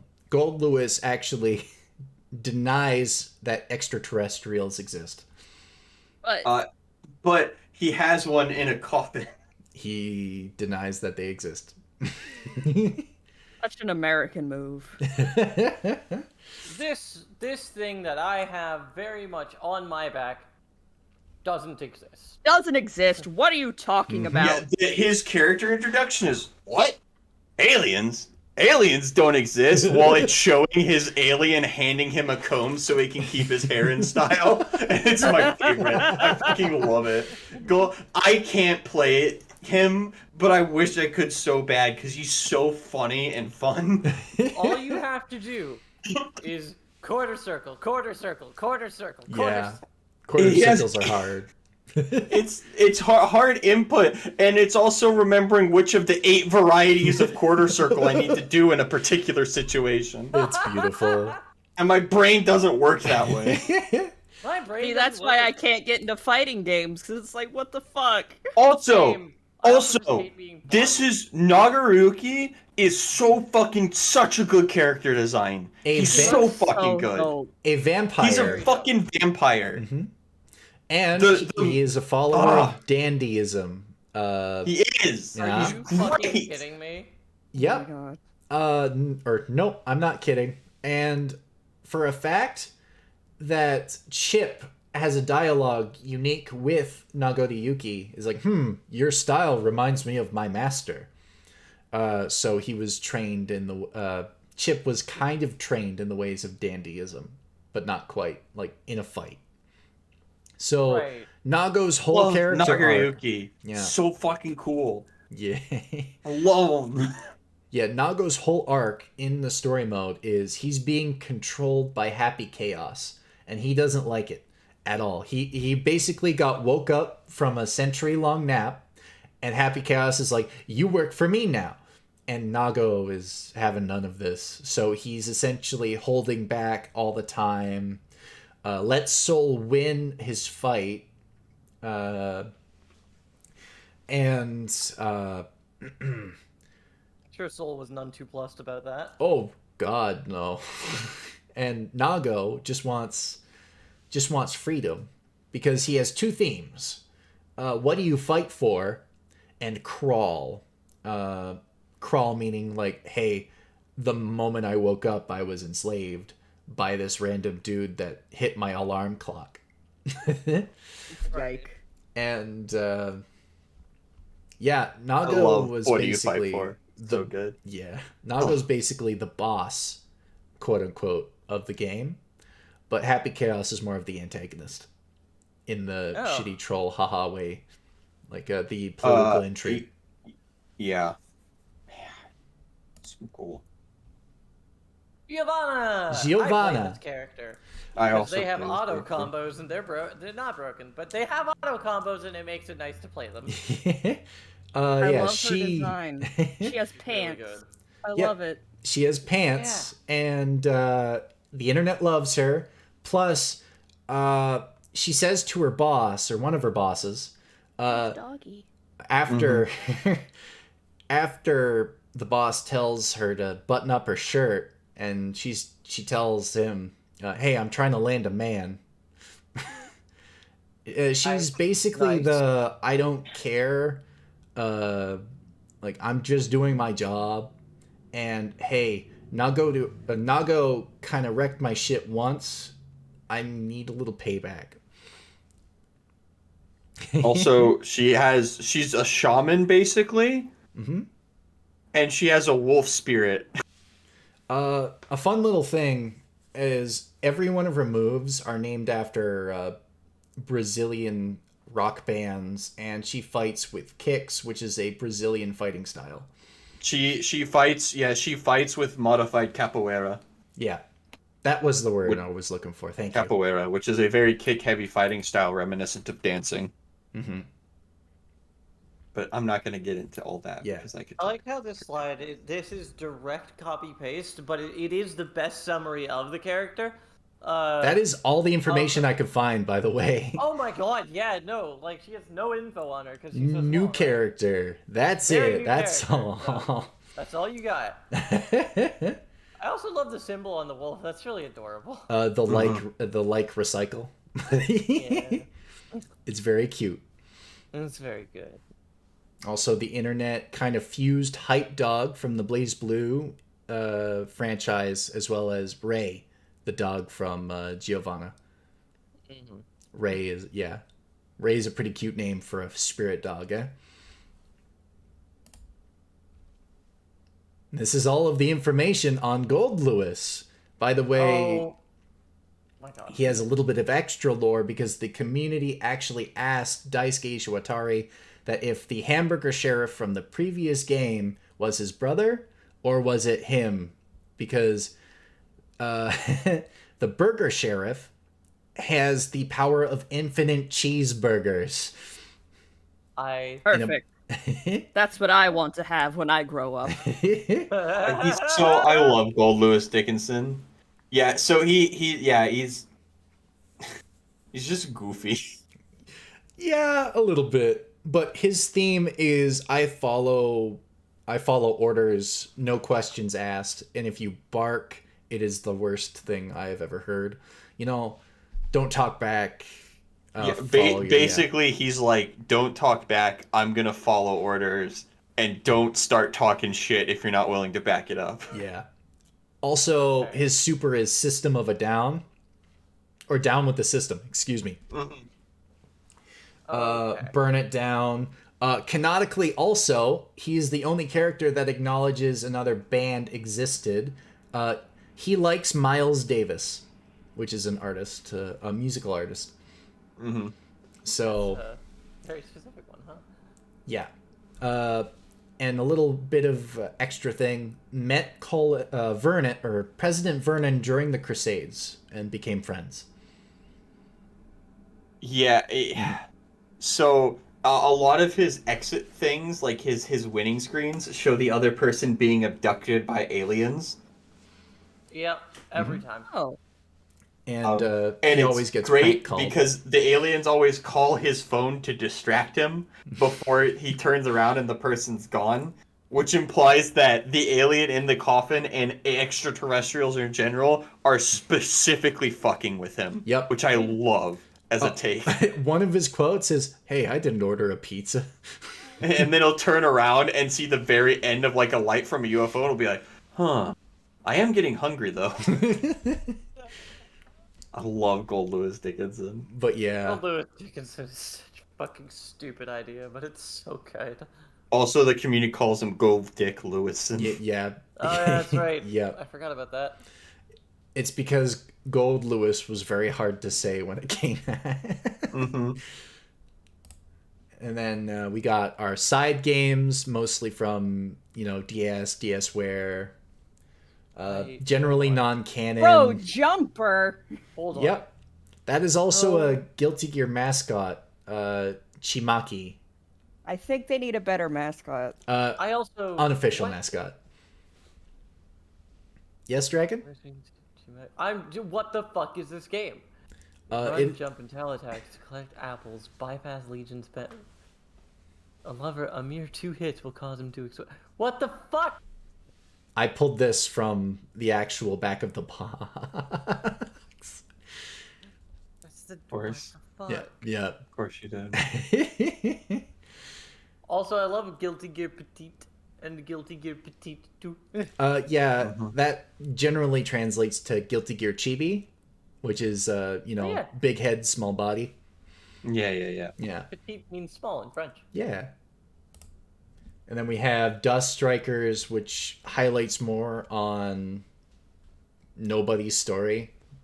Oh, good. Yay. That's helpful. And despite being on the cover, RoboKai barely exists in this game. What the Yeah. fuck? Also, that's what RoboKai looks like? What the fuck is this me? Yep. That's Ultraman. Yeah, RoboKai is literally a robot wearing Kai's clothes and with Kai hair, and it's hilarious. That's literally just Ultraman. Oh my god. That's fantastic. I'm also curious about what Isuka is. Oh. Fives? Fives? Oh my god, he's fucking dead. Oh my god. Oh no. Everyone panic. His heart passed. He only just got longer than the Guilty Gear Strive story. Oh my god. He just made it. He just made it, and it was too much for his little old dog heart. His little doggy heart just burst. No. No, Five. He had so much to live for. Oh, that's awful. So which one of us is going to get his channel? What? Oh, he's back. Never mind. No, we weren't talking about stealing your channel. It's fine. Will that happen every time I leave the keyboard? I wonder. Yes. Oh, no, it absolutely does. If VTube Studio, if you don't set like a normal fucking like a normalized thing, will just act really fucking bizarre. For me, since mine is at the other side of the room of my door, I always shrink. So yeah, he gets really tiny. So what did I do? Did I just fall asleep? You literally like conked your head to the side with your eyes closed and didn't say anything. So we all just started talking about how you were dead. Yeah. I broke my own neck. Oh no. We were like, he just got longer than the story mode. A ghost came up behind you and just snapped your little dog back. Oh my god, I can't goodness. believe Frank Zappa came back. Oh no! Not Frank Zappa. Yeah, so generally this is all the spin-off stuff. Oh, this is the one with the really stupid character that we saw for 2 seconds and we're like, what the fuck Yeah. is this shit? It looks awesome. I wanna play it. Leopolodon, which is a hippo and a dog piloting that hippo with the drum wizard. Hey, hear me out. I want to play that one. Yeah, it's actually pretty silly if I remember correctly. Yeah, it's pretty fun, especially when you have 3 other friends trying to fuck each other over. Because it's essentially a fighting game. Last man standing wins. It's like Smash, almost. Pretty much, but in a fighting stage. Guilty Gear Isuka is its name. Yeah, that is. Then we have Books and Judgment, which is a PSP game. Judgment's more of a side story where science shit goes wrong. I love how these are screenshots from the Guilty Gear wiki. What do you Wow. Oh. Wow. Calling him out like that. Oh my god. Ouch. Yo, Like, get I a wasn't twit saying longer that in a against this negative man. way. I'm just saying I love that it is. The twit longer is fucking happening. Oh my god. Fine. Post it, bitch. See where it gets you. Oh my god. But yeah, it essentially has... Chocolate! Oh my word. So yeah, this is all of the covers of the drama CDs, the mangas, and the light novels. And Guilty Gear Extra is the one where it's extremely non-canon and you don't have to read it. I also just realized, like, we never came across ABBA through this entire presentation. Yes. ABBA is not important. Okay, you may say that, but also I love them. So No, like, their character design's rad as fuck. They just don't do anything. Yeah, and Guilty Gear has done a couple of collaborations with gacha games. Of course. Only a couple. Hey, my boy Paru, let's fucking go. Yeah, that art was really good. If you guys want to see really good fucking art that looks like that or better, go follow @Tubular Paru. He deserves it. Yeah, that's also why Some are too spicy for Twitch. Yeah. Uh-oh. Uh-oh. The Guilty Gear porn I like Obama is... over there. Don't know what that's. Why all is about. that just like a fucked up image of Bill Clinton with the word Obama that is 1488 above it? That is actually in Strive Gallery. Uh-huh. Either that or it was modded in. Probably modded in. Yeah. Probably modded in. I'm gonna say that a picture of Bill Clinton blurry with the phrase Obama, probably not natively in the game. Yeah, and the Also numbers with 1488. 1488. Like, whew, Oh, no. Yeah, Hold on. and we have that a might actually be little... a bad number. Hold on. It is a bad number, Dragon. I Yeah. can tell you right now that that's yeah, no, that's that a should bad not be in number. this presentation. Oops. Oops. Oops. Yeah, that you should should super- change the slide right now. Super change the slide. Change the slide 5s. Okay. I don't know what that means, Other than but... Eva, you son of a bitch! I subverted your expectations, didn't I? You son of a bitch! That's funny. That's really funny, actually. I can't believe you called this out so hard. Oh my god, you saw it. You were light years ahead of the game. You were like, I know what I'm doing. I have the best gag. It's gonna start right at the beginning. Oh, okay. And it'll all make a comeback. So, generally, the key is called Flamant Nagil, but she kind of renames it to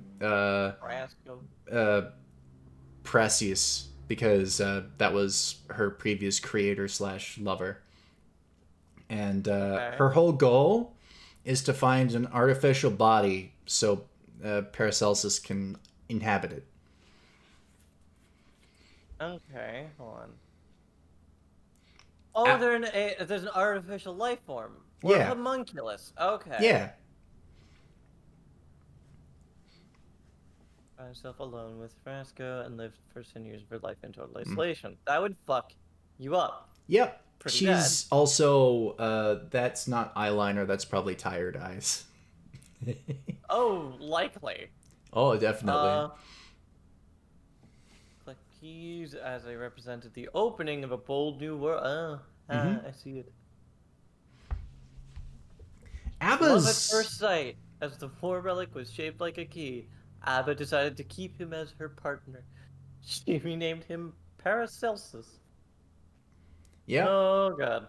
It's only a small little story, but the people that play ABBA in Accent Core are pretty terrifying with her. Like, without a doubt. They should be.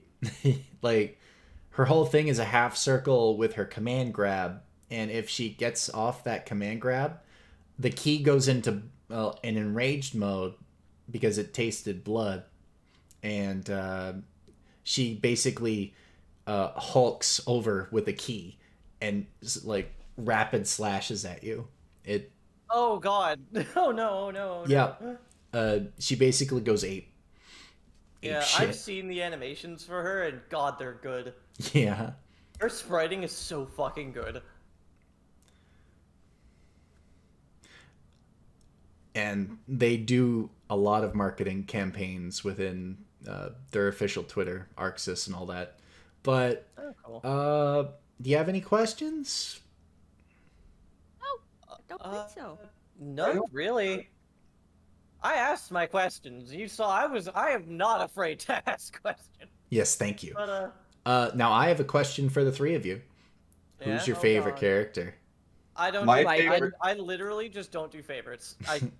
You can't make me, and I won't. There's one. If we're talking gameplay, fucking I love fucking I really enjoy Anji.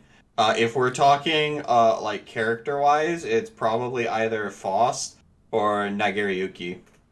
Simply because Nagiriyuki has such fucking badass design. Oh yeah, definitely. Mine's biking. What about you, Dragon? Does anybody stand out to you? I love Dizzy. Dizzy's an amazing design. Dizzy is so fucking good. They need to bring her back. I hope so too.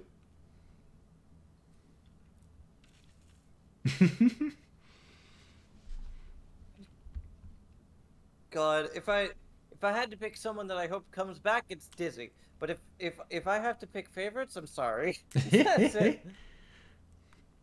Yeah. I wish love Venom would Giovanna come and back. playing Giovanna. That's a good one. I wish Venom would be put in Strive. He won't be because they replaced him with Jacko, sort of. But I really wish he did because I really wanted to get good at playing Venom because he seemed like such a hype character when you got good at him. Yeah. But when are we getting Guilty Gear Ultimate where they put all of the characters? They're working on it. The DLC, they're releasing a new character every like 3 or 4 months ish. Yeah. Okay. Season 1 is done with Strive. Now it's on to Season 2, but I'm not sure when that comes out. I but think gonna it's be late 5 this year is when characters. it starts out again, and then it'll be another thing where it's like a new character every few months for 4 or 5 characters. And they recently nerfed Happy Chaos because of his gun loops were bullshit. Yeah. And thank you, Daisuke, for a wonderful story and a game. Thank you for Daisuke for being completely fucking insane. Thank God for that. And like, also it's crazy how unbelievably successful his game was. Like, it was a tribute game made in like as an homage to metal. And then it just fucking exploded. And people were like, yeah, this is the best shit since sliced bread. Make 200. And he's like, all right. The sad thing is, I think Strive might be one of those final installments because everybody's character arcs are very, very much folding into nice, neat pieces. I think that here's my argument. When the game looks as good as Strive does, there is no reason to, like, I don't think, no matter what emergent technology it is, because of the way Strive is stylized, other than updating some of, like, the supers to be more, or animations to be a little, like, crazier, like with, like, a XR Plus edition or something like that for Strive, I genuinely do not think that there is a reason to make a new game. Yeah, I think we're getting to a point where it's like if you have a stylized game and like it's the same thing they did with Ultimate. It's like, why the fuck would they make a new Ultimate? They probably couldn't make it look any better, you know? And like then you go through all the other stuff. I genuinely think Strive is probably going to be the last one, but I also think we're probably going to get the Xrd Plus version of Strive, which is like with some updated animations and balance changes and stuff, like the Plus edition with all the DLC and everything, you know? Yeah. There's probably that. I also wouldn't complain if it came to an end, because I feel like if the creator is happy with the story they've made and the like final culmination of it, then a game has then a story and game has gone just as far as it needs to. Like, there have been so many iterations of Guilty Gear now. Like, all of the drama CDs that we saw, all of the books, all of the different games of different storylines, even like putting hypotheticals out because they were like, well, let's try this out, and they were like, this is fun, but we need to go back. And I also think that the Dragon Ball Z fighting game has proven that with at least that studio, Guilty Gear is not a lightning in a bottle, which means they can start trying out other cool shit. Yeah. Because the Dragon Ball Z Fighters, while I haven't played it, is widely considered to be incredibly fucking good. Yeah, it's very good. Lots of auto combo systems in that, so it's very beginner friendly too. And yeah, I'd like to thank all of you guys for listening to me rant like a madman. This was a delight. Please invite me to more of these. I adore this. This is I don't know if it wasn't a series if I deeply cared about if I could have sat through a 5-hour one, but I love that these kinds of videos and stuff like that. So I was happy to assist. Thank you for being the essential catalyst for this type of video. Dude, I just want to do more streams where I get tipsy and rant about cool shit with the PowerPoint. I think that was very fun. And I think the next one I said was probably going to be on fucking Skaven, because they're just dumb, coked up rat men, and I think they're hilarious. You know, I was... Sorry. Go ahead. I'm still working on one. Oh, I believe in you. Oh, no, Dragoneer, my first one was on the entire lore of 40k. Yeah, I heard about that and I didn't get to attend, which I'm fucking bummed about now, but like... I literally could not do one about Age of Sigmar. There's too much fucking lore. But I do really like Skaven, and I also really like fucking I believe in you. Chaos stuff, not the Skaven and the death, some of the death lore, so I could do one on that. But Skaven is one of the few lore people that has like enough lore that I could structure a few hour stream around it. Yeah, I was also tempted to put up a PowerPoint about Blaze Blue, but that is extra nonsensical And, Oh god, yeah, dear. dude, Blaze Blue would- if you were I going would to present stick with Blaze Blue lore to me for more than an hour, I would need to be intoxicated. And that is very much a compliment to Blaze Blue. oh yeah, definitely, because I would love to sit through a Blaze Blue presentation because I have heard that it is convoluted, but I feel like that makes it fun. imagine imagine the same story formula done over and over because of a time loop, but it's different every time. Oh, that's dear. fun. Yep. And they can just make infinite games at that point. Damn. yeah. And they're getting there. yeah, they broke the cycle with Central Fiction, but they kind of share the same story with Guilty Gear because there's a character with the same face syndrome on robots, much like the Valentines were. And there was a little bit of a rivalry between Team Red and Team Blue. As per that. Oh yeah, that's right. Yeah. Team Red is Guilty Gear, Team Blue is Blaze Blue. At least in terms of ArcSys sub makers or whatever it's called, programmers, something like that. Programmers, yeah. Yeah. But yeah, Ragna the Blood Edge, a protagonist more edgy than ever. My God. With that though, I homie, I gotta go. Yeah, thank you so much for enduring. I think we're voice. wrapping up. Yeah, was that I'm getting. So I'm gonna go ahead and head out. I have run out of social battery for today. Eat some good food, man. Oh yeah. Have a lovely day, everyone who watched the stream. Thank you guys for coming. Thank you, Dragonator. Nice being able to meet and talk to you. And if I can plug myself very quick, tomorrow I'm going to be doing a 400 follower celebration stream where I am not allowed to swear or make lewd jokes. This is going to be very difficult because I'm playing Killing Floor 2. Oh man. So I also have a new thing which is eventually going to come a redeem, which may or may not be a PNG of me in a maid dress. So look forward to that. You're a skeleton. Oh, don't worry. And with that, But you're a y'all. skeleton.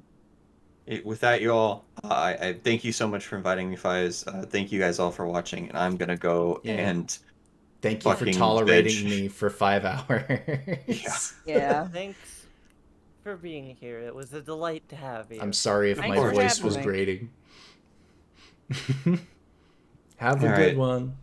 Bye, y'all. Bye. Can I do SO at shout out Dragonator? Oh yeah. How do you spell your username? I can't fucking remember. Dragonatiorr. There we go. And then I'm gonna shout out myself. Yeah.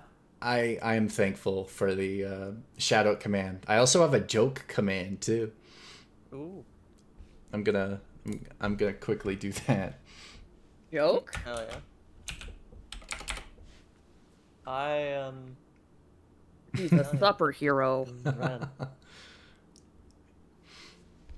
Lame jokes, yeah, I'm sure, but I do also have a Discord command for chat that gets interested in more interactions and whatnot.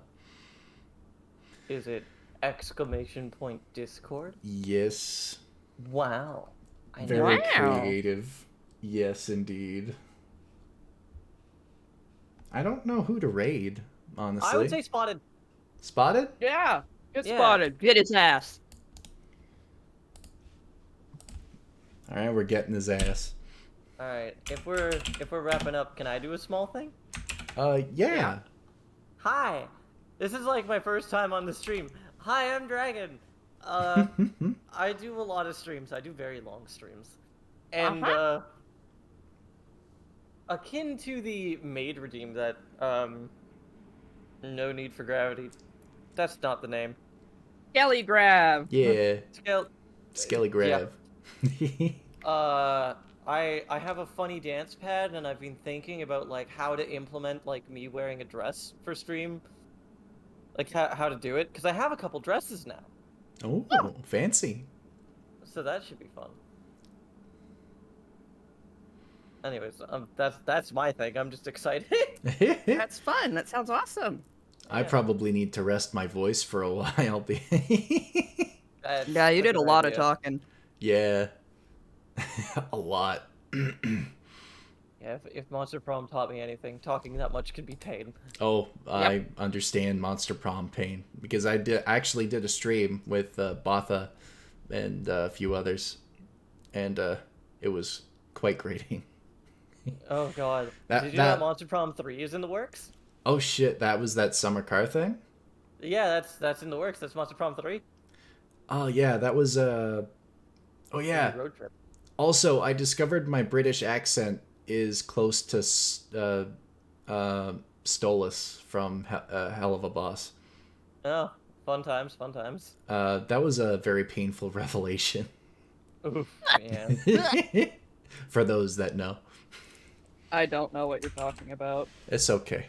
You don't have to. Is it? Am I better for not knowing? Yes. Yes. Okay. All right. We're gonna go raid his ass. Oh yeah. Get him. It's like Venom. We gotta get him. No, please don't. Don't do this. What do you mean? You don't like get him? You don't want to go get him? No. What do you think Venom's favorite pair of jeans are made out of? Get him. Get him. Yep, we're going down that insane road. We should. Yeah. We should Yeah. end it here. Yep. Cut us off.